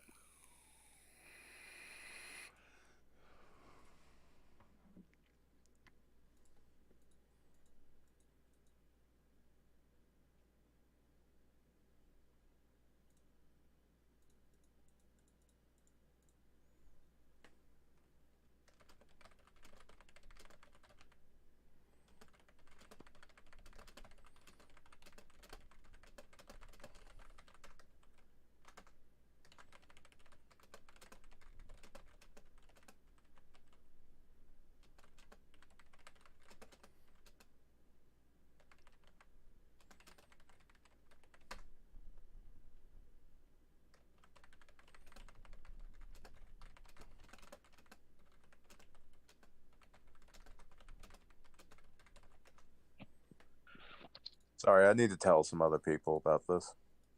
Okay. Hang on. You may feel free.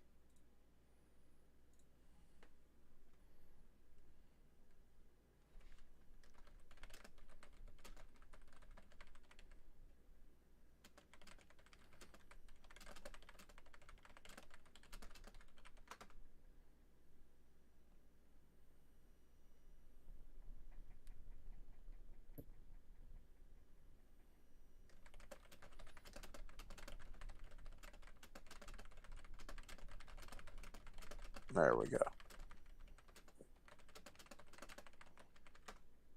I'm very happy right now.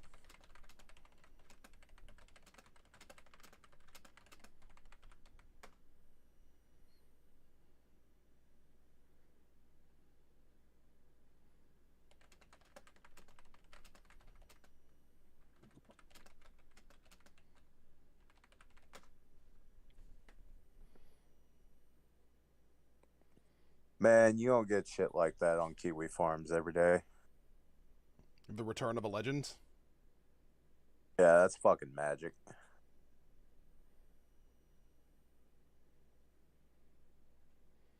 And only 11 days from Christmas. The Lord works in mysterious ways. That he does. That he does.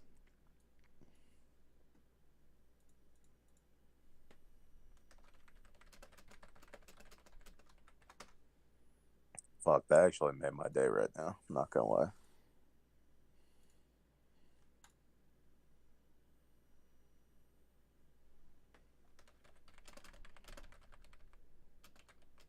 Yo, what's the dumbest song you've listened to recently?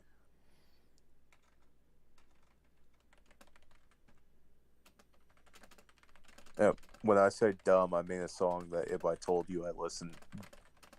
if you told me that you listened to a song and it's like the weirdest one that I wouldn't expect you to listen to.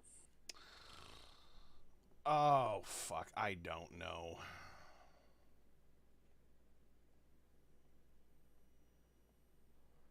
I mean, honestly, I haven't been listening to a whole fuck ton of music lately, to be honest. This is why you need to listen to Music Room. True. 'Tis true that I do. I post all the good shit in there.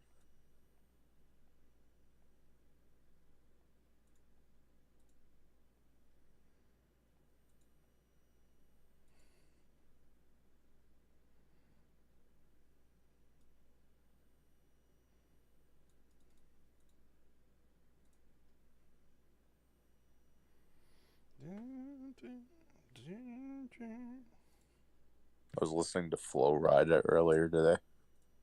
Listening to Flow Rida last week, or a couple weeks ago. I got into a kick of some of his hits. He's still making new shit. Still making new stuff. Favorite track, go. Sugar. I got into I Cry for some reason. Also, in other news, beefy muscle gal Marissa is now new character for Street Fighter 6. Oh yeah, I saw her. She's pretty fucking fun. You see Paul for fucking Tekken. Paul's always my favorite character. Haven't seen the new what shit. It looks like now. No. Oh, Thorium. Oh no, am I gonna be sad? I'll show you. No, if I want to see it. Don't know if I want my. I can't say my childhood because Street Fighter, or excuse me, Tekken 3 came out in my early 20s. Where is it?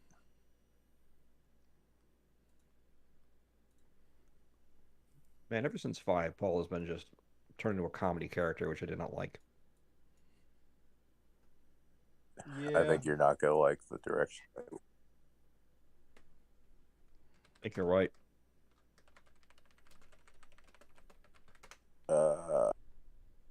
I'll just screenshot it. Okay, you ready? No, but let's do it anyway. Alright. This is Paul now. Where are you posting that?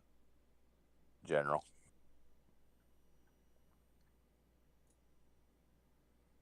Okay, that's not as bad as I thought, but the only problem is it's too much of the Ken from Street Fighter 6 vibe going on. You know, a little bit, bedraggled. Street look. No, this doesn't offend me too much as far as the look. We're not all that bothered by it. What do you think, Lundy? Looks pretty bad. I don't like it. Then again, never really was that much of a Tekken dude, so who gives a fuck what I think, you know what I mean? Tekken also has like one of the more deeper, customization things going on lately, so if you don't like it, it's not going to matter a whole lot in game. Lundy, do you know what people have been comparing that character design to a lot online? What? It's ma'am. Oh, yeah. That makes sense. That makes sense. He has a man purse. This is not my Paul. # not my Paul. No, it's it's a very different It's like talking about it like it's a fucking snuff film. Yeah, it's not that. It's just so there is a popular video that went on a while ago of a transgender like woman 2 or 3 years ago at like a GameStop, and someone called her sir, and she like lost her shit and was like, "It's ma'am," and that like went around and went viral. It was like people being like, "Look at this fucking crazy bitch." Became kind of like fundamental towards all the people who are just like, the trans people aren't even real, right? Like all that shit. And she became like just this big lolcow meme. So basically like a big red for the trans, right? Yeah, basically. Okay, got it. And yeah, that model does look a lot like her. Very big, very muscular, very blonde. I guess the only thing I don't like about this design is that his jaw is so different. It's like he has a totally different jaw. Randy's older, but your jaw doesn't keep growing.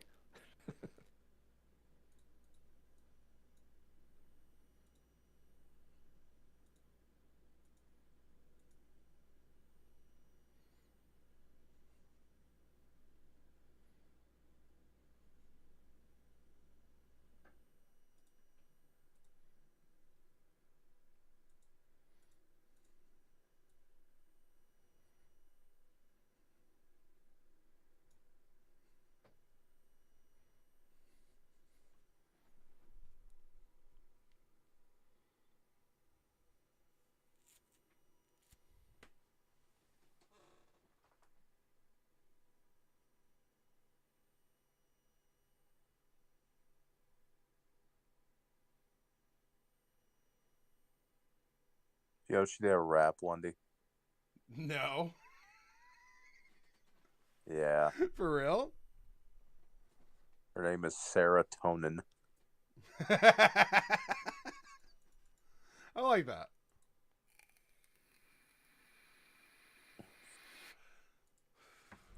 That's nice and funny.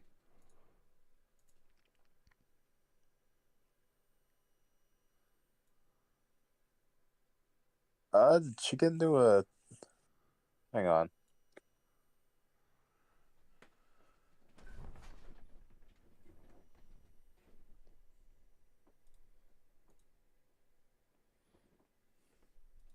Guess she responded to ContraPoints about something. Yeah, ContraPoints made a video about like internet cringe and how it works. I can't remember like most of that fucking video at this point because it's been a long time. This is from like 2 years ago. Yeah. Well, and ContraPoints used that particular video as like an example of like cringe, and she's just like, why is it that I feel cringe when I view this? And I think that cringe oftentimes translates into exhibiting a feature that we don't like about ourselves, or we would be embarrassed to have exposed. And this sort of like anger, which by all accounts in context is fairly righteous, is something which I myself would find embarrassing to display to other people. It's a part of me that exists deep down inside that I just never want anybody else to ever see. But then like she came out, the serotonin person came out basically saying like ContraPoints needs to mind her own fucking business and not use me in her fucking videos. Like, got really mad that she was like being brought up in the zeitgeist again. It's just like, leave me the fuck alone.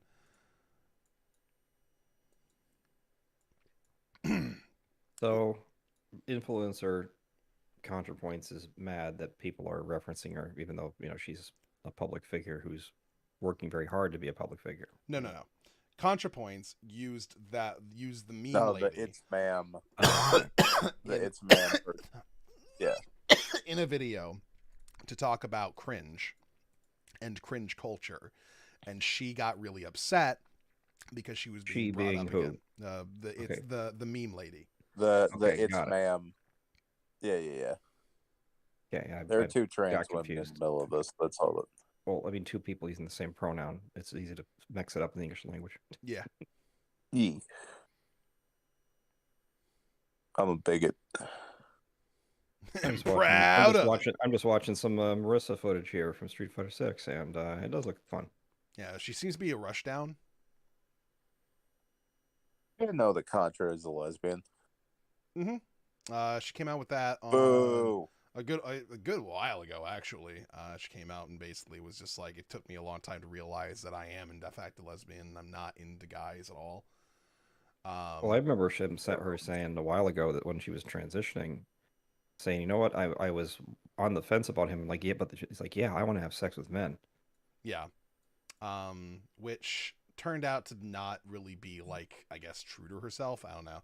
Like, the thing for me is that I find, like, most people who go through any sort of, like, gender confusion or even sexuality confusion, we all have our own weird fucking journeys that we need to go on, and that's just one of them. It's just figuring out whether, like, what it is that you're even into.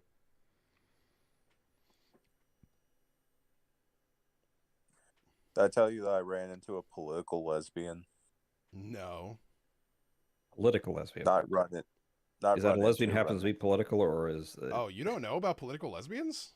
No. We did a podcast about this. So a political lesbian is something that happened way back now during the women's rights movement in general, like when that was just like a thing that was new, more or less. So which way, like the 70s or earlier? Like the 70s, something like that. Before Stonewall, I think. Yeah. And what they would do is they would these political lesbians, as they were known, is they would essentially utilize the concept of man hatred and use that to justify essentially telling women, like, men are bad, so you should try just being with women and try being a lesbian.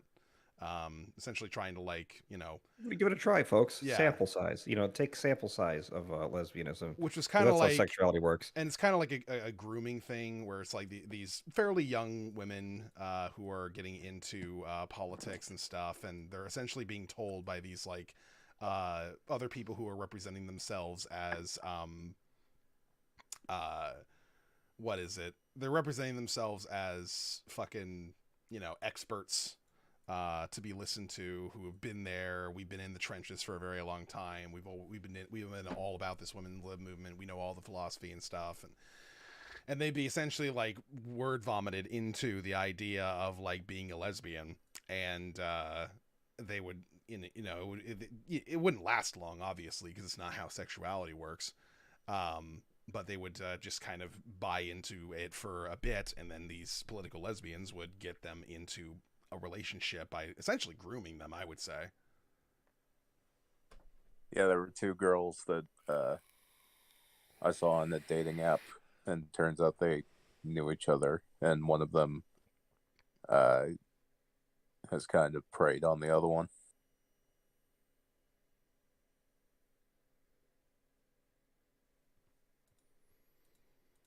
sucks. At least that's what I've got. At least that's what I've gotten from comments and posts I've seen on Facebook and other social media that the two share.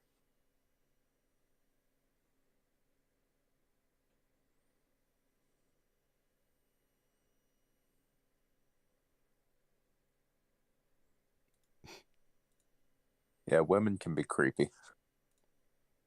Yep. They sure can.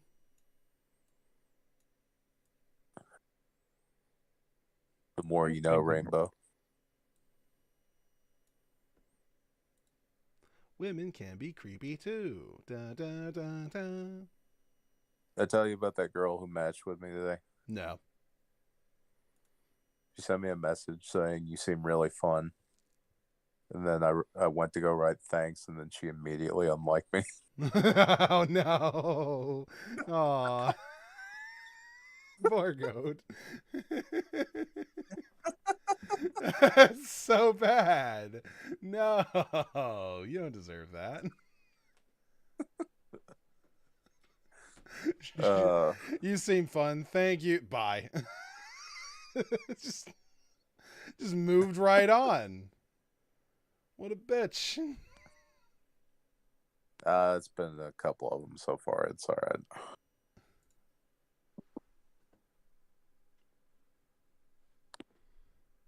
I got like 3 matches today, and 2 of them immediately unmatched.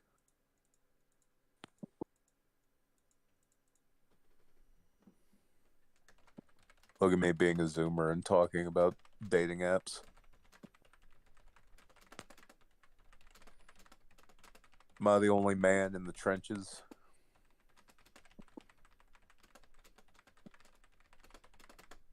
I haven't like tried to be in a relationship for a good while. I think Thorium's in the same boat.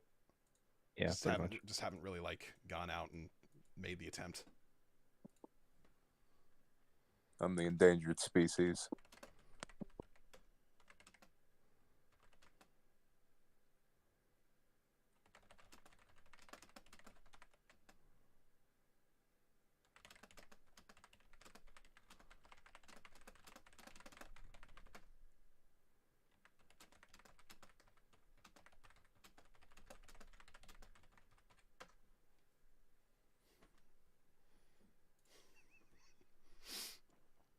Another friend of mine just got broken up with, and they're like, "Hey, I need somebody to tell me I'm not worthless." And I'm like, "Easy, got you." Not a problem. Oh, you should have said, "Oh, well, good luck with that." No, not in that, not in that context. No, not the time for snark. Not the time for snark. I get it, but it's right there. It's right such there. an easy joke, but no, you don't do that. Thorium, expert nagger. You know about negging? Of course he does. Thorium was around for the first push of the pickup artists, the original push. Oh, are you? I'm not into it. I mean, I found the torrents back in the day when I first started using torrent technology. Yeah, I'm like painting him to be this person who was like a pickup artist back in the day, and he's like, "No, I wasn't in the culture. I found a book." No, I found the torrents of the culture and the interviews. Tyler Durden. What? And I remember the title. I remember the title of the game torrent. It was called Mastery with Women and Dating, Volume 2. And I saw that like scroll by, and I'm like, you know what? That sounds. I want to see what they have to say. These self-styled psychoanalysts. And it was a round table, hosted by Mystery of various other these other pickup artists, and interestingly enough, in the book, the game written by a guy named Neil Strauss, who was a writer who did a lot of writing about the rock scene. He did some rock band biographies. He wrote the book about Motley Crue that kind of solidified their status as being the hardest partying band. Mostly from the testimonials in that book and what he observed when following them around. But he had talked about it, and basically this one guy who was going by the name of Tyler Durden was like this real manipulative asshole who moved into Mystery's rental house and just sort of took over the community and just really turned everybody against him and was just really, like this nefarious character. And now I realize, wait a minute, I look back, he's in this this big roundup seminar with these guys, and Mystery says, "Oh, here's Tyler Durden. Actually, we lived together for a little bit, So it's like now they're all cool. I guess that's what a love of trying to get some money will do. Mystery moved back down here recently. Down where? Oh, he's Canadian originally, and he's trying to start back up in Hollywood at the moment. He's trying to start Project Hollywood again. I mean, even in that book, from the book, The Game, Strauss, his friend and the author of the book, had said that so many other people have made so much money off Mystery's content, pretty much in terms of just poorly plagiarized, but just better monetized, but because Mystery was kind of he suffered from real depression, the book opens with him taking him to a place because he's having suicidal ideations, Yeah, so he said he was a late bloomer, and he was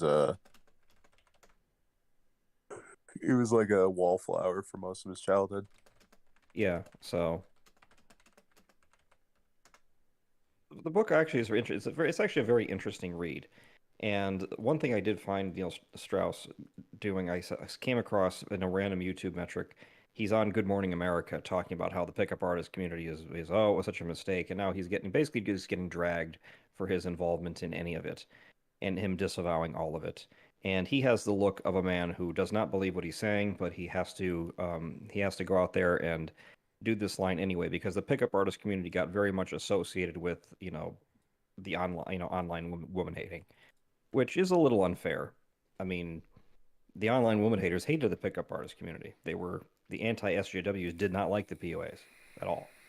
So true. The POAs got the worst of both of it. They got the hate from the feminists, and they got the hate from the anti-SJWs. Like they didn't have a friend in the world, and they were a little too weird and a little too cringe for anyone else to take up for them. And not that they necessarily deserved to, but that was the where they ended up. It should also be worth noting that Durden's probably worse than Mystery by a few metrics. Oh, I don't doubt it. I mean, Mystery, at least looking through it, he seems to really. The description again from the game in the book is that Mystery would come off as being very obnoxious, if not for one detail. He believes that anyone else can do what he does too. Really obnoxious people think I'm the best, only I can do this. But no, his thing is, no, other people can do this. It's a learnable skill to be good with women, and it's not something that is special to me. And he makes that very clear, which is, I think, certainly a nice quality. That's a nice thing to put out there. But there was another guy who was a pickup artist. I can't remember his name, but he actually had a show over in Britain. Like, they gave him a show of like, hey, take these 3 guys and, straighten them up and help them overcome their shyness to talk to women. And this guy was generally considered to be the most ethical of the bunch, and he did not really he didn't really jive with the rest of the pickup artist community. Oh, I can't Julian Blank. That sounds familiar. He was an American migrant over there, though. So yeah. I don't know, but yes. But I remember there was a show with Julian. Yeah, I think so. It was Julian Blanc or Blank, and Strauss had actually given him. He said that this guy was such a smart guy and such a good writer. He actually allowed him to write his own chapter in the book because when he was talking about various PUAs and their different philosophies. He basically said, I want to write my own chapter. I don't want you to write it for me.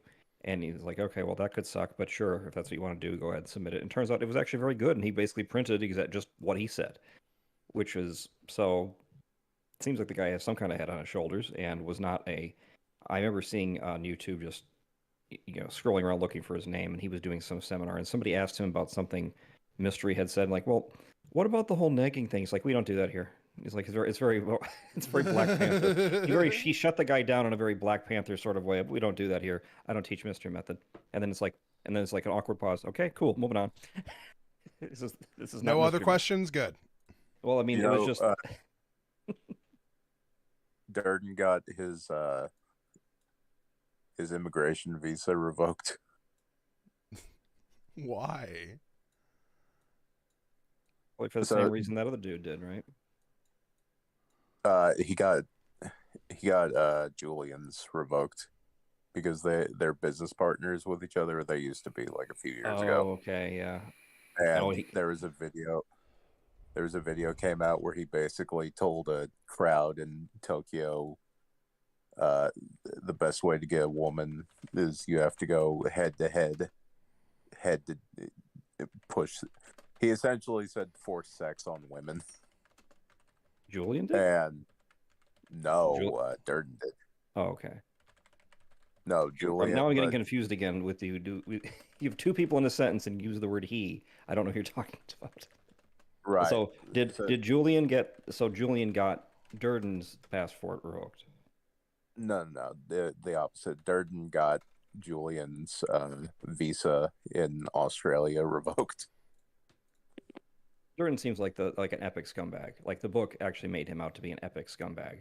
No, yeah, he's trash. He's like white trash to the degree. A monumental, incredible scumbag.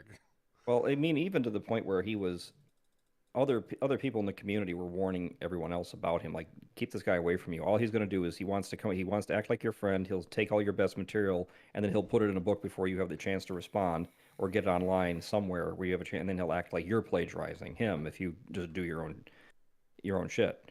Like, the guy was, well, and even in the book, it went as far as saying that Strauss had found spyware on the community computer there, which had a keylogger on it, so that like this guy was. I mean, he had. It's like I have absolutely no question who put that there and why. He goes, that was Durden reading everybody's like texts and emails constantly. Like that's the kind of piece of shit he was. He just wanted to be this. He wanted to be the board queen pretty much and control everybody and do everything. And I mean, it's their choice to get involved with a guy like that. I mean, that's he was an easy to see coming. Also, he has a whole thing in another video. I found it. I'm reading it through Vice, where he talked about. He tried to give a metaphor for how to put this. I could look some of this shit up myself, but I don't even want it in my algorithm. I'll have to set up a portable browser to go look up the PUA community, just so I don't get it in my algorithm. Lundy, do you care if I read this? Yeah, it shouldn't be a problem. He's supposed to be describing. This might be a clip-worthy thing. He's supposed to be talking about like showing yourself as a dominant person to like get women over. So this is how he says it. Say you've got a tribe, and there's this fucking lion that's come and eaten 5 or 6 members of your tribe. Everyone's scared of the scary cat.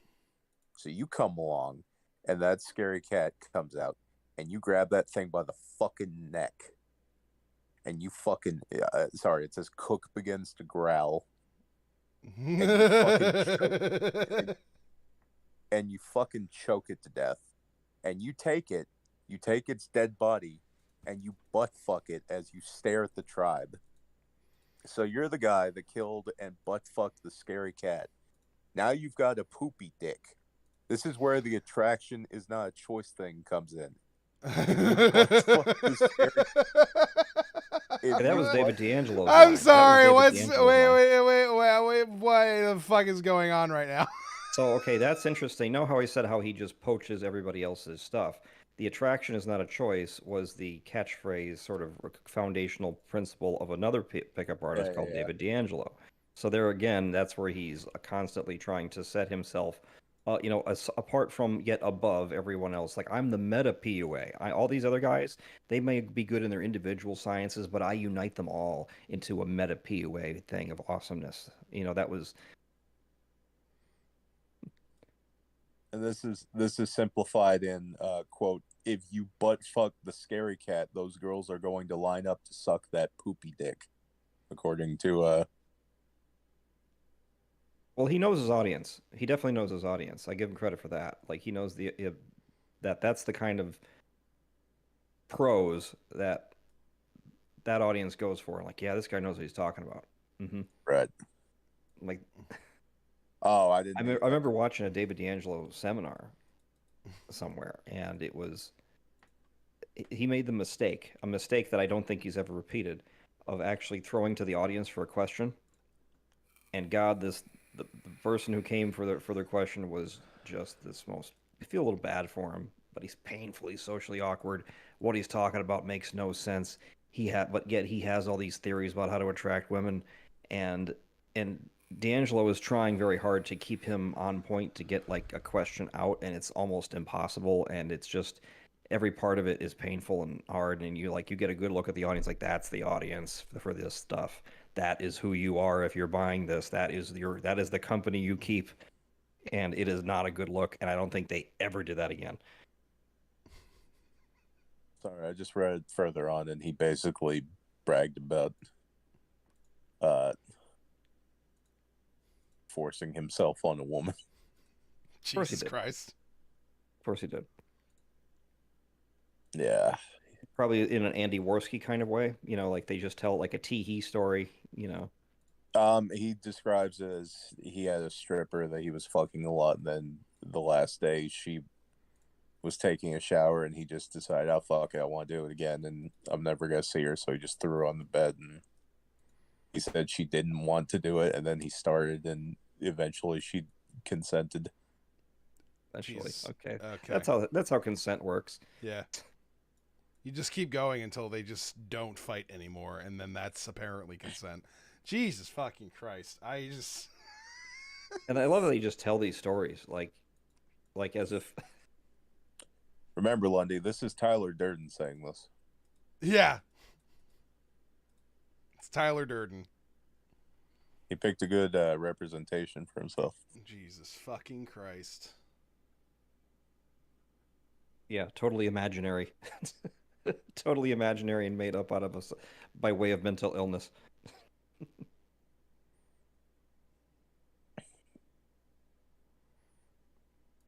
Did you see that channel I sent you, Lundy? That's the friar monks reacting to videos. Oh, yeah.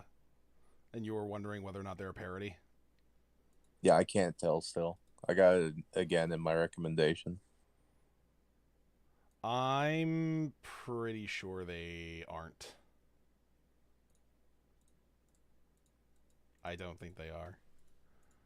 You think they're real? Yeah, I'm pretty sure they're real. Did you watch the video or? No, but I have seen other stuff with them in it, and like they'll criticize like Andrew Tate and stuff for bringing people away from God by embracing a sinful lifestyle and things like that. Like I've seen shit like that. So wouldn't be surprised. This is very odd to see a video called Friars Review Dank Memes, and they're both smiling into the... Oh yeah. It's this attempt at like bringing cool meme culture to God, It's actually what seems like an obvious parody, but it's actually the real thing. Yeah. It's too stupid. That's why Jesus Christ is my, it's that shit. Yeah, well, they review that.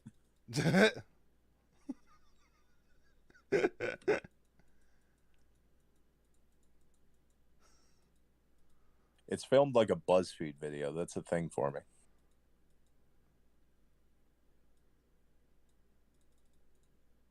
They ended the King of the Hill one with praying, and I don't know.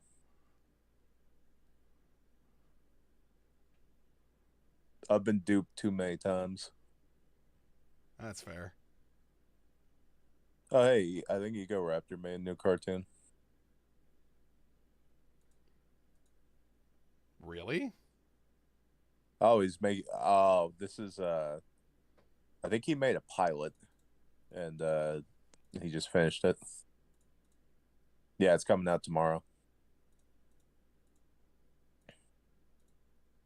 He had talked about that a while back.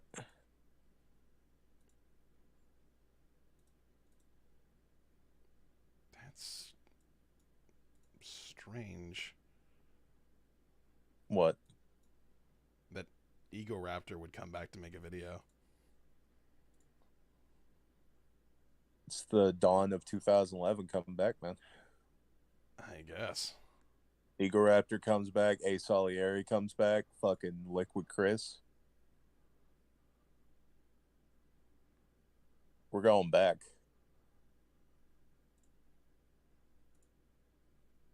Good days are on the horizon. Gas prices have gone back down. You know what the next step is, right? No. Ska revival, baby. What revival? It's coming. Oh, ska. Yeah, okay. Yeah, fair enough. It's coming.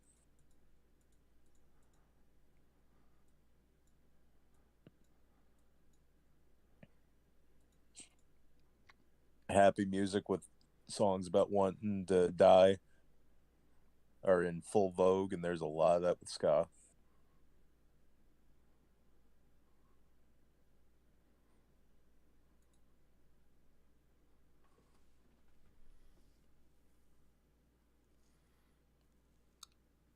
Just give it another, I don't know, year, 2 years.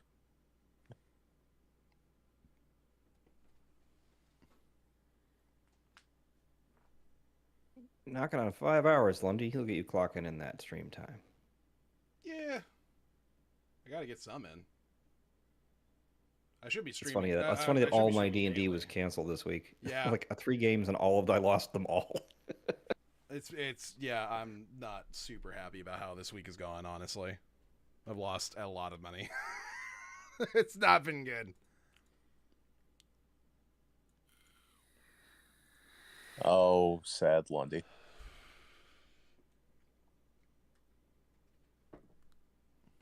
How bad is it? I'm worried about making rent. if that says anything. Bad enough.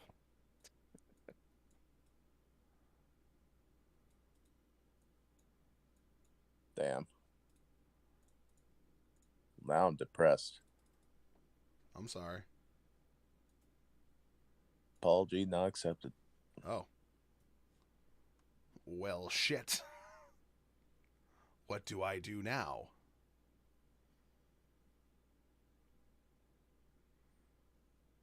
Mosh. I suppose that's an option. Now, isn't it? Facebook seems to think that I want very much to read every Big Bang fan page. And they're so wrong. So wrong. Why not?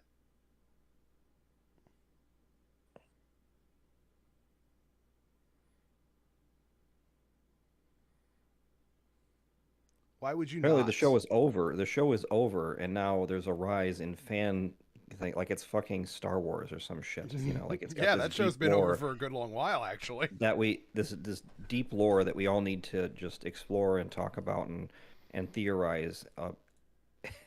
And it really isn't, folks. You can let this go. In fact, there's already you got that dumb young Sheldon shit. That's on season 6 or some crap, which is amazing to me. There's just a generation of very boring people who haven't found the internet yet. That's what the Big Bang Theory is. Boring people who haven't found the internet yet.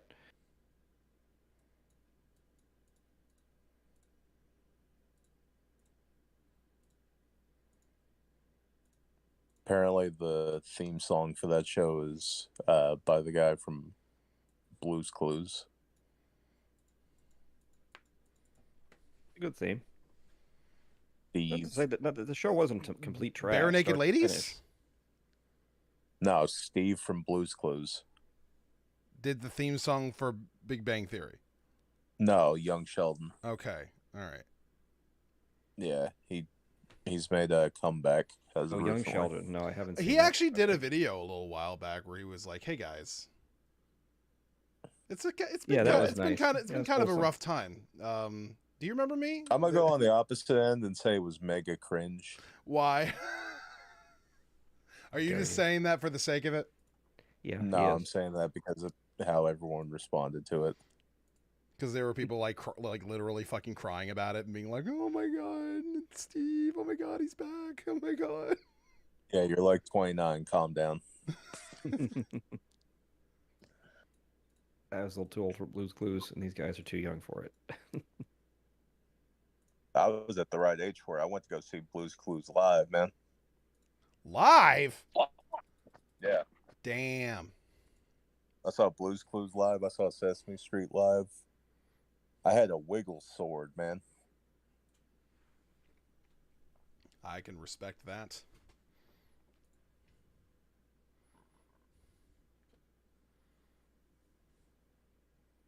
Uh-oh. What? Meat substitutes cannot be absorbed in the human body.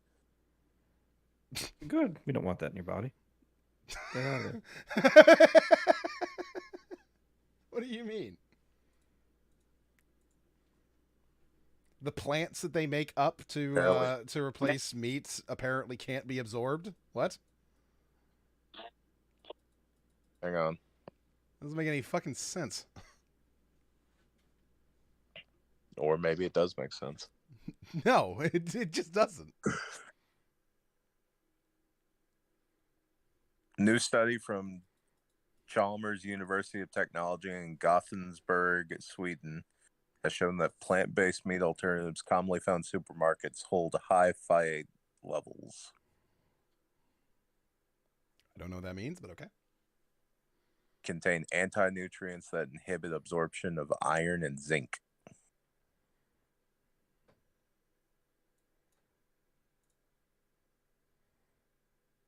That make you iron deficient.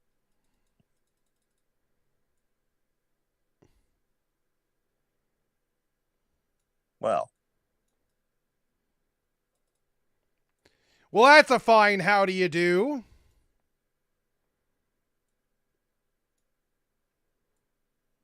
You know, sometimes I have I'm subscribed to two different groups on Facebook. One is called Bullshito, which makes fun of a lot of like dumb bro culture and like crappy martial arts memes. And there's another one that is just a Brazilian Jiu-Jitsu group, and sometimes I can't tell until I read it, which is the cringe post, which is the unironically posting cringe and the one making fun of it.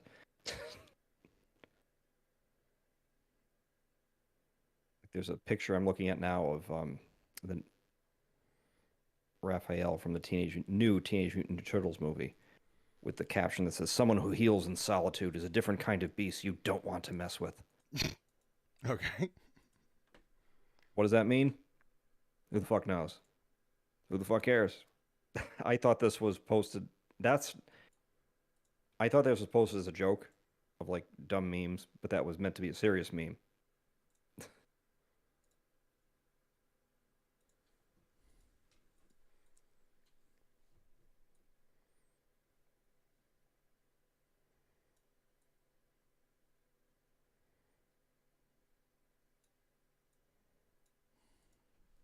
Sorry, I'm still reading this.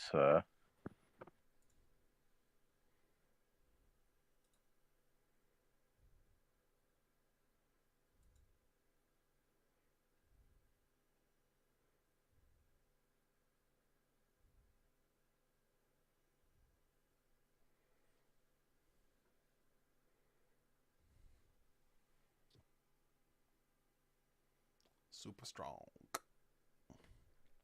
I think it's mostly the Beyond Burgers, but not 100% on that. I know Beyond Burgers aren't meant to be eaten more than like that terribly often. I know that much.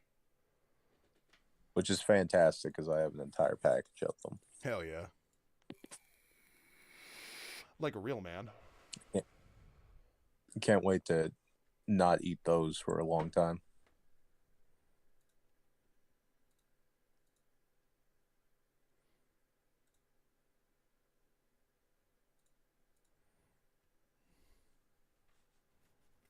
Well,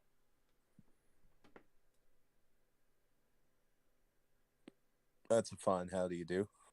Yeah. Really makes you think. Time to start eating meat again.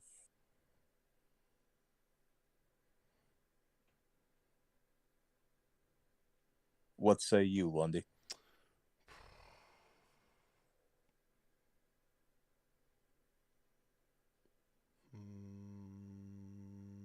Heart would do good, I guess. And then what do I do with the rest? I suppose we do that.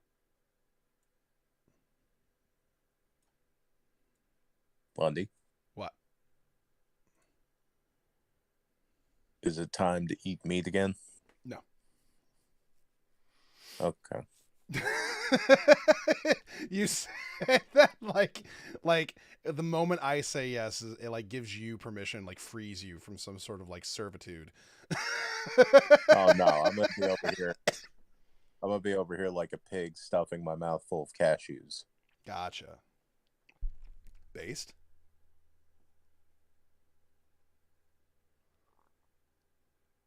Meanwhile, Thorium's over there. Lucky bastard. Having decided not to delve too much into his dietary choices. He don't give a shit. It's funny, I just mentioned Dynamite Kid, and here's a post here that said 2 powerful paragraphs in the Dynamite Kid's book, and it was a wild book, remember that. So here was what it said. It came as no big surprise when Michelle and me decided to separate. It was sad because she was expecting our 3rd child, but the truth was we'd grown so far apart over the last few years that we couldn't carry on living together. At the end of January 1991, I flew back to Calgary from Japan, back to an empty house. There was an airline ticket waiting for me on the kitchen table, a one-way ticket to England. I packed one little suitcase, I left most of my stuff behind, put all the money I'd made on that tour, at least $30,000, down on the table, and just kept a few dollars to see me through the flight. Then I left for the airport. I was leaving behind my 2 children and a 3rd one on the way, but apart from them, I knew there was nothing left for me to stay in Calgary for. I was almost exactly 13 years. It was almost exactly 13 years since I left England for Canada. Back then, I was 19 years old, just a kid with no idea what was ahead of me, although I really planned to be back home within a few weeks. I can still see the look on my dad's face as he waved me off at the airport, and all I had was 20 pounds in my pocket. And now as the plane touched down in England, I looked at the few dollars I had left in my pocket and smiled. I broke even. I'd come back with 20 pounds as well.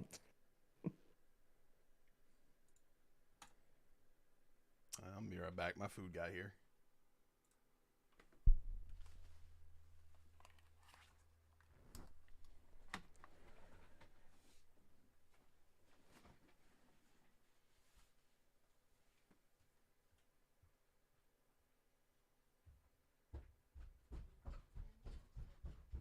Thorium. Yes. What do you think of Harley Race's regret in inventing the diving headbutt? Truthfully, I think somebody else would have done it in enough time. So I don't think he needs to kick himself too hard over that. Well, I mean, he's passed away now, I believe, so I don't think so. But yeah, I mean, people tend to in wrestling tend to give themselves a little too much credit for things in their legacy. Like Mick Foley's constantly talking about, oh, I wish I didn't do the hardcore thing and inspire so many people to do that. But somebody else would have done it too, because you weren't the only one doing it. Somebody else would have had the same bright idea to do all the same goofy shit for, you know, less money and less of a point, and not have any of the other talent to go with it. Talking about putting in streamer hours. I am due, actually, tomorrow to put even more streamer hours in. What you doing? Well, I mean, I don't have any games or anything scheduled for tomorrow, so we're going to be, I'm just going to be streaming. I don't know if it's going to be TFT or, can't do more Baldur's Gate. That thing's crashing too much. So we'll see, I guess.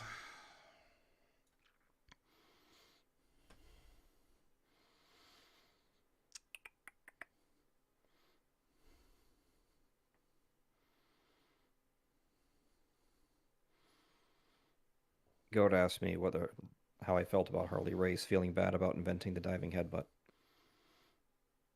I didn't know he did. Yeah. Feel bad about it, I mean. Well, what I said was that a lot of wrestlers will take a lot of stuff on their shoulders that they don't really have to. Like Mick Foley is very bothered by inspiring people to do the hardcore shit. But people do what they want to do, and whether it's you or somebody else. And I'm pretty sure somebody else would have invented the diving headbutt even before if Harley Race hadn't. It's one of those things that someone would have gotten around to it. Credit to you for getting to it first and popularizing it, but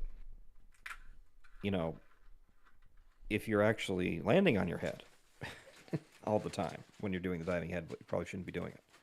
True.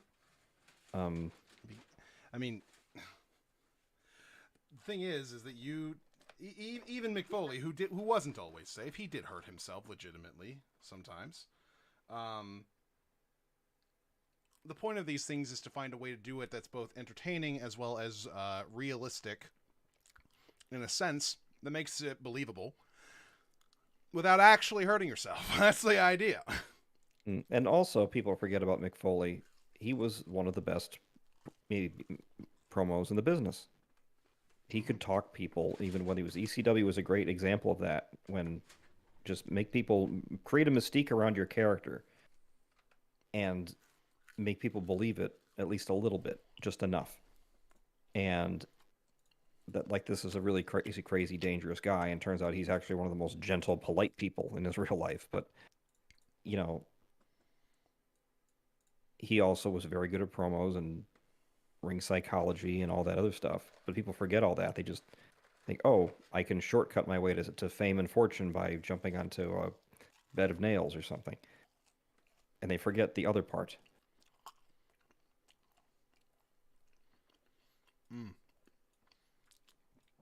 I went back and decided to watch that Hell in the Cell with him and Undertaker.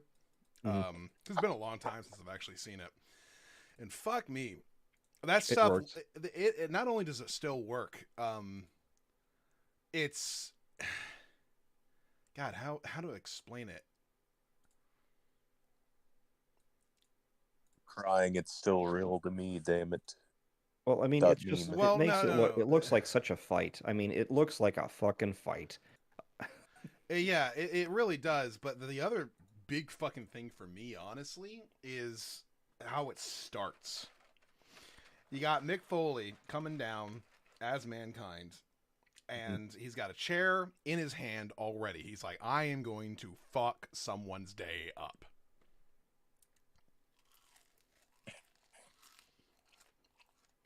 And he walks into the cage and kind of examines it for a bit.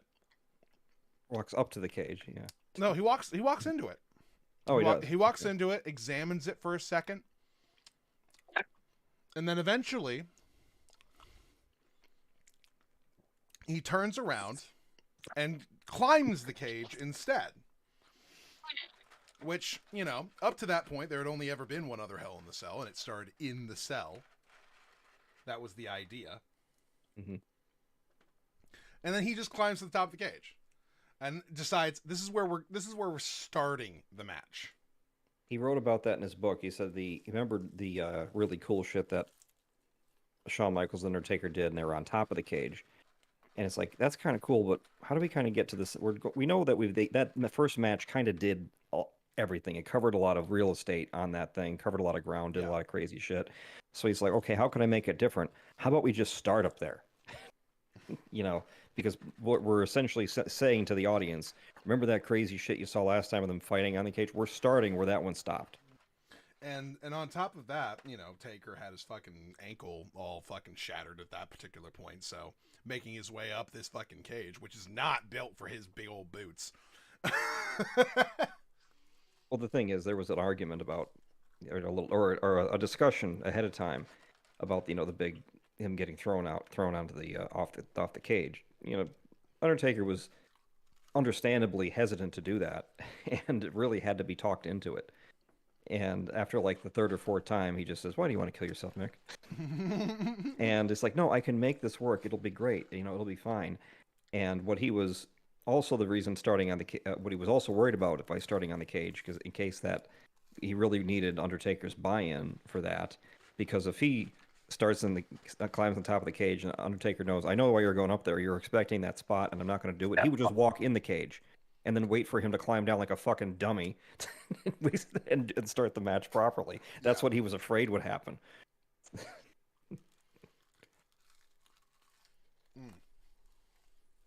I mean, everything about that match is amazing, including like all the stories around it. Yeah. I was watching Taker talking about it as he's like watching it with Austin, and he's like, you got to think, me and Mick together at this particular point. That's like 600 pounds of just people standing on top of this cage, which was not meant to hold that. They did not make it to be able to hold us like that. The second time. The first time, Mick thought it would be fine because they're taking bumps on it. He's doing... Yeah, they're testing it out. I think Mick hit him with a chair a couple of times on top of it. And they're like, all right, this should be fine. But then Mick starts dragging him across the top of it. And they almost fall through. Yeah, the corner buckles out. The corner pops on one of the segments. And then I remember Taker talking about how, like, after Mick takes his fucking giant fall, he's like, that was the longest moment of my life. It took like a second for him to hit, but for me, man, that took forever.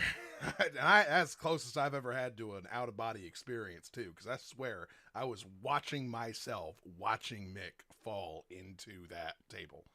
And it was a trip. Mm-hmm. And then, it's...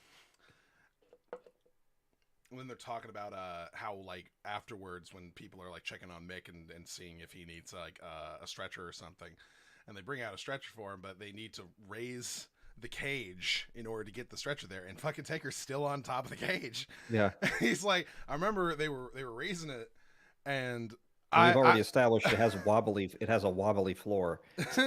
And they were raising it, and I was looking at it, and I'm looking down as I already don't like being up this high in the first place. I really don't. And then they start raising the dang cage, and I realize I'm not going anywhere for a while. So I just stand deathly still so that I don't fall through the top of this thing and cause a bigger problem. Yeah, and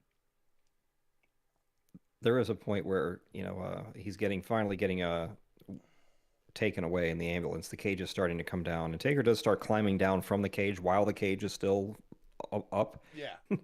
And he's climbing. So imagine those things are happening at once. Then Mick, gets conscious again, and then starts busting away from the EMTs. Yeah.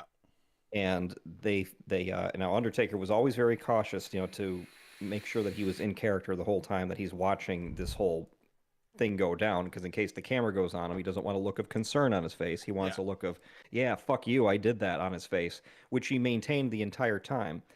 But when he was climbing down the cage, the camera does kind of cut back to him, and he does have the shocked look on his face when he sees Mick coming back to the ring. And he's like, that was me. He goes, that was not me, as the Undertaker making a choice to say, I'm going to look shocked here. That emotion was real. I figured we were done. It's like you can see his it's very quick, but you can find it. It's like his and then Mick starts climbing up the shock. Cage again, which forces Undertaker. He's like, God damn it! Now he's got to go back up the cage too. Oh fuck! And then Mick's talking about the second bump he took going through the cage with the choke slam, and he's like, if I fell the normal way that I did on a choke slam, I would have been paralyzed. Mm-hmm. Yeah.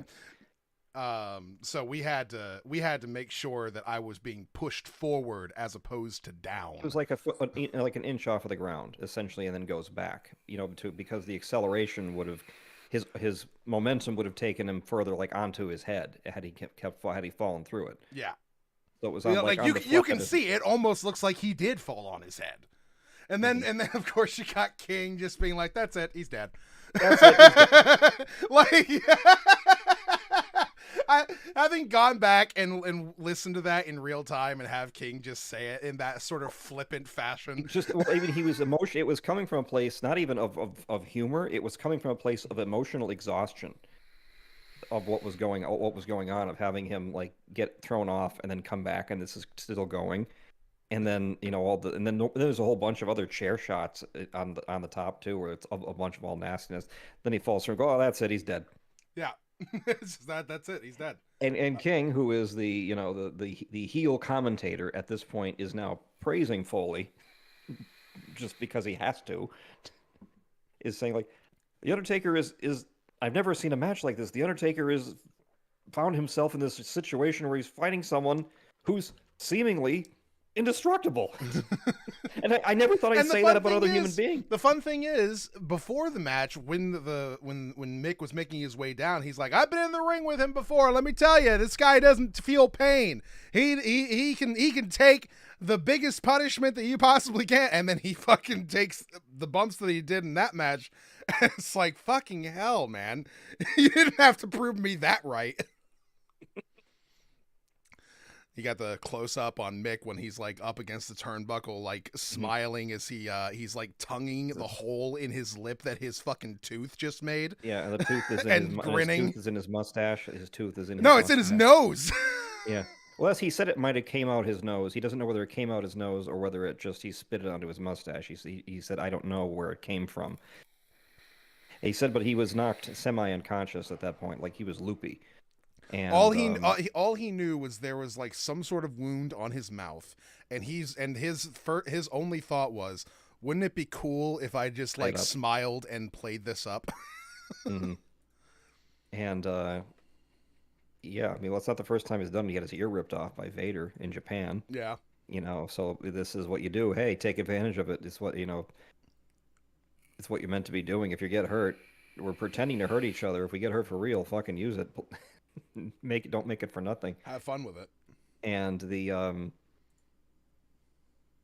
yeah, and he talked about that stuff. And he said when he came through, when he was really knocked out pretty much from the second bump, where Terry Funk came out to delay the situation a little longer, and take it and just sort of, so you're not, the audience isn't waiting around. Again, just everybody being very smart, like Terry Funk being very smart to evaluate the situation, know that Mick is hurt, and he needs time to sort himself out to whatever is going to happen next, whether it's ending the match or just, continuing or whatever which is meant to be doing. And he said that Terry Funk had these, he just sort of threw his tennis shoes on real quickly, just to sort of sprint to the ring, and then after Undertaker chokeslammed him, one of his shoes came off, and then his one shoe is in the ring. They finish lowering the cage and continuing the match, and Mick is getting his head together again, and he's like, why is there a tennis shoe in here? All right, I think I'm going to go ahead and call stream now, since I am going to be streaming tomorrow, so I might as well. I'm probably going to be doing more TFT, maybe. I don't know. We'll see. I know I kind of want to, like, egg Keela on to do a little bit of double up, so we'll see, but that's not going to be until, like, later in the evening, so who knows? D&D week was a big old bust. Next time, bust, baby. But next week, baby. Hopefully, anyway. And because the week after that's going to be a bust as well, with Christmas and New Year's and all that shit, and people doing parties and hanging out with family and blah, blah, blah, blah, blah. So, anyway, everybody have a good night. Stay safe. Don't die. Remember, the world's